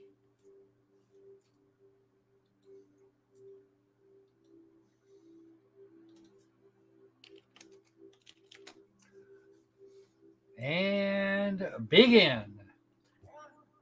Let's see who gets to join the Cool Kids Club today. Seeking answers from the all-knowing wheel of enormous proportions. You may now ask the wheel any one question that torments your very soul. Should you be chosen, your longing for truth will be satisfied, and your life forever changed.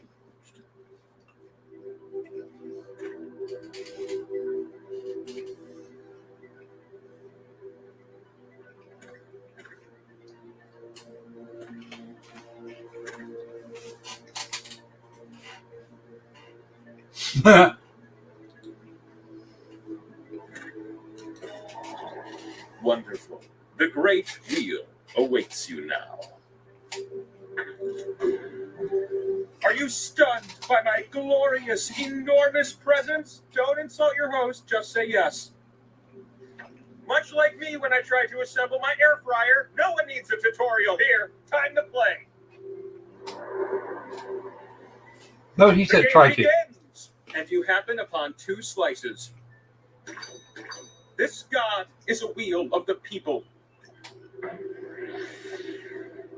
I'm in the mood for question 1. Which teams are part of the original 6 of the National Hockey League? Loki will get this immediately. Tap the answers that fit and totally ghost the ones that don't.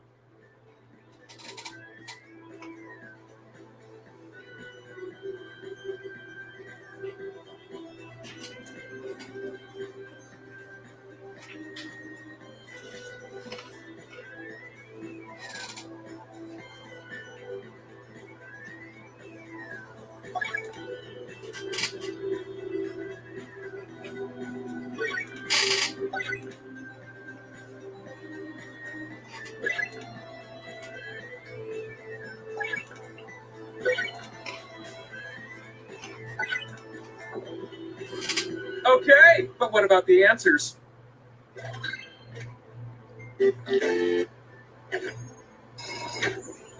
What in the... And the meeple with the most? Have another one. Question 2, incoming. Which cards will you find in a traditional tarot deck? Tap the right answers. That seems like a good idea.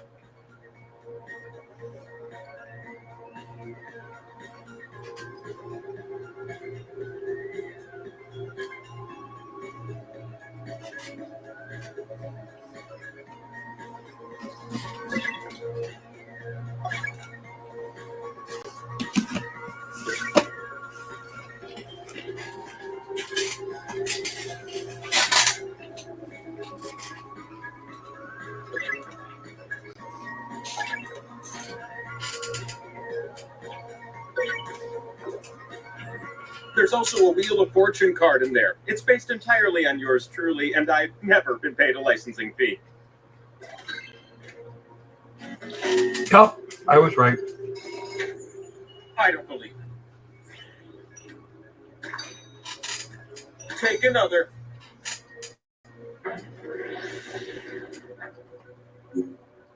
Question 3 and Power the slice go hand in hand. Which of these cities is closer to the North Pole? We're talking true North Pole, not that rotten lying magnetic North Pole. How about a bigger score than last time? Would that be wrong?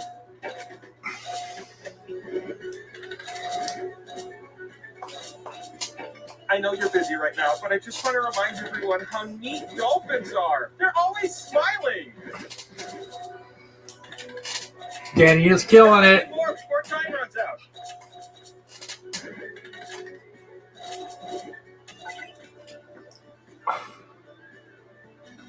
Loki killed it harder. It looks like it's you. It was always you. Ooh, look what I've got. Our flight. Okay, on to the summit where you'll spin me already.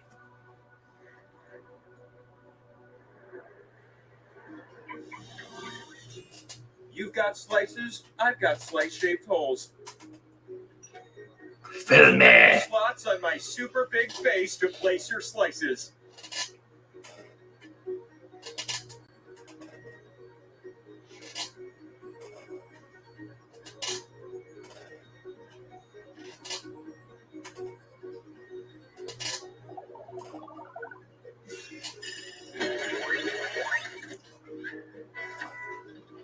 The first spinner in this round? Well, that's you, silly.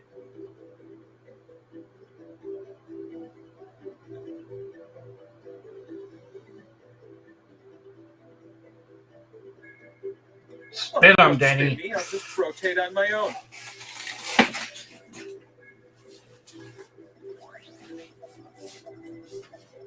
Here it comes.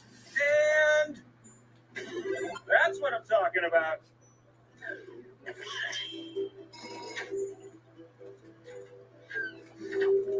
It's your time to shine.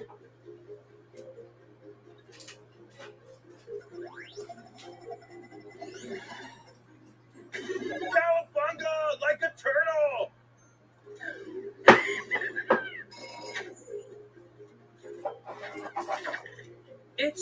turn.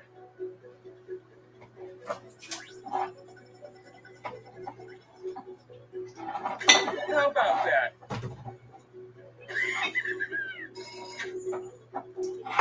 The last spin really raises the stakes. Make this one count, last spinner. Grinding to a halt. It's a split pot.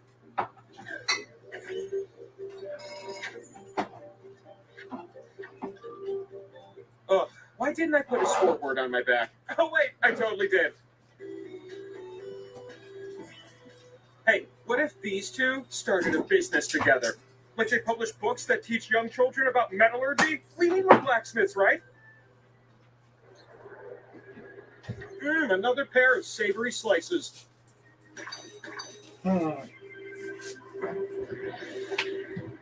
Question 1 is the first of 3 questions.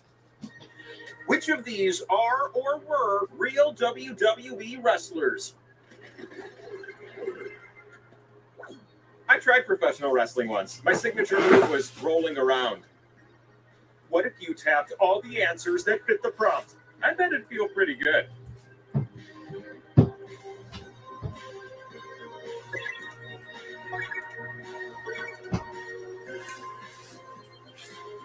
Nobody talks about how great lamps are anymore. They make things bright. They turn on with a switch. What is not to love?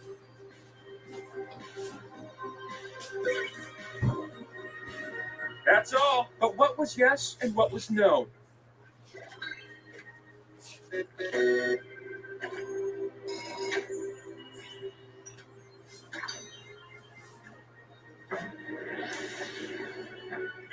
Question 2, anyone? Nope. Let's really zero in on this one. How many days was Kim Kardashian married to NBA star Chris Humphries? In days. Hey, dial a 3. good number, will you? Not a very big number, I don't think.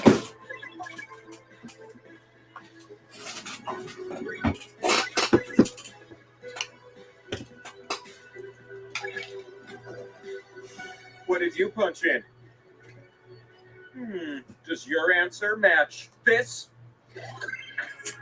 72. The top scores have me feeling all warm and fuzzy. 2 slices is better than 1.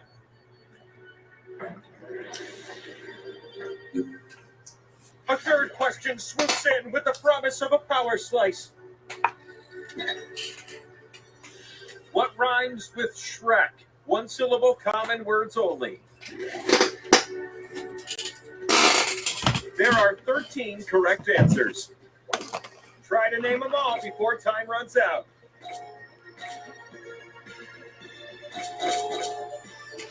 Some Slovaks can relate to this word.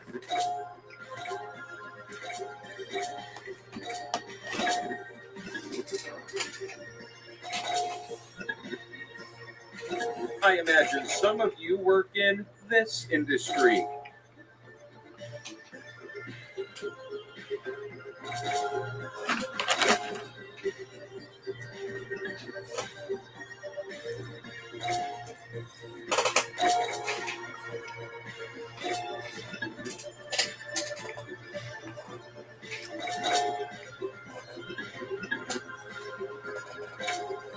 You're almost pencils down here.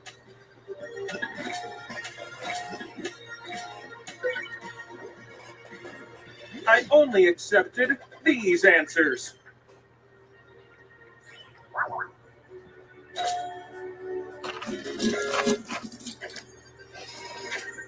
It has to be you, is who I pick. Are you ready for something shiny? Our flight. Enjoy. Step into my parlor.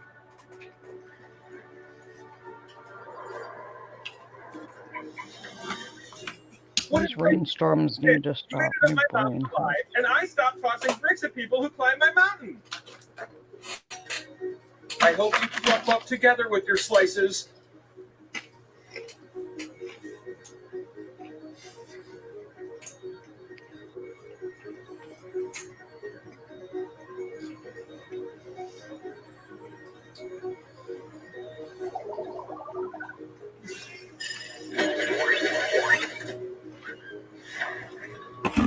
great consideration, I've selected you to spin first.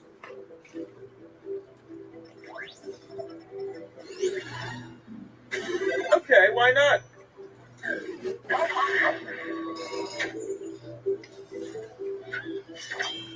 You ready, new spinner?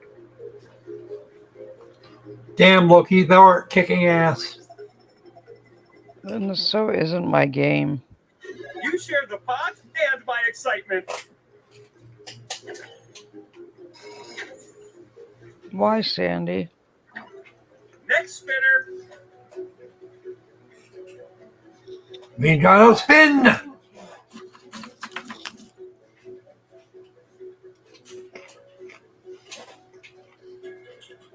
Hurry up. I don't want to spin without you. Come on, Mean John.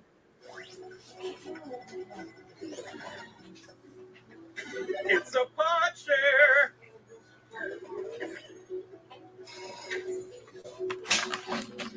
Two more spins and we're out of this round. Spinner.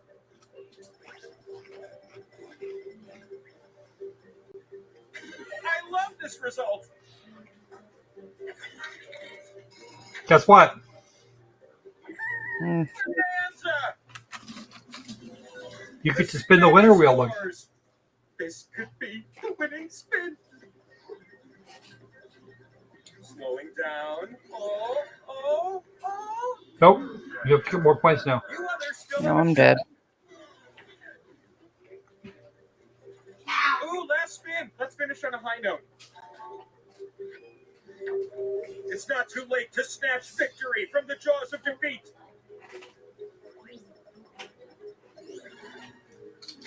All right, not bad.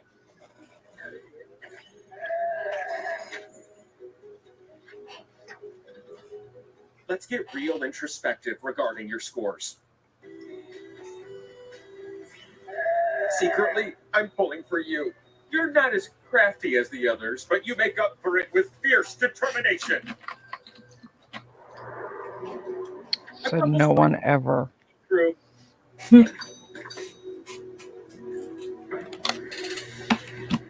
I'd like to introduce you to question 1.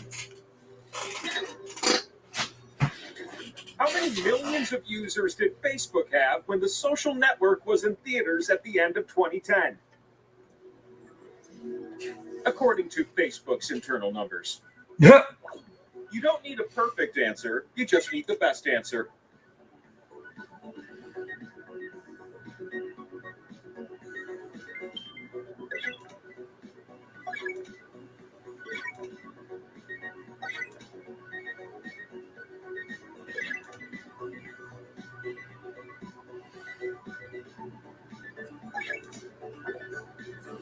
Numerically, what did you decide? But I was looking for...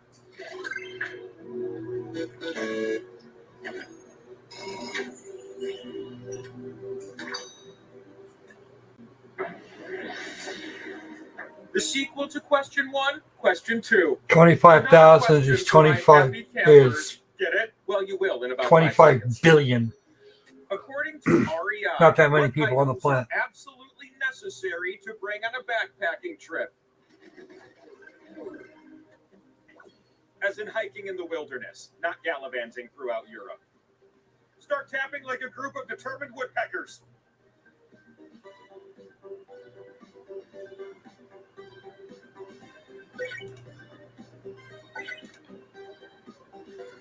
Have you ever wondered why I asked you trivia questions instead of making you joust while riding tigers? Because I sure have. I'd rather joust while riding a tiger some days.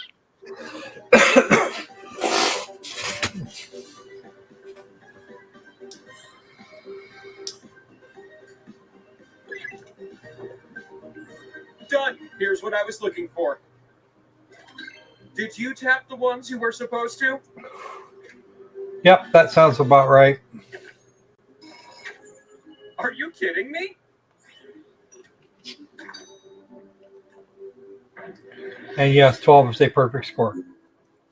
Question 3. Oh, that's right. I would like to point out this is from the person, me, that considers Your bite force in pounds per square inch. Alexander the Great once played this question and only got 4. True story.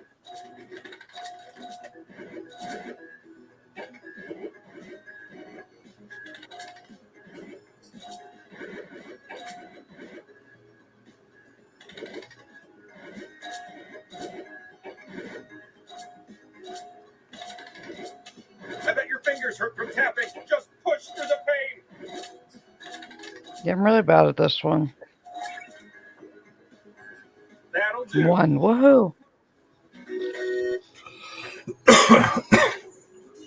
But I can max out the camping thing when my idea of roughing it's a 3-star hotel.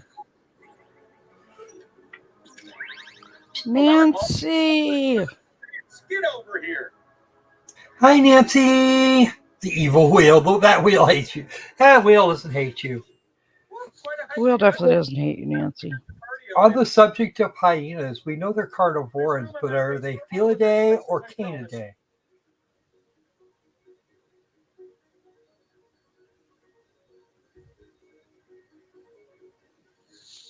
Who knows? Nancy, the video I was in yesterday, the one that was live yesterday, it would make perfect whatever for your book. We're going to start this spinning adventure off with you. I'm revolving. There you go. Ooh. You can win it right here. Ooh, more Lokis. Yeah, you can email me. Oh, just short. Better luck next time, Spinner.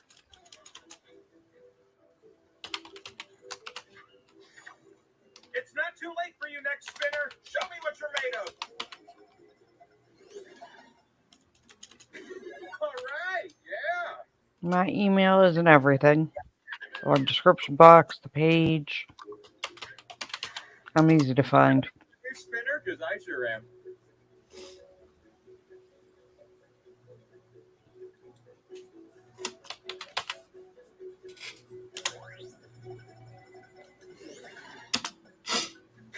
Hello.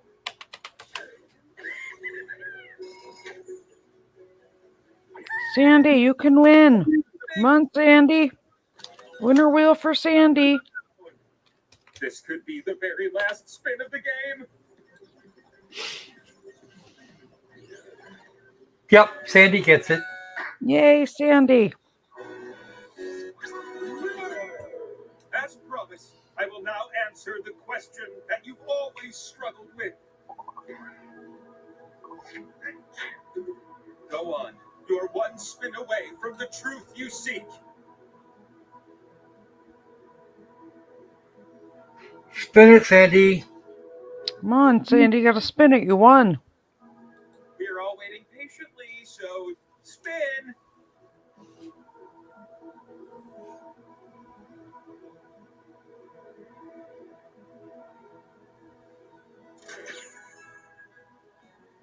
Not what you expected. What can I say? Life's unpredictable. Nothing even remotely close.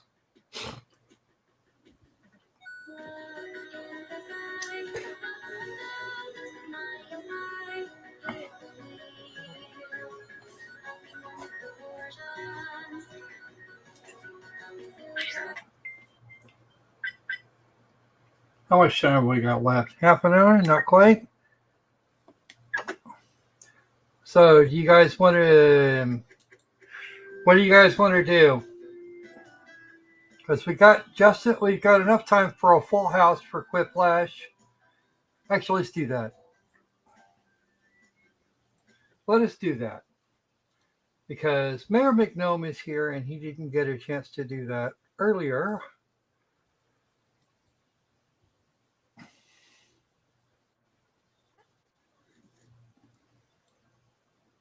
Sandy, you won. She did. But only because you were unlucky with the wheel.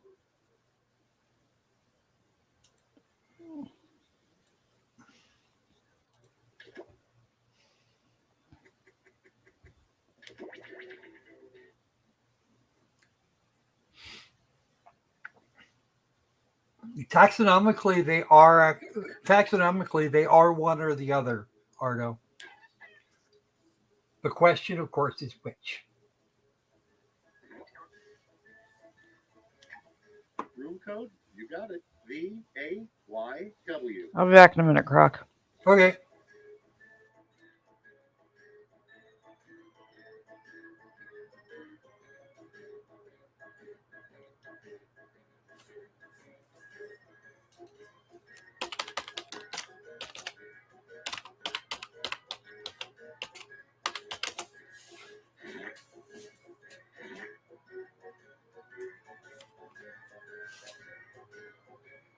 For those that like their individual links,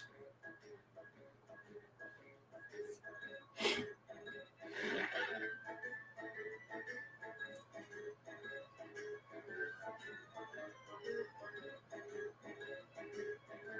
not a question what they feel they are, it's what they actually are.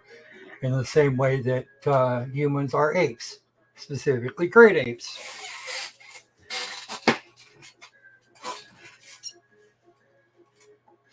Honestly, I've been looking at the votes thus far, and I'm kind of surprised.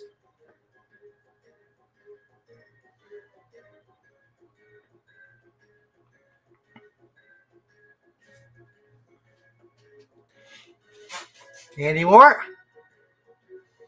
Then we got our Iris and our McNome, and a Nancy and a Danny and a Sandy and a Mean John.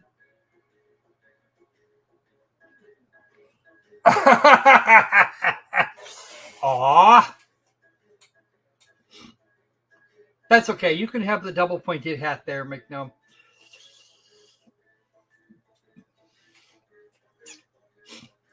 All right.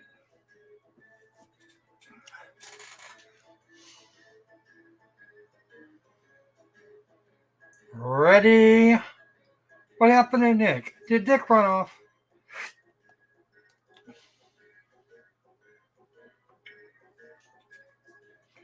Yeah, the water drop thingy actually looks like somebody in a gnome hat.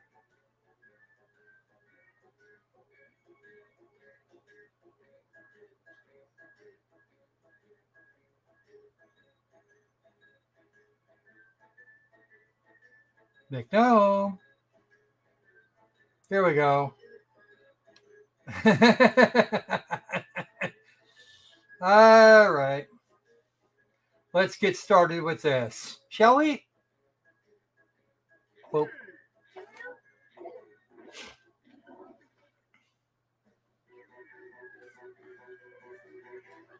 any more votes on it? The name is Quiplash 3. Placeholder title: Do not read or ship in this state. Ooh. I'm Schmitty, and I'll be providing humor, support, and vital instructions someone will probably talk over. Hey, if you're bummed out you're not in the game, you can still affect the score. Join the voting audience by entering the room code. Round 1. I'm going to flash 2 prompts on your device. Type something ingenious that will stand up against another player's response. Then everyone will vote for their fave, and one of you will get an ego boost. Points are scored based on the percentage of people who choose your response. Let's quip.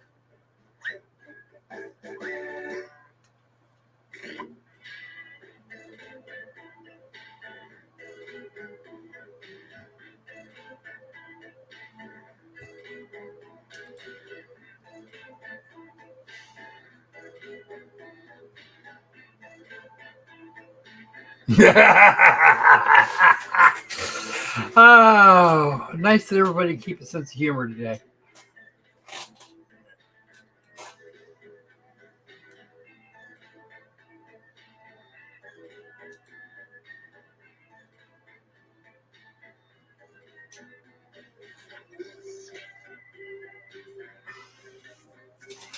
Just be aware, folks, we've got about 17, 18 seconds worth of lag.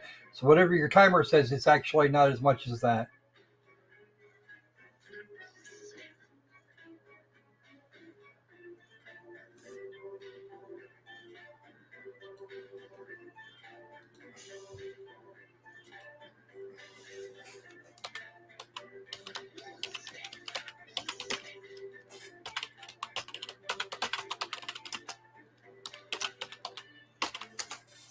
Time's running out. Safety equipment if you have to.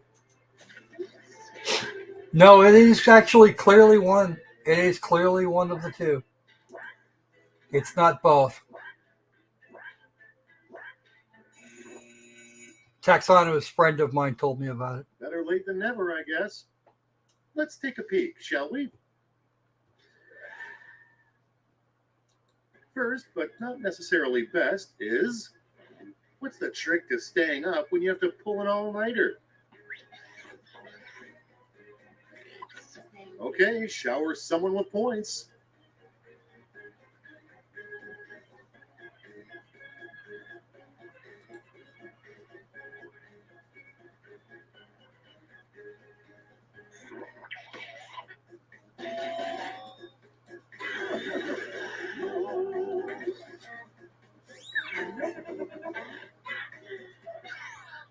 Next, something that should never be described as juicy.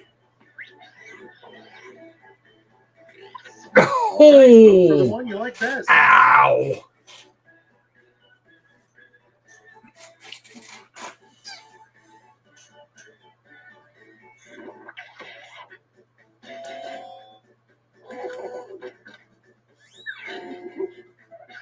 And now, what social distancing is called on Antarctica?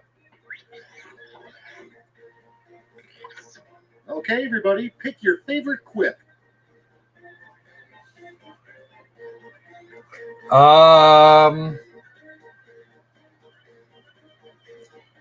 Actually, one of those wouldn't work very well. Danny, the hiding in the igloo, that's not going to work. And next, Get a good did you know snowstorm your up out garden there. hose can double as a plank? Oh! What you like best. Yikes.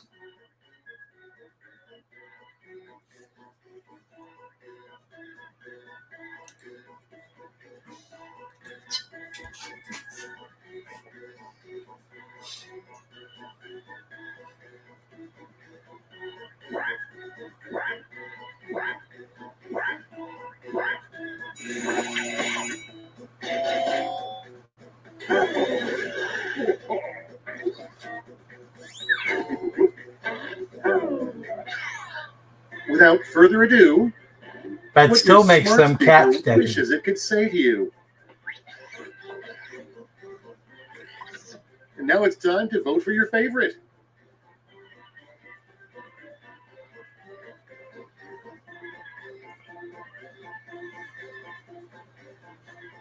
Whereas bears, seals, and dogs are all caniformian.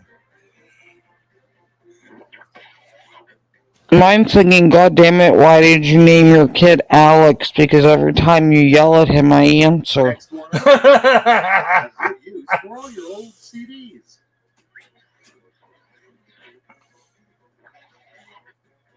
Half of winning this game is just showing up. Here's some points. There you go, Big Dome. I took a locket of round one's hair to remember it by. Let's look at the scores.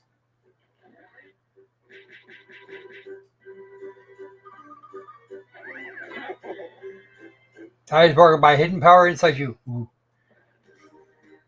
Time for round two, where the points are doubled and so is the pressure.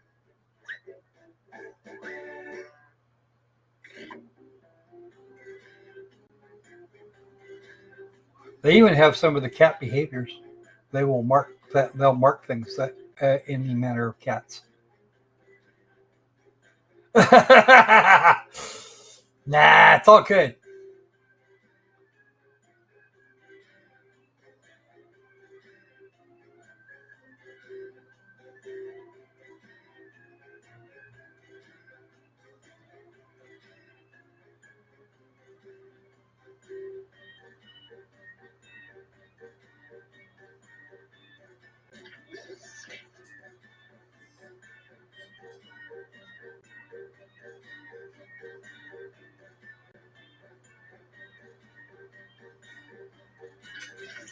So they look like dogs and have the claws like the dogs because They have to be able to. They have to be able to run prey down over longer distances.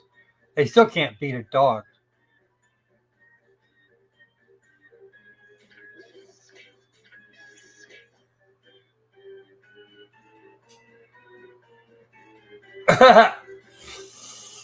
Okay, come on, We're running out McNum. of We can do time. this. All right, perfect. All right, no time like the present. First in line, a terrible slogan for ravioli. Let's vote. Oh.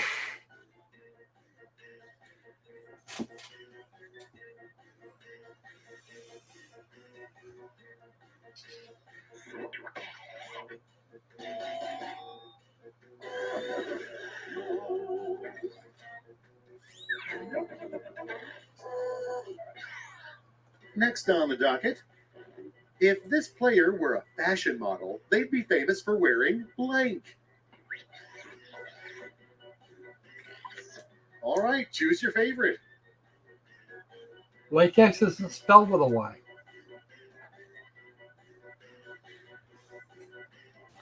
A banana hammock crocheted by Patty.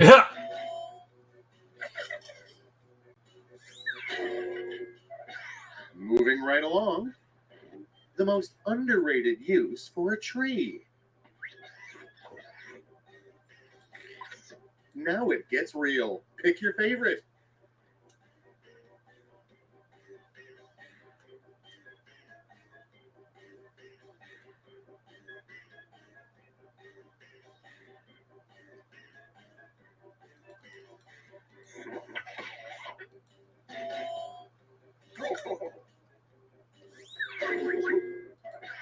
Let's see how they handle. I promise not to tell anybody, but seriously, what would you kill for? Here's the fun part. Pick your favorite quip.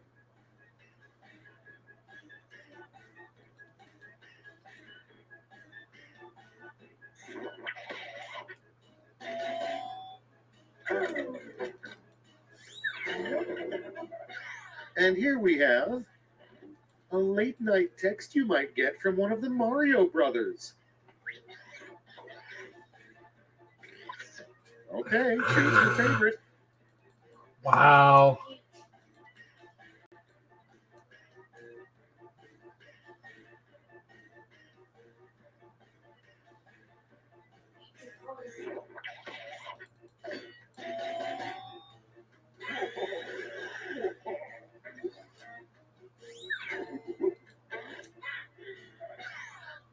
Next up, pool schedule. After free swim and adult swim, there will be blank swim.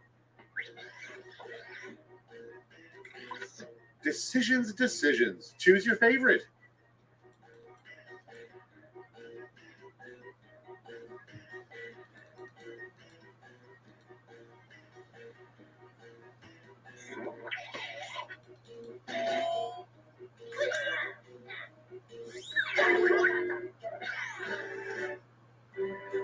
Oh You're dear. two-thirds of the way there. Let's see where you stand.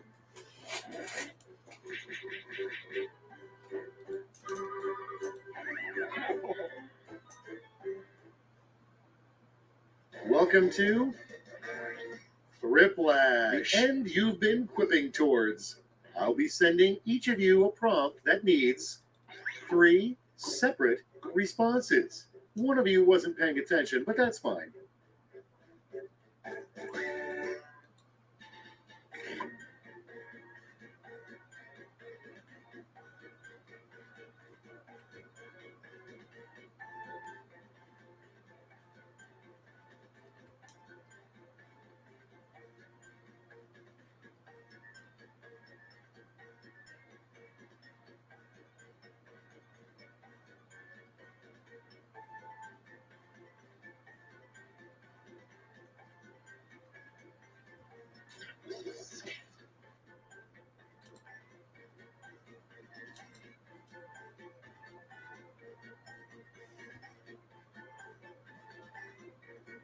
You did. Apparently, that's the Patty signal.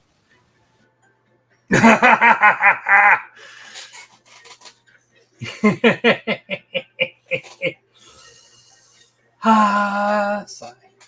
That's fun.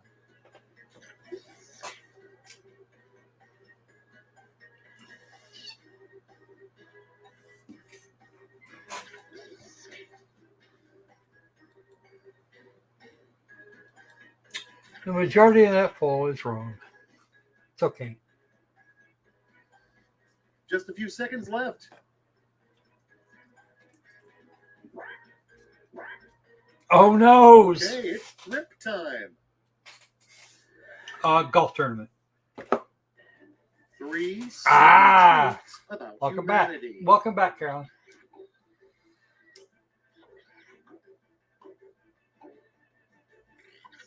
And now, pick your favorite.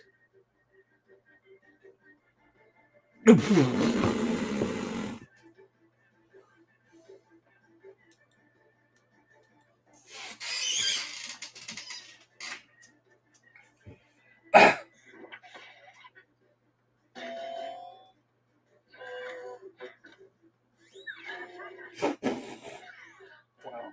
3 signs you've checked into a really bad rental house.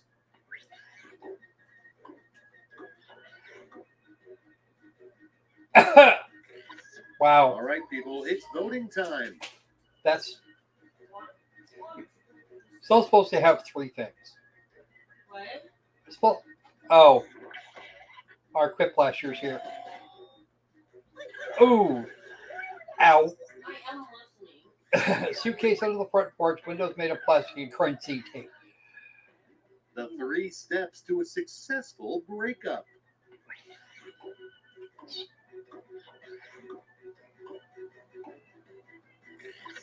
Decisions. Choose your favorite.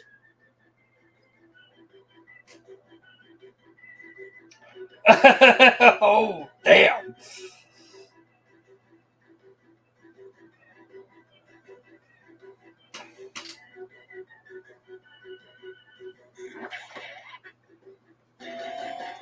Yeah.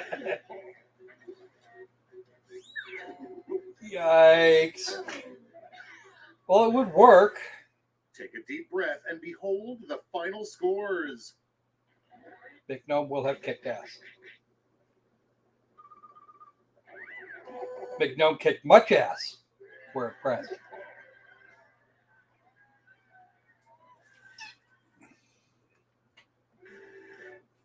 Not all the ass, just most of it. Steel Gnomes. Oh, jeez. Yeah, I expected that one.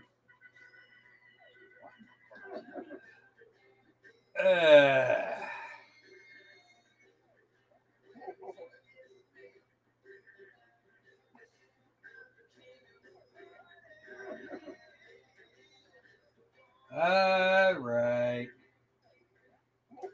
Time to shush this thing. Okay. That can go there. This can go here. And we now have just a little under 7 minutes. And her Loki, this is not present. Are there any questions that you all want to ask me? Or Loki, you could ask Loki a question or 6 too. You can. Although, Sandy, what is this? You like coming in and sniping everybody 2 games in a row?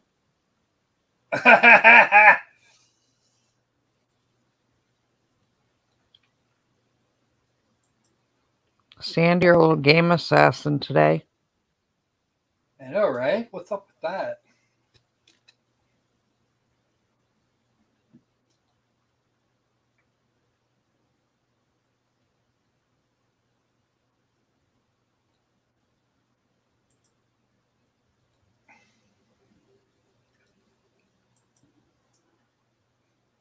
Nancy would prefer to think of it as luck of the draw, that, or it's just that the games hate her. That's not the way it is, but hey, I don't think the games are actually capable of that.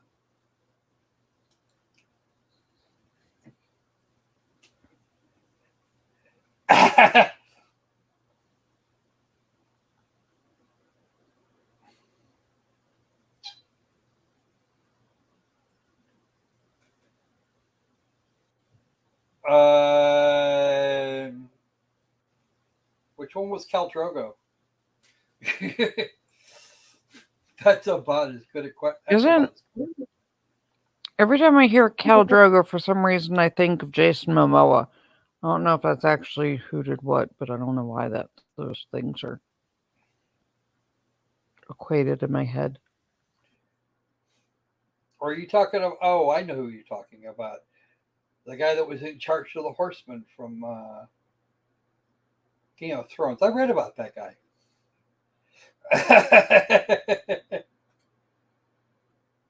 Oh, yep, it was Jason Momoa.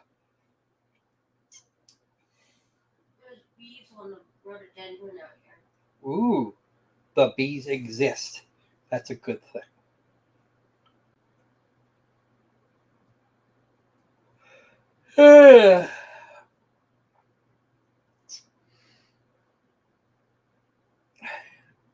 I ignored Aquaman.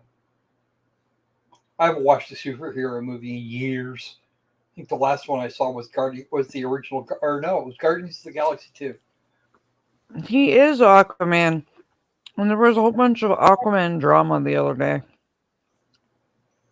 But you mean how Amber Heard isn't actually going to be completely fired, just minimized? Hmm.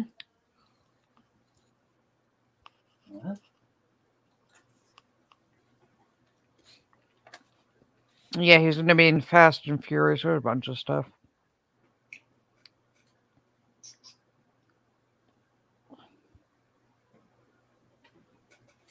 Members of the Lair.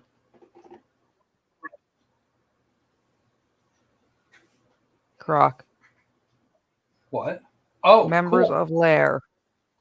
Right, got it. Okay. That's okay. You want to hear strange? I was at the so in Pittsburgh we have this like famous candy chocolate shop, and I had stopped there after a doctor's appointment to pick some stuff up to ship to a friend, and the dude that played AC Slater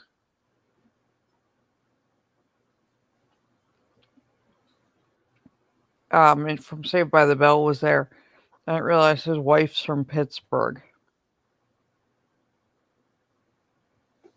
Like he married some, regular non, Hollywood chick, and she's from Pittsburgh.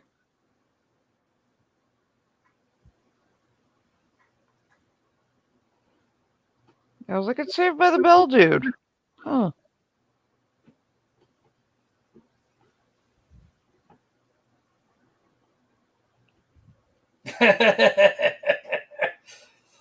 Get your butt in here and talk to us, Patty, if possible.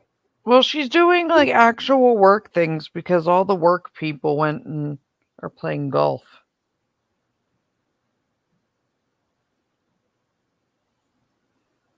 Yeah, Lopez. Mario Lopez. Is that right? Yeah. Iris, his wife is this tiny little Latina. She's tiny. But it was just funny because I walked in, I was like, I know you. I didn't say it like that, but I was like, huh.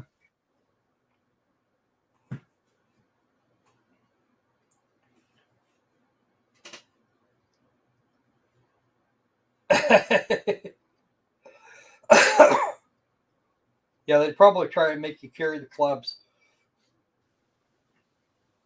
Woohoo, Thomas.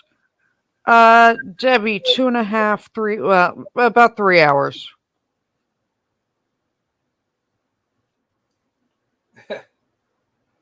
Three hours. But what I'm talking about, it's called Saris candy. Sarris. Yeah, Iris. The one time I saw her out with him, she was wearing her Havanias, and I was like, yeah, chanclas right there.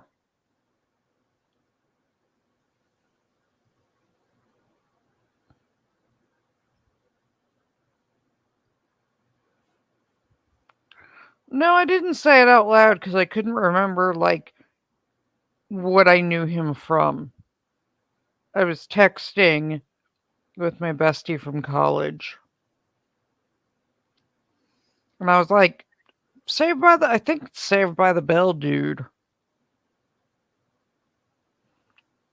But yeah, she was walking all I could think was chanclas when I saw her. Debbie, I don't know why he'd want to go there. Isn't that where the Hershey chocolate factory is? Or should I say quote unquote? Sort of. Hershey Park's there.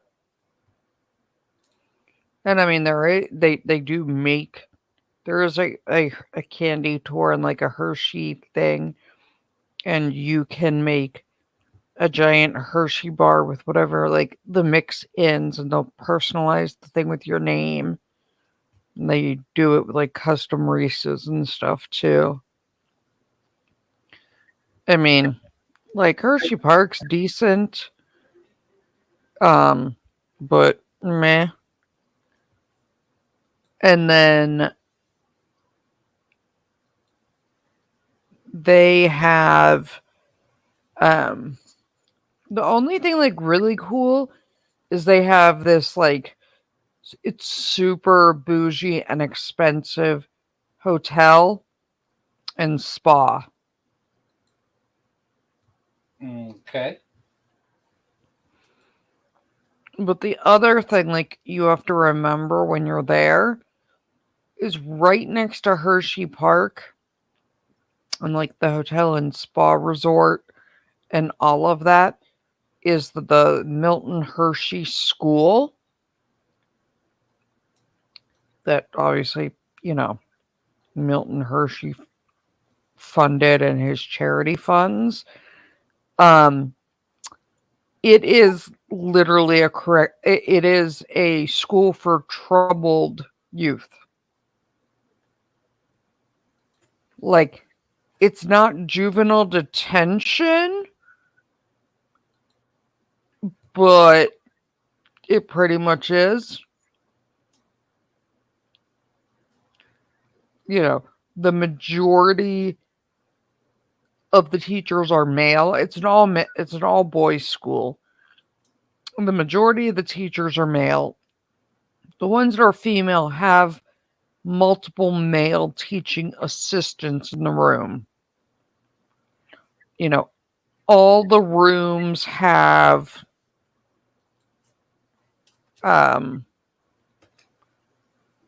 like direct care and support personnel, and a lot of kids end up there court ordered. And is a residential facility.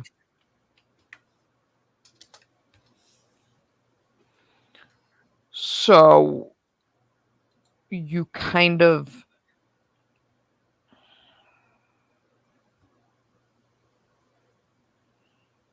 you kind of have to like keep that in your mind, like if you're wandering, if that makes any sense.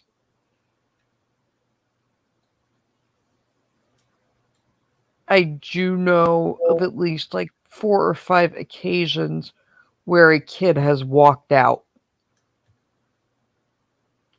or like escaped, and they had to lock down Hershey Park or the, hotel spa resort. Outside the presence of the jury at this point in time, prosecution? Just one issue briefly. Co-counsel Angelina Gratiano was in an elevator and needs to share some overheard conversation that a juror in our case had. Uh-oh. Okay. Ms. Danger. Gratiano? Yes, Your Honor. I was in the, walked into the elevator and Mr. Casey Kane asked me when we would be resting. And I think I mentioned potentially later today. There was a juror that was behind him. I didn't see her. But when she made herself known, I ceased the conversation. But out of an abundance of caution, I wanted to let the court know about that interaction. Okay. All right. Defense, do you want me to inquire any further into that? No. Okay. All right. Is there anything else that we need to take up? Prosecution? No, Judge, the only thing, my understanding is that Mr. Clark would be Mr. Will Cook's witness. Okay. So we might need to check with Mr. Tellini to see if we can. Mr. Tellini, is this going to be Mr. Cook's witness? It is, but we can get. Are you sure? Yes. Okay. I think we'll wait until the big hand gets to the 6 to make sure that we're all okay. So until Mr. Cook is here, we'll wait. I think it's not appropriate to start without Mr. Cook being here. So especially since this is his witness. Oh, and there we have Mr. Cook. So I think we're good to go. Yeah, hot coffee. Mr. Cook, did you have Nancy, anything that we need to address they before were we bring the jury going in? to have like rested by the end of the day, but now they're going to have to end early today a little bit because, you know, it's okay. I don't It know if you were on this morning, Nancy. One of the it came to light that over yesterday. Well, it happens, actually, so I understand. that the defense's expert witness went and met with Letecia for 3 hours, and they did not disclose anything about it to the prosecution. And then this morning they were like, "Hey, yeah, they met with the defendant for 3 hours yesterday." This goes down again. Yeah. Just be able to start it. But they did it to refresh their memory, and then everyone's like, "Okay, well, what do you need to talk about for 3 hours to refresh your memory? And why do you need to refresh your memory?" And, you know, they had to disclose all the All expert rise for the stuff jury, and please. reports like 30 days before trial. And so now they're talking about, you know, the expert's going to literally only be allowed to testify to the letter of their report. Like literally to the letter. Thank you. You may all be seated. Court will recall 20 CR 1358 People versus They're Letecia not going to Stauch. be able Record should to reflect the like jury has returned to the expound courtroom. or When we took our expand break, on we were in the midst of anything the that's not examination word for of word Mr. in the Clark. That's what report. where we will And resume. Mr. they're Allen? at risk of Thank the you, Your Honor. judge And we had left getting on People's Exhibit 697, their page expert 104, and we just need the completely. TV turned back on. So they're going to end early to Okay, decide what they're Mr. going to Clark, do. we had, the note that I had was that we stopped just before getting into the 6:34 a.m. Entry on the timeline. Can you tell us what that entry is? So, yeah. So that is an outgoing message from Mr. Stauch to the defendant saying just landed in Denver, and the defendant didn't respond. The next entry is at 6:35 a.m. No, the What is that? defense knew about A it. message from Gannon's phone sent to Landon, Gannon's mom, saying, I'm The heading out defense with the had to neighbor give them searchers. access to her. It's their And then, expert witness. Landon responded They with, find hired. my baby, please. Was there any And evidence now that their the expert defendant witness went could be out out. searching at that particular And time they're in the going to morning? be limited to No, literally in reading fact, their report as you'll to them. see, in a few minutes, the Tiguan backs into the If garage you and the ask garage door any closes. questions Okay. that are not word for The word next entry is in at that 6:36 report, a.m. What is that entry? This is where the Tiguan backs into the garage, and because it you're stays not there going to until, be able to it leaves to prove go to the airport again to pick up Al. if anything they This particular say entry was is this stuff video they that we got watched earlier this morning, People's yesterday Exhibit 219 from across the street of 6627. or That's stuff the they one, knew yes. Okay. 2 I months want to ago when they orient us on disclosed this their next little bit of the expert report. timeline. There's another page from the cast report. Looks to be that it's bracketing a particular period of time. Why is The that? judge was big mad. This is just a show from 6:38 until 6:59 that the phones didn't leave the area of the Mandan residence. And when you say the phones, what do you mean by the phones?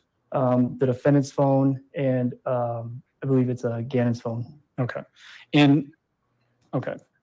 The 6:38 a.m. to 6:55 a.m. Is there a text string? There is. It's between the defendant and Mr. Stauch, and it begins with good. But why were you ignoring? I was worried you didn't make flight. Mr. Stauch responds with not ignoring. I lay down. I airport. Haven't really slept. Flight leaves here at 7:30.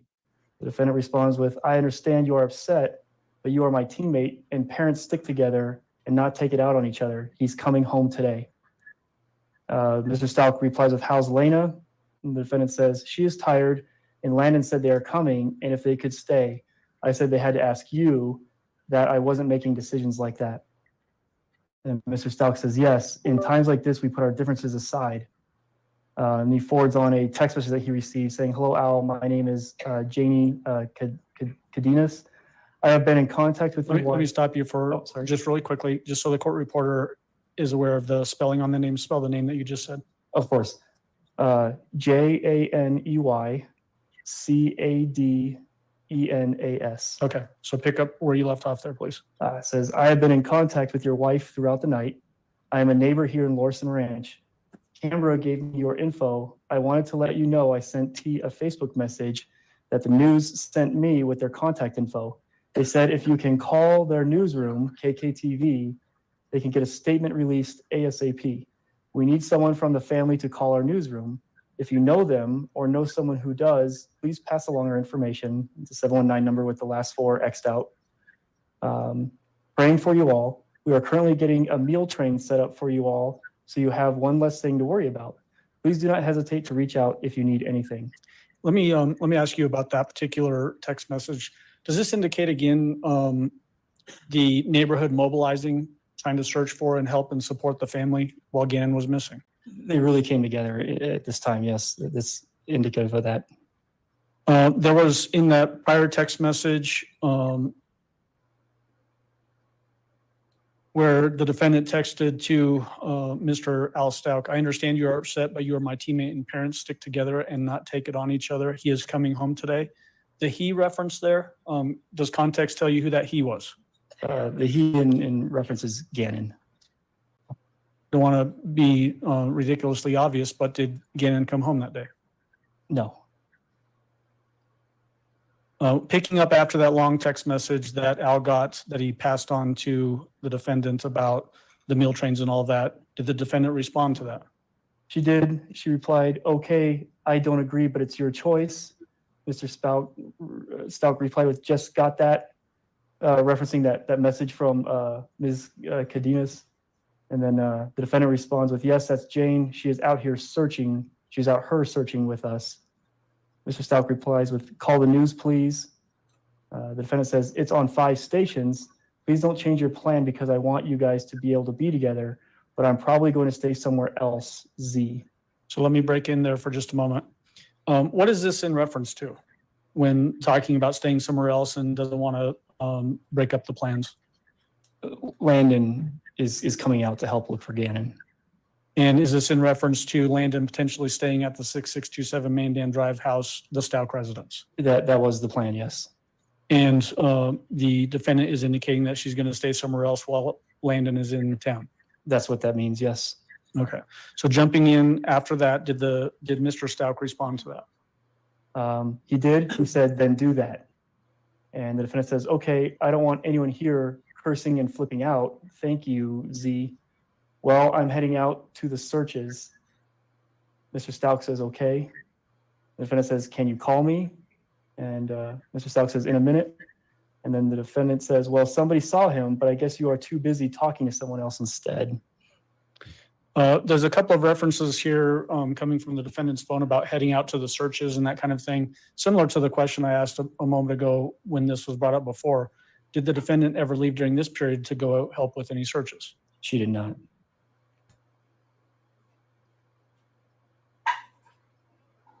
Jumping to the next period of the timeline, there's an entry for 6:57 a.m., 6:58 a.m., and 6:59 a.m. Just give a summary of what we're looking at for those 3 entries. It's just back and forth calls. With that last message, the defendant sent saying someone saw him, but I guess you're too busy. She got the result she wanted because Al called and they spoke for 52 seconds. And the fact that those 3 phone calls happen, is that reflected in the table of the cast report just above that? It is. And does that indicate general vicinity of the phone while it's being used? It does. And where was that? Still in the area of the Mandan residence. Okay. Moving on to People's Exhibit 697, page 204.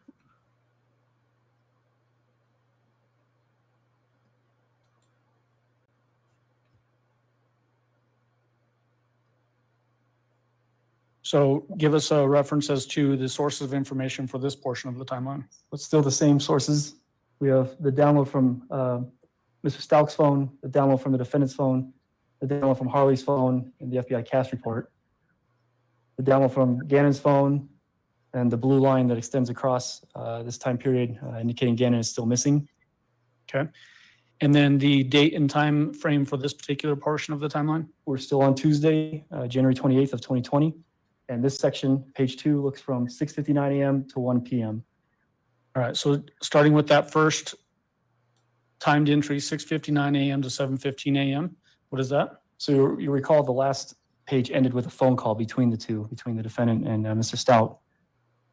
And then this message immediately following saying, "OMG, what happened to Albert?" from the defendant. Mr. Stauch replies with, "I'm trying not to lose it in the airport." The defendant says, "Please don't push me about the location. I don't understand things if you don't communicate." Mr. Stauch replies with, "Text it." The defendant replies with, "Last night around 6:30 p.m., we saw him running in the rain off Academy and Fountain Road area. The boy was running westbound on Fountain Road. Good luck on your search and sending prayers to you and your family. I can't imagine what you guys are going through. I was telling you to see what you want me to do. We have over 100 people searching." Was that basically a text message that that the defendant receives from somebody else and then forwarded this to Al? That's what it is, yes. Okay. How does that conversation continue? Mr. Stauch says, "Do what you think is best." Defendant says, "And willing." And then Mr. Stauch says, "If he was in that side of town, he was taken and was trying to run." I think he meant then he was taken and was trying to run. The defendant replies with, "Wait, where is that? The bad Burger King? Okay, a team is going that way. Lena can't go to school. She is falling out crying. What's our plan when you get here?" Mr. Stauch replies with, "Let me get there and we will make a plan." The defendant says, "Okay, Landon said she is going to whatever neighborhood that he was seen last night and knocking. How did Jane contact you? Everyone said she is trying to get me, but I haven't gotten anything." Mr. Stauch says, "Text, that one I sent." The defendant says, "Okay, neighbors were asking me." And Mr. Stauch says, "That's all I got."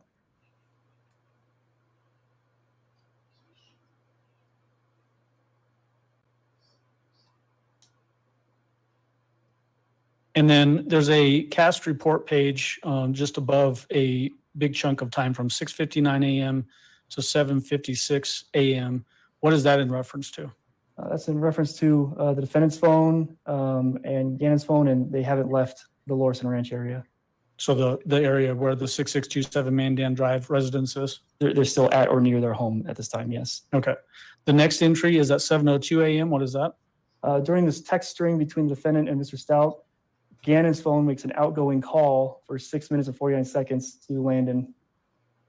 Again, this is during the time that Gannon is missing. Based on who was at the home, who was using the phone at this time? It was the defendant. 7:17 a.m. What's that entry? The defendant's phone makes a search for Priceline.com, find cheap car rentals. Is it on this day, January 28th, later on, where the defendant actually rented that white Kia Rio? She did, yes. At 7:25 a.m., what's the next entry? Harley messages the defendant with a KKTV contact request. Reached out over social media, and Harley screenshotted that and sent it to the defendant. And then the defendant calls KKTV at 7:27 a.m.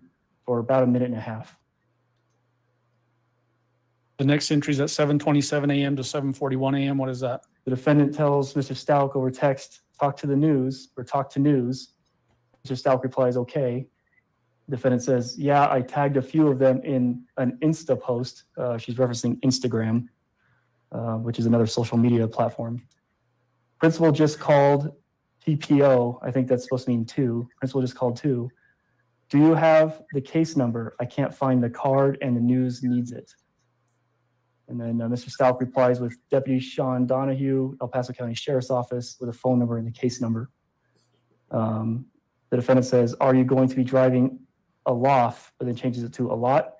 Mr. Stauch says, I assume so. Why? Defendant says, okay, I was going to get a small economy car for miles and for gas. You think that's okay? Mr. Stauch says, sure. Defendant says, have you left Denver? Mr. Stauch says, on the plane, airplane mode, only like a 30-minute flight. The next entry is from 7:36 a.m. to 7:37 a.m. What is that? During this text back and forth between the defendant and Mr. Stauch, Harley's trying to FaceTime the defendant twice with no connection. The next entry is at 7:56 a.m. to 8:13 a.m. What is that? It's another local person with a 719 area code. That's a text message to the defendant saying, hey T, any updates? How can we help right now?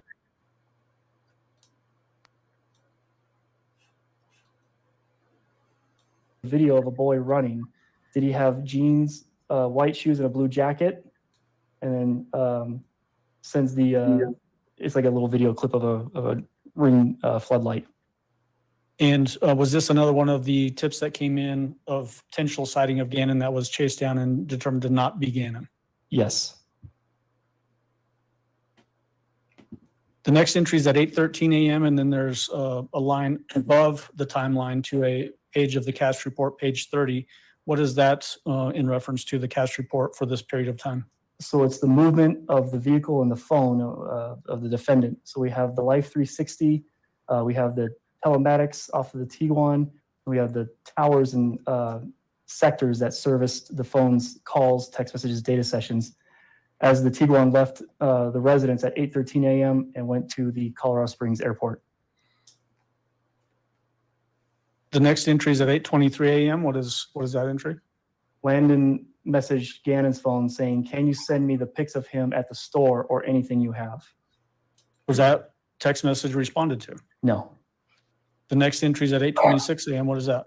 The defendant Googled employee parking at COS, which is the airport code for Colorado Springs Airport. The next entry is at 8:29 a.m. What is that? Mr. Stauch messages the defendant saying, just landed, you picking me up? And the defendant responds with yes. And then there's a entry at 8:30 a.m. With a diagonal line back to that cast report. Why is that connected to the cast report at that particular time? So we have the telematics, the Life 360 corroborating is two different data sources. One's from a phone, one's from the car. That the Tiguan and the defendant's phone arrived at the Colorado Springs airport at the same time. Then we have a receipt that was recovered in the Tiguan, exhibit number 325, that shows the ticket was pulled at 8:30 a.m. That morning. Corresponding with that same time frame, 8:30 a.m., there's a bracket going above that says defendant at the Colorado Springs airport. Why is it bracketed in that particular fashion? All of these events that occurred during that time, this is when the defendant is at the Colorado Springs airport, renting the Kia Rio and picking up Mr. Stauch. Okay. The entry at 8:32 a.m., what is that? That's a FaceTime for 16 seconds between Harley and the defendant. 8:33 a.m., what is that? Another FaceTime for 15 seconds between Harley and the defendant. What is at 8:37 a.m.? A message from the defendant saying almost, or okay, almost inside to Mr. Stauch. Did Mr. Stauch respond to that? No. The next entry at 8:42 a.m., describe that. Harley attempted to FaceTime the defendant, but it did not connect. And then there's a second entry at 8:42 a.m. The defendant, within that same minute, FaceTimes Harley and it connected for 47 seconds. Then there's a time entry for 8:44 p.m. to 8:48 a.m. Is that a typo? Oh, yep, my mistake. That should say a.m. So from 8:44 a.m. to 8:48 a.m., describe that entry. It's text messages with picture messages between the defendant and Harley. The defendant asks, what shoes are at the front door? Harley responds with a picture of shoes by the front door. The defendant says, are you working? Harley says, no. The defendant says, pull your car in the garage. Harley says, I don't have work until TMMR, which is short for tomorrow, okay, right now? And the defendant says yes. So I want to ask about the picture in the shoes. Did you learn that in the course of this investigation, the defendant's shoes were located in the laundry room that had Gannon's blood on them? Yes, they were. And then there's a request here from the defendant to Harley to pull her car into the garage. Was there blood found on the boards that the cars would park over? Yes, there were. Okay. 8:50 a.m., what is that entry? The defendant picks up Al at the airport, in Colorado Springs Airport, in the rented Kia Rio. And then as it relates to the VW Tiguan assigned to the defendant, does it stay at the airport now until later the evening, this evening? It does. It stays in the short-term parking lot until 7:02 p.m. on this Tuesday. Is there any indication as to Gannon's location during this time frame? Gannon's in the back of the Tiguan. 8:54 a.m., what is that entry? Harley responded to the defendant saying cars pulled in.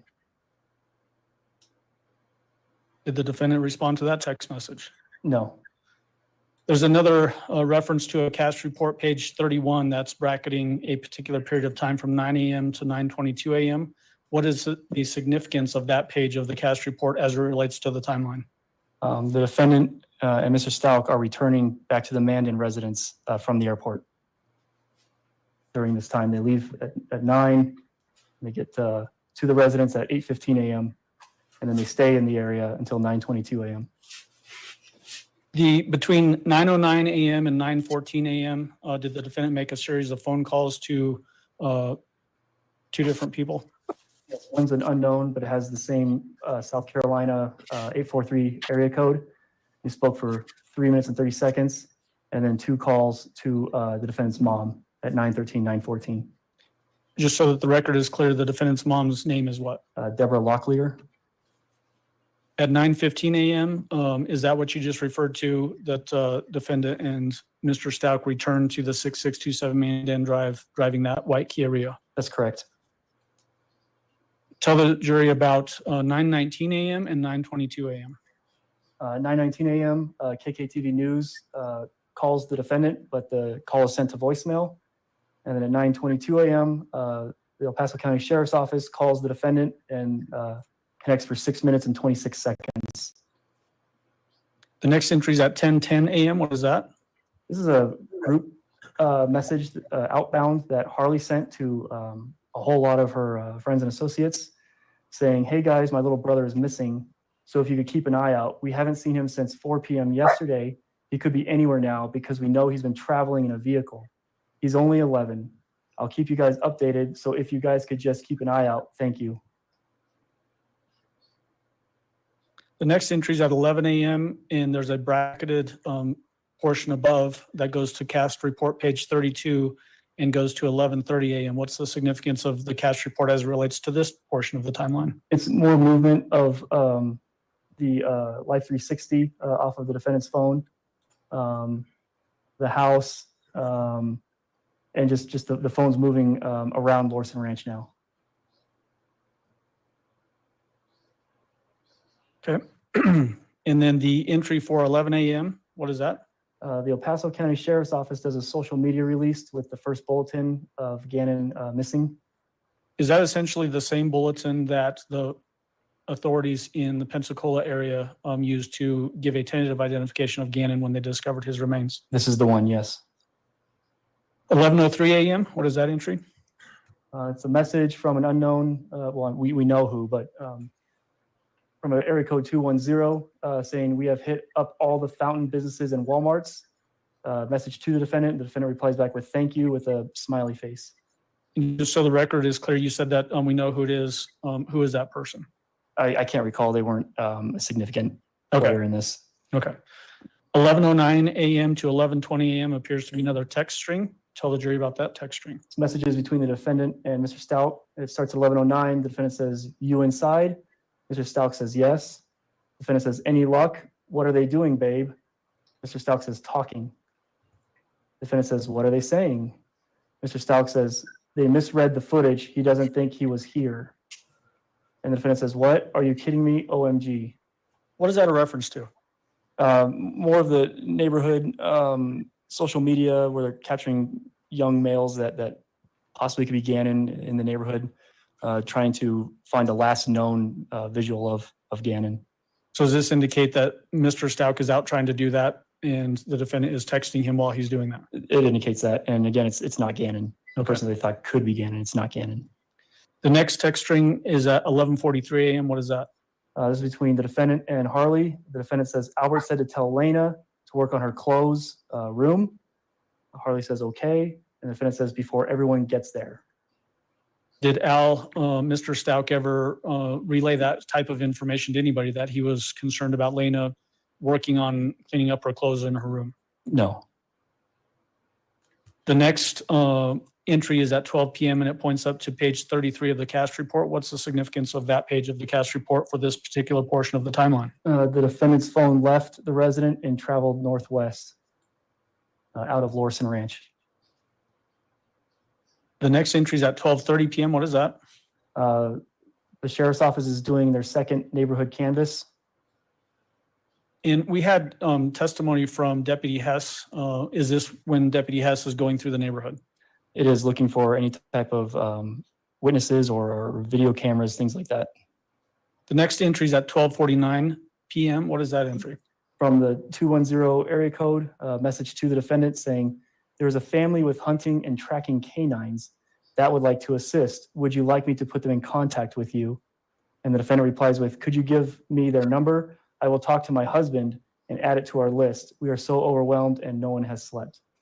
So is this basically an offer coming in from somebody in the community to offer help with searching canines? It is, yes. Did the defendant ever circle back with that person to enlist their help? No, she did not. The next entry is at 12:57 p.m. What is that? The defendant Googled, "Can Nintendo find my Switch?" on her phone. Is that the last entry for page 2 of 4 of People's Exhibit 697? Yes. Moving on to page 3 of 4 of People's Exhibit 697.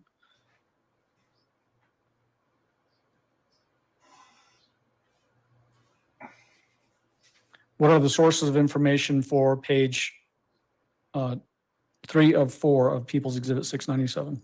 We have Al's, Mr. Stauch's cell phone download, the defendant's cell phone download, Harley's cell phone download, the FBI cast report, and Gannon's phone is not on this timeline anymore. And then does the blue line indicating Gannon is missing extend for the duration of this particular portion of the timeline? It does. Gannon is still missing. What is the time brackets for this particular on page 3 of 4 of People's Exhibit 697? We're still on Tuesday, January 28th, and we're looking from 1 p.m. to 7 p.m. now. At 1:03 p.m., there's an entry that points up to cast page 33, cast report page 33, and that brackets all the way to 2:23 p.m. What is the significance of that portion of the bracketing? It's just showing that the phone left the residence, kind of traveled around in Security Wildfoot area, and then came back just south west of the residence. And when you say the phone, which phone are you talking about? Oh, I'm sorry, the defendant's phone. Does this also include the Life 360 that is assigned to the defendant? It does, and during this time, they did their initial meet at the Starbucks. They call it a field interview, and the data supports the device being at the Starbucks during that interview.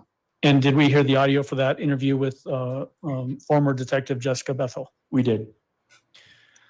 So looking at the entry for 1:03 p.m., what is indicated there? The defendant has a 1 minute and 14 second FaceTime call with Harley. And then at 1:28 p.m.? Detective did the field interview, the initial meet with the defendant and Mr. Stauch at the Starbucks located at 6845 Fountain Mesa Parkway. And that was just an audio recording for exhibit number 335. The next entry is at 1:40 p.m. What is that? Deborah Locklear, the defendant's mom, sent an email from her work. I blocked out the company for privacy. It was an email that you can text a phone. And the message read, "Do you think he ran away?" This message was read at 2:56 p.m. and responded, "No," by the defendant. And as it relates to, you just mentioned that you blocked out the the totality of the email address except for the @ and then the .com. And then you've had X's for some of the phone numbers. In some of the prior testimony during this case, have some phone numbers been talked about in testimony? Yes, they have. And have those phone numbers then started receiving a lot of calls from random people all over the place? They have, to where I know for one, they had to change their number shortly after getting off the stand. And is that why these are blocked out for privacy purposes? Yes. Okay. 2:16 p.m., what is that entry? It's an outgoing multimedia message, so a text message that contains a picture in it of a young man wearing a blue coat. It's picture number 6133 taken from the defendant's phone, and this was forwarded to Sergeant Hess with the El Paso County Sheriff's Office.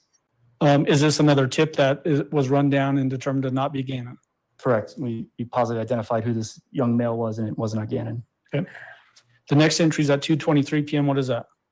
It's a message from Harley to the defendant saying WYD, which is short for what are you doing? And then attached a picture of one of their dogs and sent it to the defendant.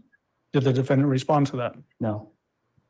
The next entry above the timeline is from 3:06 p.m. to 4:51 p.m. and it points to cast report page 34. What's the significance of that page of the report for this period of time on the timeline? The defendant is not at home. She's driving. She goes by the airport and continues north on Powers.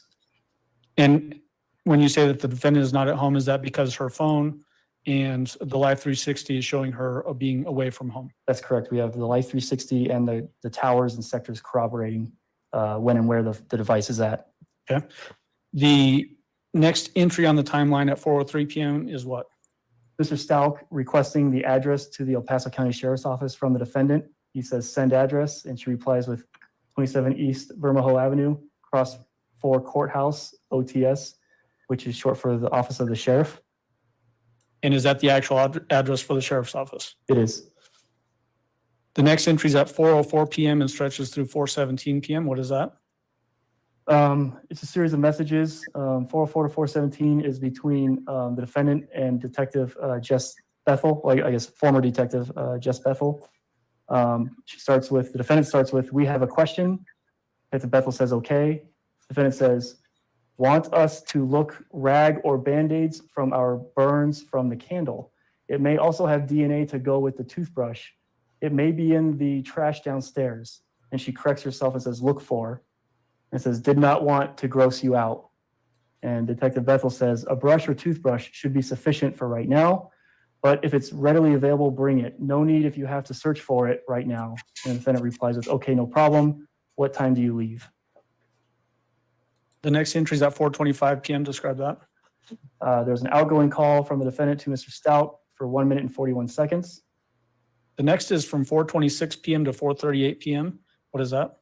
This is between messages between Harley and the defendant. It starts with Harley saying, where did you go? The defendant says, I will text you in 10 minutes or so.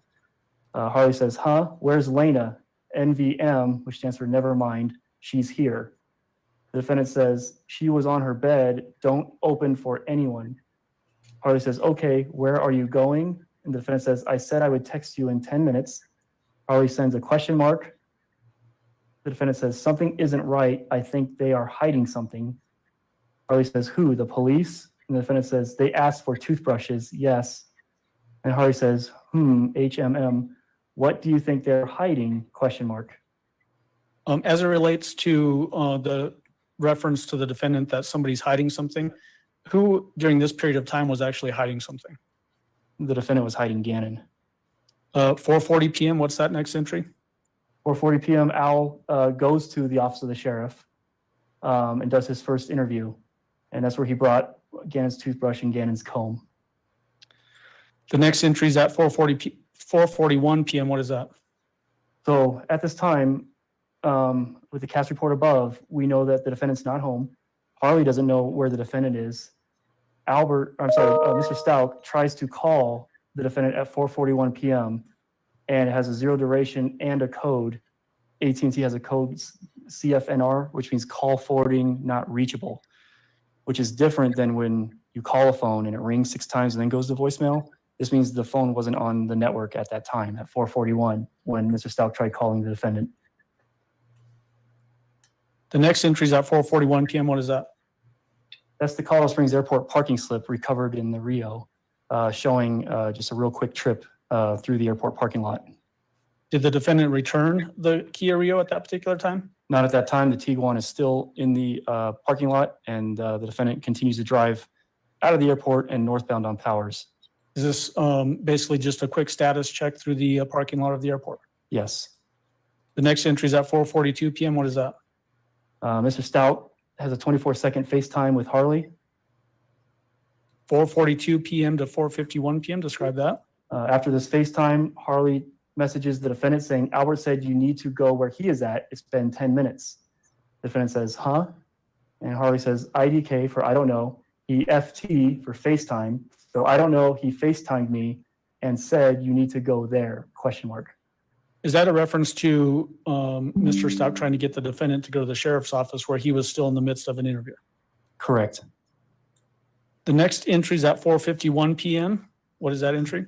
So the defendant makes an outbound call to Mr. Stauch that lasted 52 seconds following this exchange with Harley. Describe it 5 o'clock p.m. Harley messages the defendant with a question mark, and then the defendant replies back with, okay, I called them. What is that in reference to?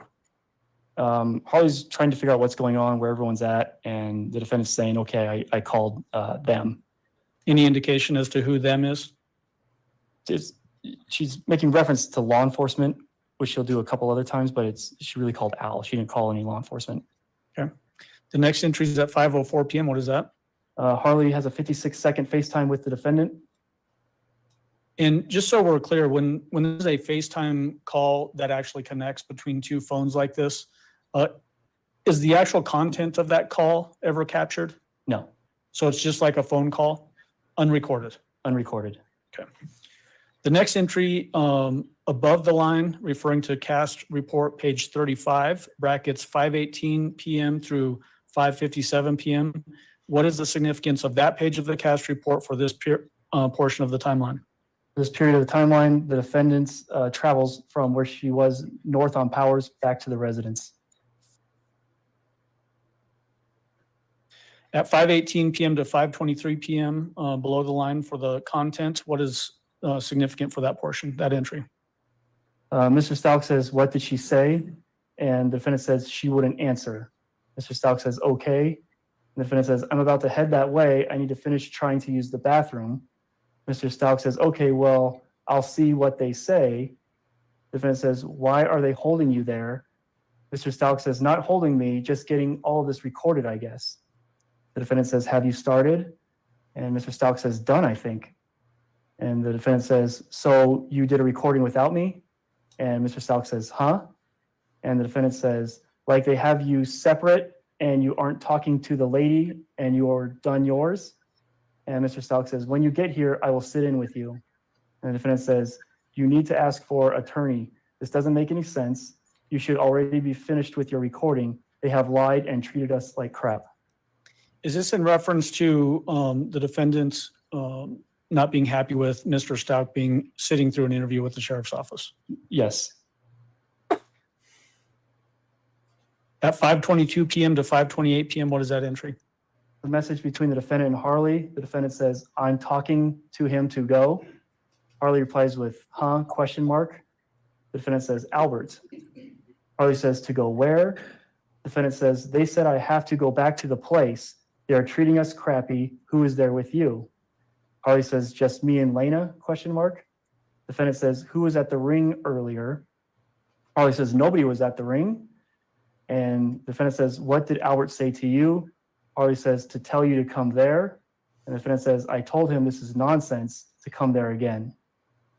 Is this again referring to Mr. Stauch being at the sheriff's office being interviewed? It is. The next entry is at 5:36 p.m. What is that? Harley attempts to FaceTime the defendant, but it doesn't connect. And then 5:37 p.m.? The defendant attempts to FaceTime Harley, but it doesn't connect. And then 5:37 p.m.? Mr. Stauch tries to call the defendant, but it doesn't connect. So he replies with a text message saying, hey, call, which the defendant does do. And they connected for 12 minutes and 28 seconds. At 5:38 p.m., did Harley try to do a FaceTime call that did not connect? She did, and that's because the defendant and Al were on a phone call. Okay. At 5:45 p.m., what is that? It's a message from Harley to the defendant saying someone is here with pizza. The defendant says, it's pizza. Harley asks, do I open? And the defendant says, yes. Is that essentially Harley Hunt asking for permission to open the door to accept a pizza delivery? Yes, she was instructed earlier not to open the door for anyone. 5:52 p.m., what is that entry? The defendant makes a FaceTime for 3 minutes and 34 seconds to Harley. And then the next entry above the line references from 6 p.m. through 6:56 p.m.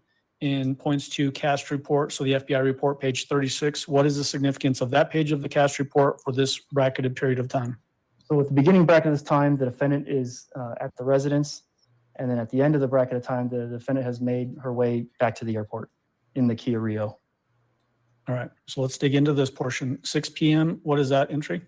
The Special Victims Unit of the Sheriff's Office called the defendant for 34 minutes and 57 seconds. Describe the entry for 6:12 to 6:15 p.m. So while the defendant is speaking with the SVU, a series of messages happen between the defendant and Harley and the defendant and Al. So the first starts at 6:12 p.m. and the defendant says, what's going on there?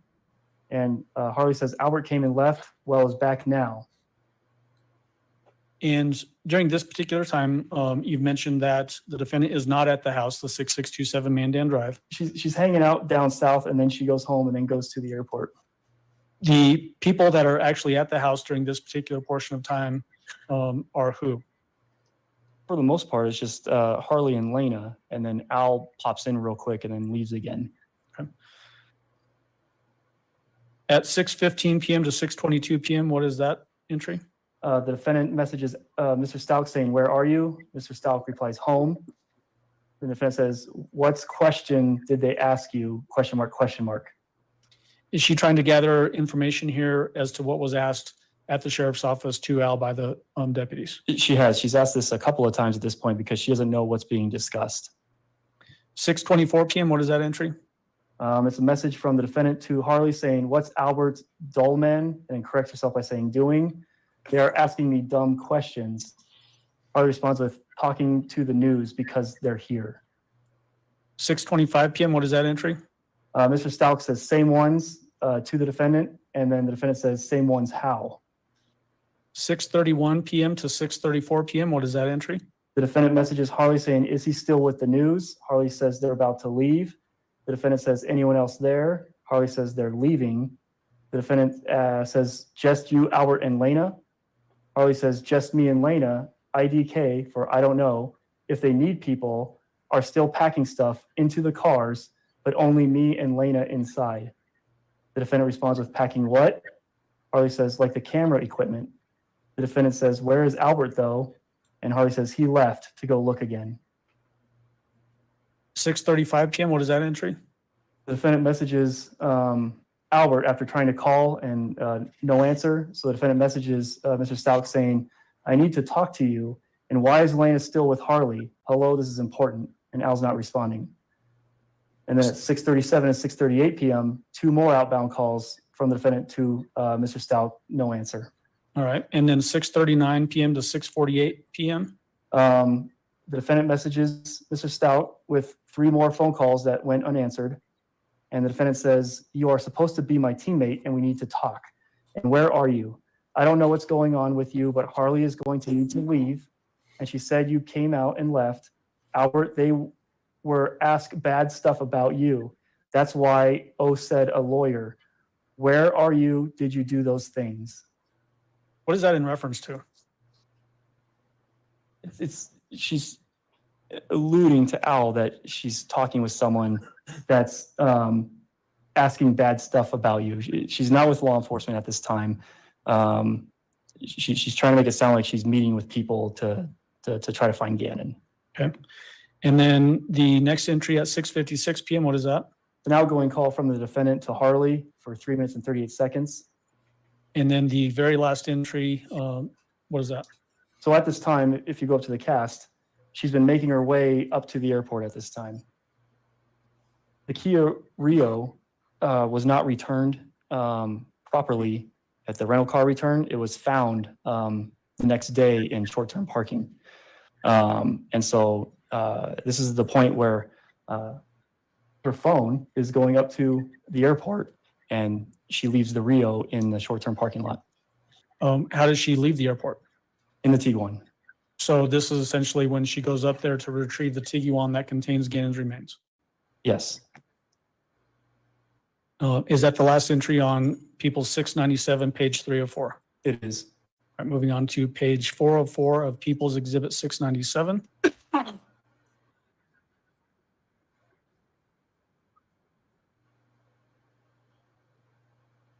Again, tell the jury what the sources of information are for this particular portion of the timeline. We have messages from Mr. Stauch's phone download in Exhibit 32 between Mr. Stauch and the defendant's phone download with messages between the defendant and Harley in Exhibit 205. And now we're going to see some messages between Mr. Stauch and Harley in Exhibit 206. We still have the FBI cash report. And then the blue line for Gannon, does this also extend? Makes you slightly less boring than the Murdaugh dude. Gannon is still missing. What is the time brackets for this portion of the timeline, page 404? So this is the final page for Tuesday night. This is going to take us from 7 p.m. until midnight.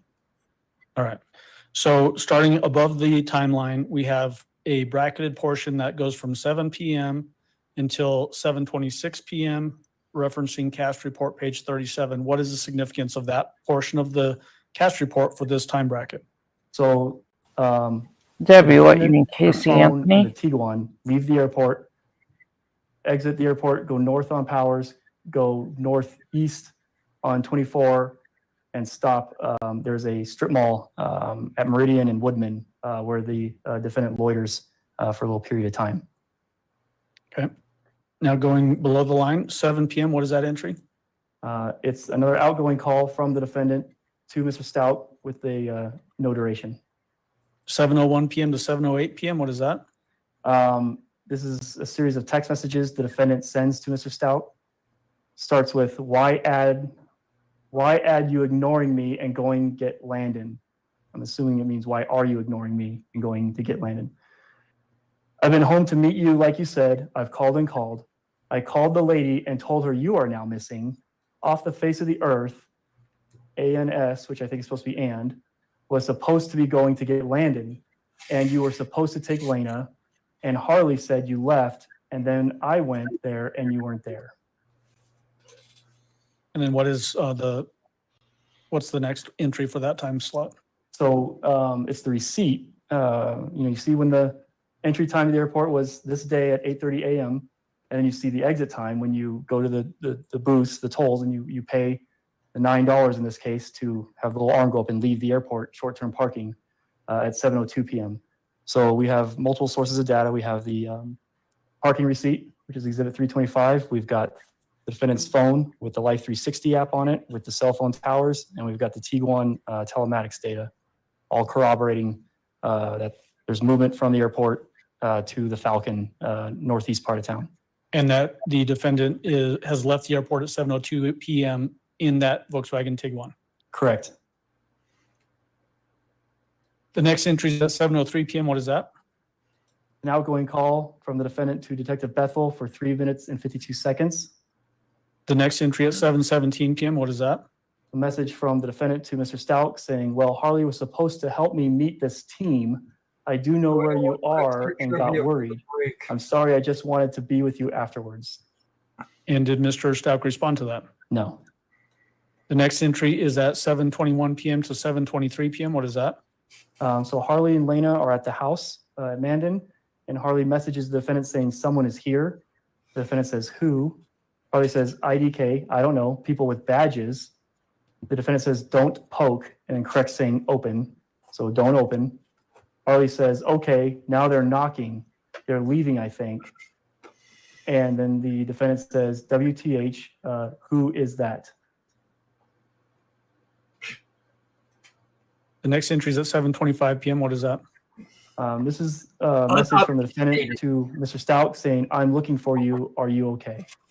Did Mr. Stauch respond to that? No. The next entry is 7:26 p.m. to 7:34 p.m. Is that a text message string? Yes. Describe between, that for the jury. Harley and the defendant. Harley begins with IDK for I don't know. Their car is still here. Someone with a no caller ID called me. I didn't answer. They left a voicemail. And so Harley messages the defendant saying it was a detective, left a voicemail. The defendant responds with, what did he say? Harley says, she just wanted to talk to me and to open the door. The defendant says, what? Why do they want to bombard you? Harley says, IDK for I don't know.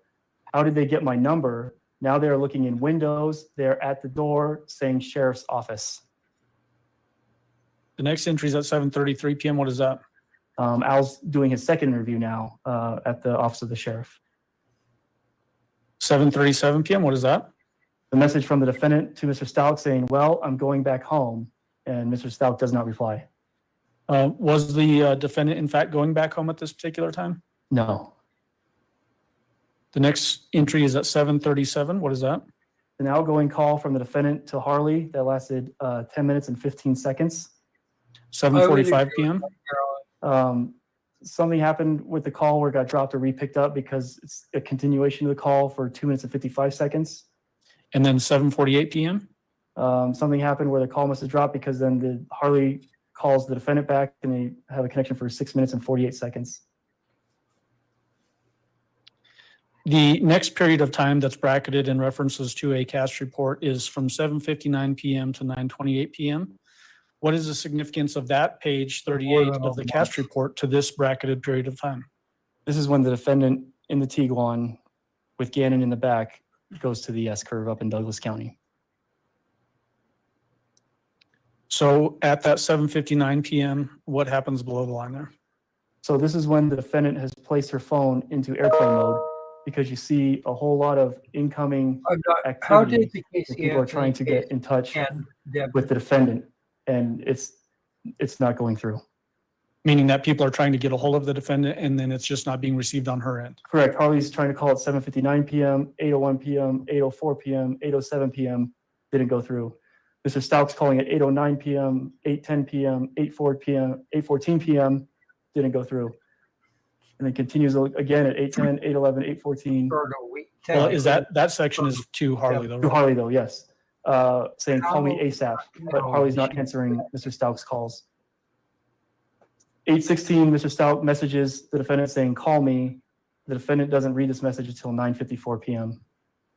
Does that, when we looked at the phone activity during the portion of the time when the defendant was up at that S-curve in southern Douglas County, when it says read at 9:54 p.m. for that text message, does that corroborate with when the phone is then placed back into regular mode, out of airplane mode?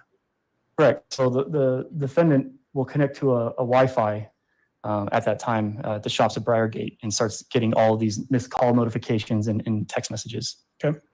The next entry period is 8:24 p.m. to 8:29 p.m. What is that? These are messages between Mr. Stauch and Harley. Mr. Stauch begins with, I've been calling. Harley says, people are here. Mr. Stauch says, who? Question mark, question mark, question mark. Answer me, please. Who is there? Attempts to call Harley. Harley doesn't answer. Harley replies with detectives. Mr. Stauch says, where's Lena? Is Landon there? Harley says, here and no. And Mr. Stauch says, okay. And where is Mr. Stauch at that particular period of time? He's still with the office of the sheriff. Okay. The next period of time, or entry, I should say, is 9:15 p.m. What is that? This is an outgoing call from Landon to the defendant. But again, the defendant doesn't have any cellular connectivity right now, so there's no answer. 9:22 p.m. What is that? Al texts Harley, I'm sorry, Mr. Stauch texts Harley saying Harley, and Harley doesn't answer. Okay. The next period of time that is bracketed in referencing a cast report starts at 9:49 p.m. and stretches to 11:30 p.m. in references to cast report page 39. What is that page of the cast report? Why is it important for this period of time? This is when the defendant, we know through the Tiguan data, has left the S-curve and has made her way back down to the shops at Briargate, located at Briargate and I-25. And the phone loiters in that area connected to a Wi-Fi at the Starbucks. Okay, let's get into this particular portion now. So at 9:51 p.m., what is that entry? the phone briefly connects to the Hilton, which is across the street from the Starbucks, located at 1810 Briargate. It just briefly connects, but then the car goes across the street to where there's a Starbucks, one of the first businesses as you enter the shops at Briargate, located at 1605 Briargate Parkway. And that's where the defendant phone connects and stays connected, I think for the next 45 to an hour, where again, there's a series of calls and messages made. 9:55 p.m. What is that entry? It's a 6 minute and 33 second FaceTime from the defendant to Harley. When a phone is in potentially in airplane mode but is connected to a Wi-Fi, will a FaceTime call like this work? Yes. So you're not on the AT&T network anymore because they're AT&T customers. You can put in airplane mode and you're off cellular. So you won't have a data connection. You won't be able to make calls or text messages over the AT&T network. But since you have connectivity through the public Wi-Fi at the Starbucks, you can make calls and send messages and surf the internet. What's the entry at 10:02 p.m.? The defendant uses her phone to search colorado.gov CBI Amber Alert and looks at current active Colorado Amber Alerts. 10:03 p.m. to 10:04 p.m. What is that? It's the messages between Harley and the defendant. Harley begins with, "As soon as I opened the garage, they stopped me. They were hiding out." The defendant says, "Wow." Harley says, "Yeah, but I think I'm allowed to leave." The defendant says, "Why wouldn't you be allowed to leave?" Harley says, "IDK for I don't know." The defendant says, "I want my dogs and you." And then Harley says, "At first they wouldn't until Lena got here." And then the defendant says, "Until Lena, question mark?" And then Harley says, "Until people took Lena." The defendant says, "Who took Lena?" Harley says, "Detectives." The defendant says, "Why did they take her?" Harley says, "IDK for I don't know." The defendant says, "Is she back?" Harley says, "I told them I'm not going anywhere or saying anything. No." Did the detectives take Lena for a forensic interview? They did. How old was Lena at that time? She was 8. Okay. 10:04 p.m. to 10:08 p.m. What is that entry? It's a continuation of that previous conversation between the defendant and Harley. The defendant says, "Just keep saying that. Tell me what the guy says at the door." Harley says, "Okay." And it says, "Has any other family asked where I was, like our family?" And Harley says, "Grandma, she asked if you were okay." Defendant says, "Does she know they set me up?" Harley says, "No." Defendant says, "Is it on the news? They are wanting to talk to me. Have to get an attorney fast. You there?" Harley says, "IDK for I don't know." Defendant says, "What's the guy saying?" Harley says, "Nothing, just taking pictures." Defendant says, "Of what?" Harley says, "The entire house." Defendant says, "What's Landon been doing?" Harley says, "She's not here." Defendant says, "Trying to get back with Albert." What is that a reference to? She's insecure in the relationship and she thinks that Albert and Landon are going to hook up while she's in town. And this is during the period of time when Gannon is missing. Gannon's still missing. 10:11 p.m. to 10:12 p.m. What is that entry? A continuation of the previous conversation between the defendant and Harley. Starts with the defendant saying, "Who is there?" Harley says, "Just me." Defendant says, "I've been set up. So just you and Albert?" Harley says, "No, just me." Defendant says, "Where did Albert go?" Harley says, "And dogs. He hasn't been here." Defendant says, "Why is there a detective there with you, an underage minor?" Harley says, "IDK for I don't know, but I'm asking if I can leave." Defendant says, "Tell them you are uncomfortable with these men." Harley says, "Okay." And defendant says, "If you need to call 911 and tell them they are making you stay there." Where was Al still during this period of time? He's still at the office of the sheriff. 10:16 p.m. is the next entry. What is that? The message from the defendant to Al, and it says, "Why? Tell them one of their own met me and told me what was going on and how you turned on me. I can't believe you. I'm not stupid. They said for you to say that. It will come out I'm being set up. I knew you were lying the whole time this afternoon. It has already been leaked to me. Makes me thankful there are crooked people in the blues who is working just as hard pushing back secretively." Did Albert respond, Mr. Stauch respond to that? No. Is there any context to that particular text? she's alluding that she's got an in within the police department who's giving her privileged information about details on the case. Did she in fact have an inside informant with the investigation that was giving her that kind of information? No, she did not. 10:17 p.m. to 10:20 p.m. is the next entry. What is that? 2 messages sent to Harley from the defendant saying, "Hello, I don't like you there. Harley, I don't like you there by yourself." Harley didn't read that message until the next day at 1:36 a.m. The next entry is at 10:23 p.m. What is that? Harley has a 16-minute and 15-second FaceTime with the defendant. And still doing more interviews with the sheriff. And during that time, all the way up to that 10:24 p.m., where is the defendant? She's still at the shops at Briargate, connected to the Starbucks Wi-Fi. Is that after returning from the S-curve in southern Douglas County? Yeah, immediately. She went directly from the S-curve in Douglas County to the shops at Briargate. The next entry is at 10:45 p.m. What is that? It's a message from the defendant to Detective Bethel, and it reads, "What do you want from me? Because I have nothing. One of your very own leaked to me what you guys were doing. I did nothing and or am being set up. I'm not really even sure, other than being told that by another Blue with El Paso. I was told I couldn't go home to sleep, and on top of that, men were sent to a home with a minor female, and she was forced to stay there, not to even leave for food. Every conversation that's said, even at this moment, I can hear inside. What do you want from me?" And Detective Bethel responds at 11:39 p.m. saying, "Come in to talk to me. I would just like information to find Gannon." Up to this particular text message, have the defendant actually gone to the sheriff's office yet for a formal interview? No. In this text message and in ones that we've seen prior to this, there's references to I and me and that sort of thing. Is that consistent throughout these text messages coming from the defendant's phone? Yes.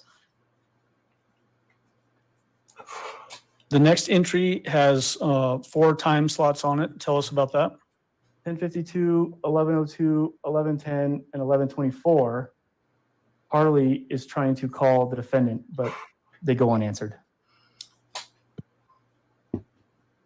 And then this is the return of the cast report where it's bracketed to 11:30 p.m. Is that correct? That's correct. And the reason why these calls went unanswered was because the defendant is now moving and is off the Wi-Fi. So it has now disconnected from the Starbucks Wi-Fi? Correct. So there's no connectivity to the phone at all, not on AT&T or on a Wi-Fi because the defendant's traveling. Does that indicate that the phone is still in airplane mode then? Yes. Okay.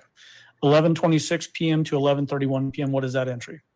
Harley is trying to FaceTime the defendant 2 times and they did not connect. 11:42 p.m. to 11:50 p.m. What is that? The defendant has logged on to a Wi-Fi and has sent the message to Detective Bethel saying, "My life is being ruined. Am I able to go to my home? I have nowhere to sleep. You said you asked me questions already. I tried to call." So she's now connected to the Holiday Inn located at 3431 Cinema Point, which shares a parking lot with Massage Envy where Harley works.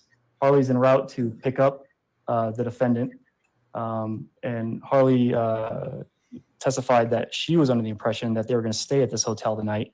But the defendant, in fact, just got into Harley's Jetta and they went back to the Mandan house that night. So if we're understanding you correctly, did they then leave the Tiguan at that, basically in that parking lot for the Holiday Inn? Yes, they left the Tiguan at the parking lot of the Holiday Inn. And Gannon was no longer in the back at this time. 11:51 p.m., what is that? The defendant makes a 3-minute FaceTime with Detective Bethel at 11:51 p.m. Is that the last entry for page 404 of People's Exhibit 697? Yes, this closes out Tuesday, January 28th. Moving on to People's Exhibit 698, page 1 of 2. Your Honor, Mr. Allen and I approach. All right. Very quickly.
Mr. Allen?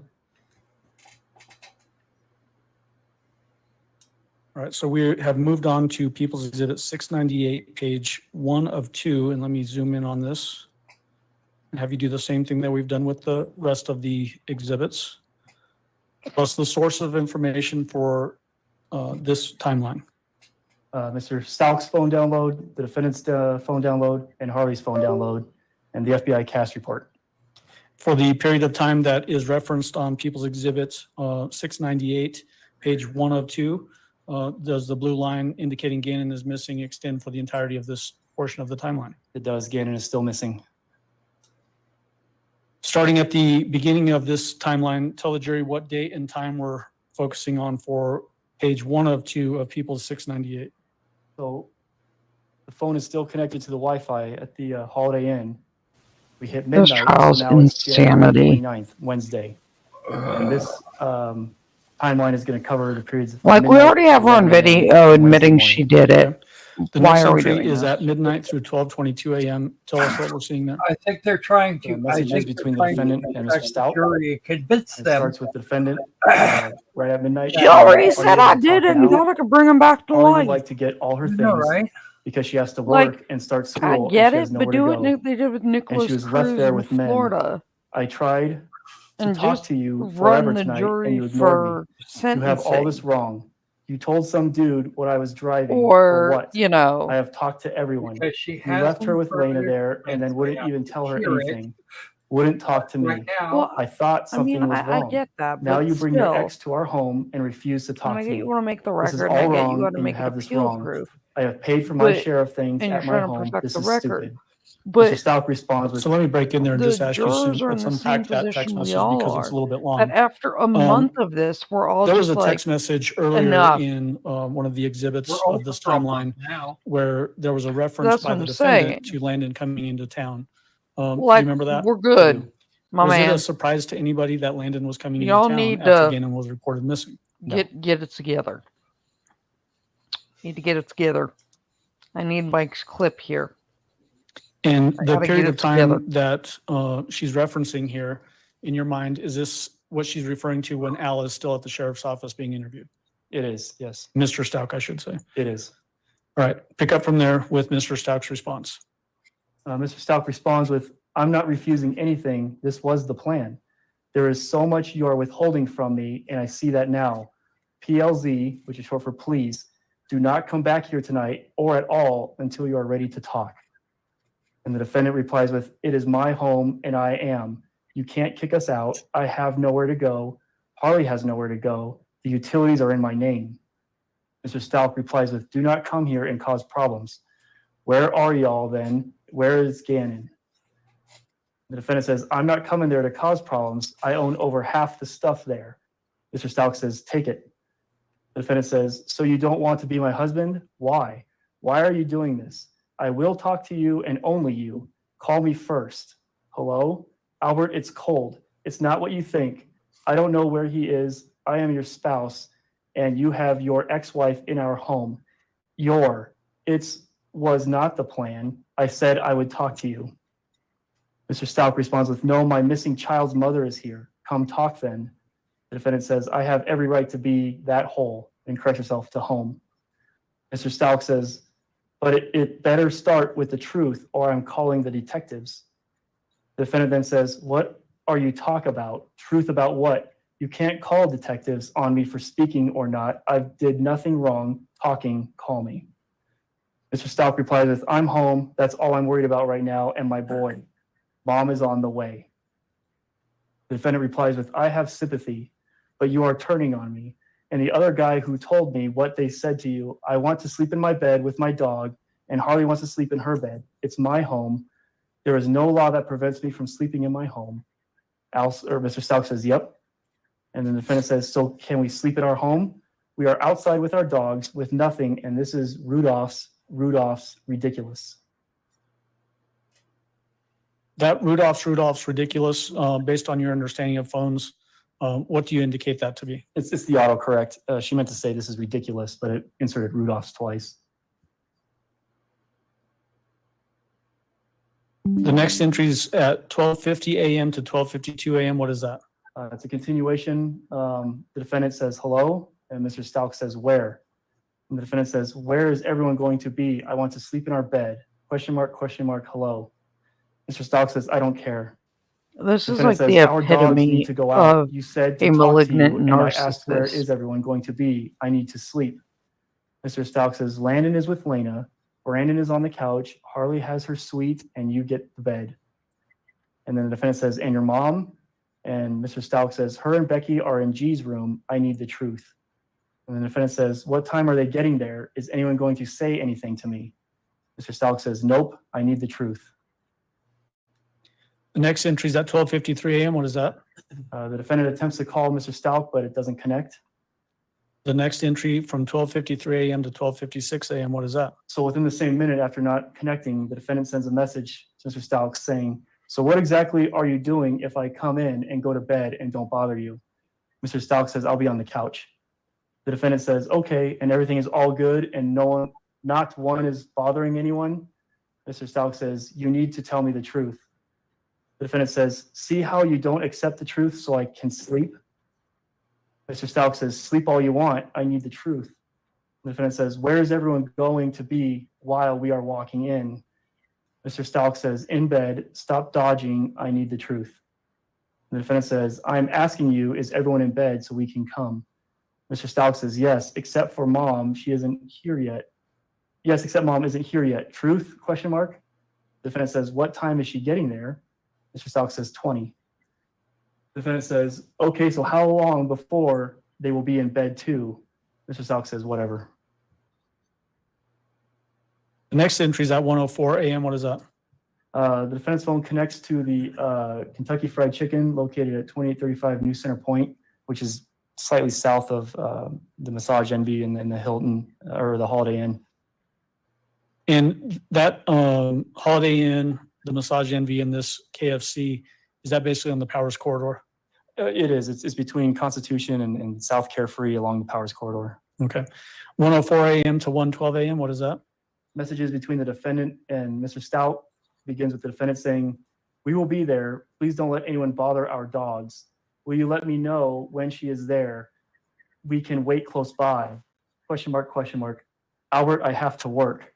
I'm not getting paid out. Question mark, question mark. And Mr. Stauch doesn't respond. The next entry is at 1:15 a.m. What is that? It's a message from the defendant to Deetra Moss. And the message reads, I came back home because they said they were doing that to see. But it's still sketchy. I can be here.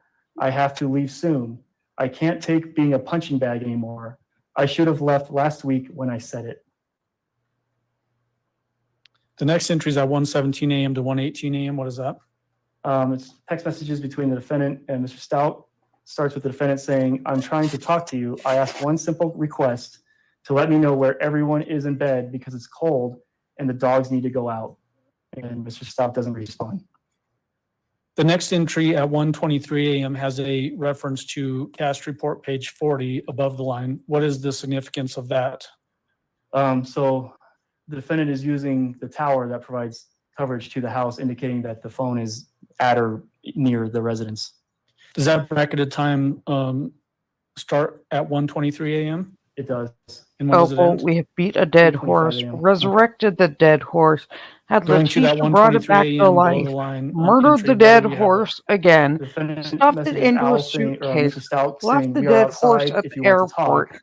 And then 2 Letecia phone calls were resurrected the placed damn from the dead defendant horse to at the Mr. Stauch airport, at drove it 1:23 across a.m., the country, 1:25 and a.m. yeeted it and off did a not connect. bridge. There's no answer. That's how it's What's the gone. next entry at 1:36 a.m. to 1:40 a.m.? So the defendant and Am, Harley are am, now am I, inside the I got that residence. right, Croc? And the defendant is messaging Harley saying, is Chance okay? What? Harley says yes.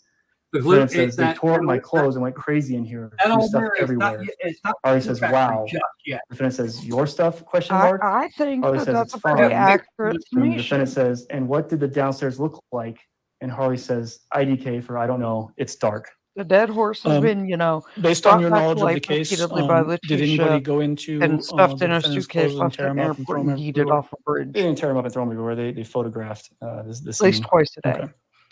Okay. 1:42 a.m. What is that entry? Message from the Not defendant including to the, like, Mr. Stauch 4 saying times you she felt the need to confessed on destroy my camera. closet. Did Mr. Stauch respond to that? No.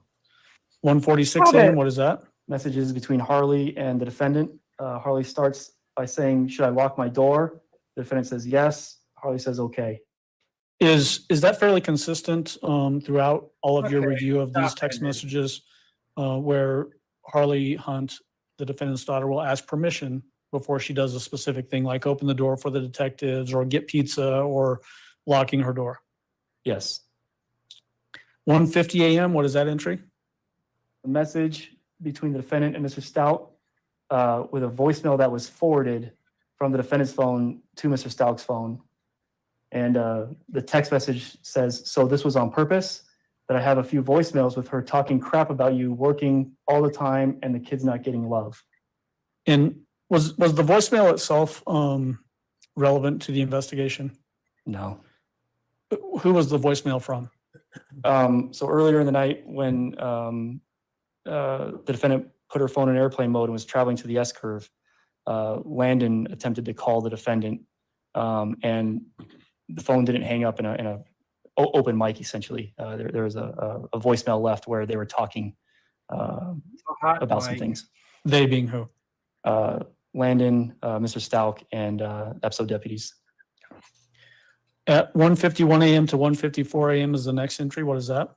The messages between Harley and the defendant. Harley starts with saying, "You and Sadie can come sleep down here if you," I'm sorry, "You and Sadie can come sleep down here with me if you want." So let me break in there just so that the court reporter, for her benefit, Sadie, spell that name first of all. Sadie. And who is Sadie? Sadie's their second dog. Okay, so pick up from there. The defendant responds with, "I honestly don't want to walk around them. Sadie has to go out so bad. She is at the door begging." And does that basically just continue with discussions between the defendant and Harley about what they're doing in their separate rooms in the house? Yes. Anything more of relevance there? No. 2:08 a.m. to 2:54 a.m. What is that? This is a message from the defendant to Detective Bethel. At 2:08 a.m., it's a series of messages for essentially the next 40-ish minutes, ending at 2:54 a.m., and starts out with, "Can we talk soon? I appreciate all your hard work. I have information. Gannon was upset about the candle. I didn't know that he had cut himself with it because he had on a blue undershirt and the long sleeves, and he had a small burn area. I did too. When we came back inside from the smoke, there was blood on both of us. I didn't know what to do. I was scared I would get fussed out about it, and I didn't know if he should go to the doctor.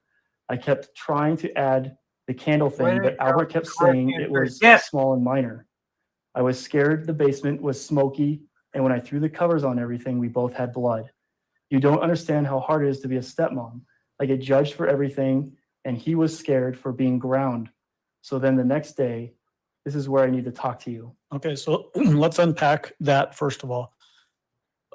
The candle that was referenced in this, and as it relates to the burn, was that candle actually recovered from the trash can on the outside of the house? It was. Was any glass broken? No. In your mind, did it make sense that there would be a reference to Gannon being cut by a candle with no broken glass? It does not. And is this the first reference that we have to there being blood involved in whatever happened to Gannon? It is. Okay, pick up from there with what is responded to that long text from Detective Bethel. So Detective Bethel replies with, "Okay, can you come in to talk?" And the defendant says, "Yes, I'm sorry I wasn't ever hiding anything from you. You don't understand the pressure I get put under about not doing enough. Could you trust in me and let me meet you in the morning? I am so tired. I still haven't slept yet, ? And Detective Bethel says, "We can talk in the morning. Is there anything I should know since we are still looking tonight?" And the defendant says, "I did not hurt Gannon. I did not put him in harm's way." And this is the first time also, with blood that we're mentioning that Gannon might be hurt. And so Detective Bethel asks, "Is he hurt?"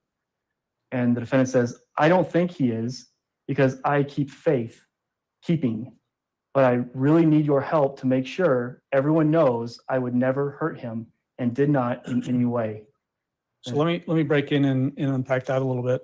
The first reference to Gannon potentially being hurt is introduced by who? The defendant. Okay. And during this whole recitation of text messages, does the defendant continue to refer to herself as I? Numerous times. I,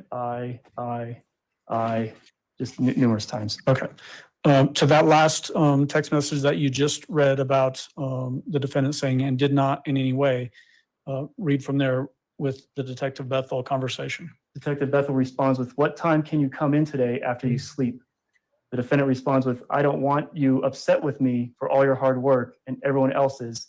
And I ask that you please protect our house and us from anyone that may be dangerous to, for me giving extra info." And corrects herself by saying to us, "And as soon as I wake." And then Detective Bethel says, "What information do you have? I can't protect anyone from anything if I don't know what it is. Come in at 10 a.m. at the OTS, 27 East Vermaho Avenue." The defendant replies with, "Okay, I will be there. Can you please not get me for not giving all the details that I knew to you at first? I know people do it a lot and it gets frustrating for you, but I'm a victim as well and didn't want to be forced to take a test at some doctor's office." And Detective Bethel says, "We can talk more about that when you come in." The defendant says, "Do you have to release person info?" And corrects herself saying personal, as in, do you have to release personal info to the media and online, like as in with me? Say, for example, a friend of mine had an abusive spouse, so she had to cover up everything, asking for a friend. And then Deputy Bethel or Detective Bethel says, "I don't release information." And the defendant says, "As in she is working, but is off having quiet time. Okay, thank you. My husband wouldn't ever looked at me the same knowing what happened to me, and I couldn't tell you in front of him. And I know he would act in a violent manner. Thank you. See you tomorrow. I mean today." Detective Bethel says, "Okay, see you soon. We will talk later today. Please get some sleep." And the defendant says, "And so I don't forget, let me add this on here so I can remember to tell you. Gannon and I were working together because Albert always works. So I will explain things that you may have had concerns about. But we were and had a plan because even though she wasn't the best, it was more than what Albert did because he was working or sleeping and didn't spend any time with them. KK." That was a long text string. Do you need to wet your whistle at all? Yes, please. The next entry is at 2:56 a.m. What is that entry? Oh, it's 2:56 in the morning. And the defendant sends this message to a 360 number with a picture of a SkyWest, like in the beginning stages of an application with SkyWest. And along with the picture, the defendant said, "I never sent you what I had received." Does that have any relation to the investigation? No. Does it coincide with what we're going to get to later about her making plans to move out of the state? It does in that aspect. Okay. 3:20 a.m. What is that information? A message was drafted at 3:20 a.m. but never sent to the defendant's mom, Deborah Locklear. And it reads, "No, just upset because they keep freaking out on me and everyone in his family acts like I know where he is and won't tell." And then no response from the defendant's mom. And you said that was unsent? It was unsent. Yep. So that makes sense. There's no response. Okay. Sorry. That's okay.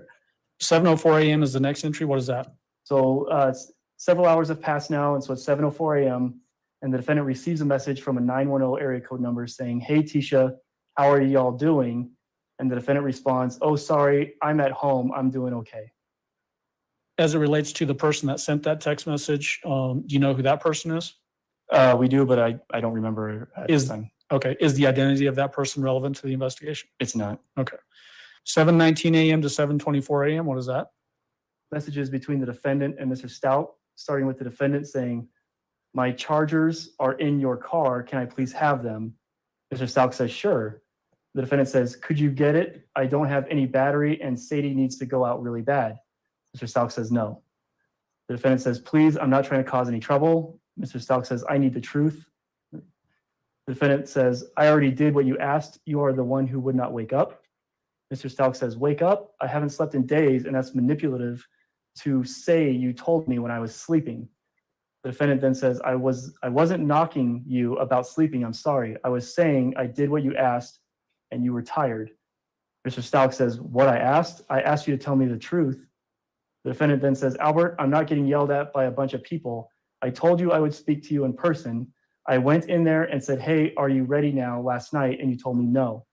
Mr. Stauch replied with, I was asleep. Let me in now and tell me. And the defendant says the door is unlocked. So the beginning portion of this text string, when it's talking about my chargers, what's the reference there? Her cell phone charger.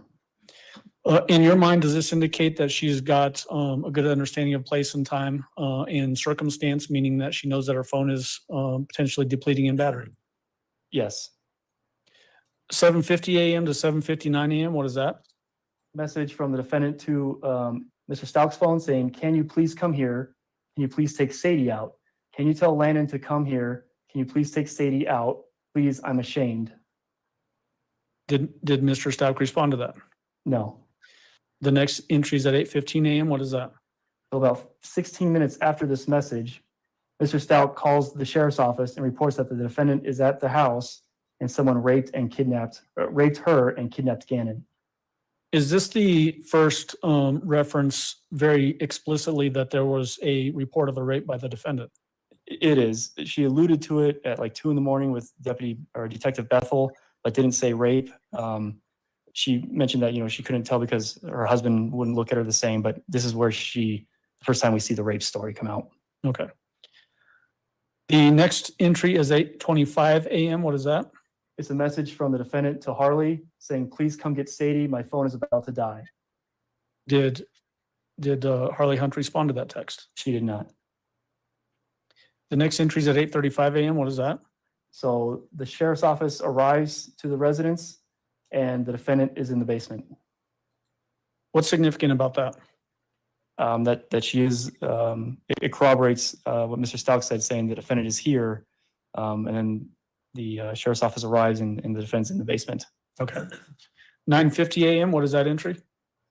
So at 9:50 a.m., Harley and the defendant get in Harley's Jetta, and Harley has to work, but they make a stop real quick to the airport, to where instead of going in and returning the keys or at the counter, the rental counter, the defendant hands the keys to a worker on the sidewalk, and then they drive away in the Jetta. And was that information testified to by Detective Rob Soroy, former Detective Rob Soroy, that he was at the airport basically when this whole thing goes down? When that happened, yes. The next entry is at 10:21 a.m. What is that? Harley clocks into work at Massage Envy. 10:25 a.m. What is that entry? These are messages between the defendant and Detective Bethel. The defendant says, I'm on the way. Detective Bethel says, okay. The defendant says, here shortly. Sorry, had to handle some things because my family is getting harassed and threatened and my daughter's safety is now in danger. She is getting threatened online and my family. And Detective Bethel says, okay, we need to talk about that. Where is she now? Are you okay? Just checking to see. So let me unpack that just a little bit with some questions first. Was there ever any indication that the family, meaning the defendant's family, as indicated in that text message, was being threatened or harassed by people? I didn't see any specific threats. I did see some people on social media say, just tell them, where he is, but I didn't see any threats that would cause an imminent concern. And this text string started at 10:25 a.m. Roughly what time does the defendant actually show up at the sheriff's office? It's about noon. Okay. The next entry is at 10:57 a.m. What is that? The defendant's phone. Is the Gannon is missing line extending for the duration of this portion of the timeline?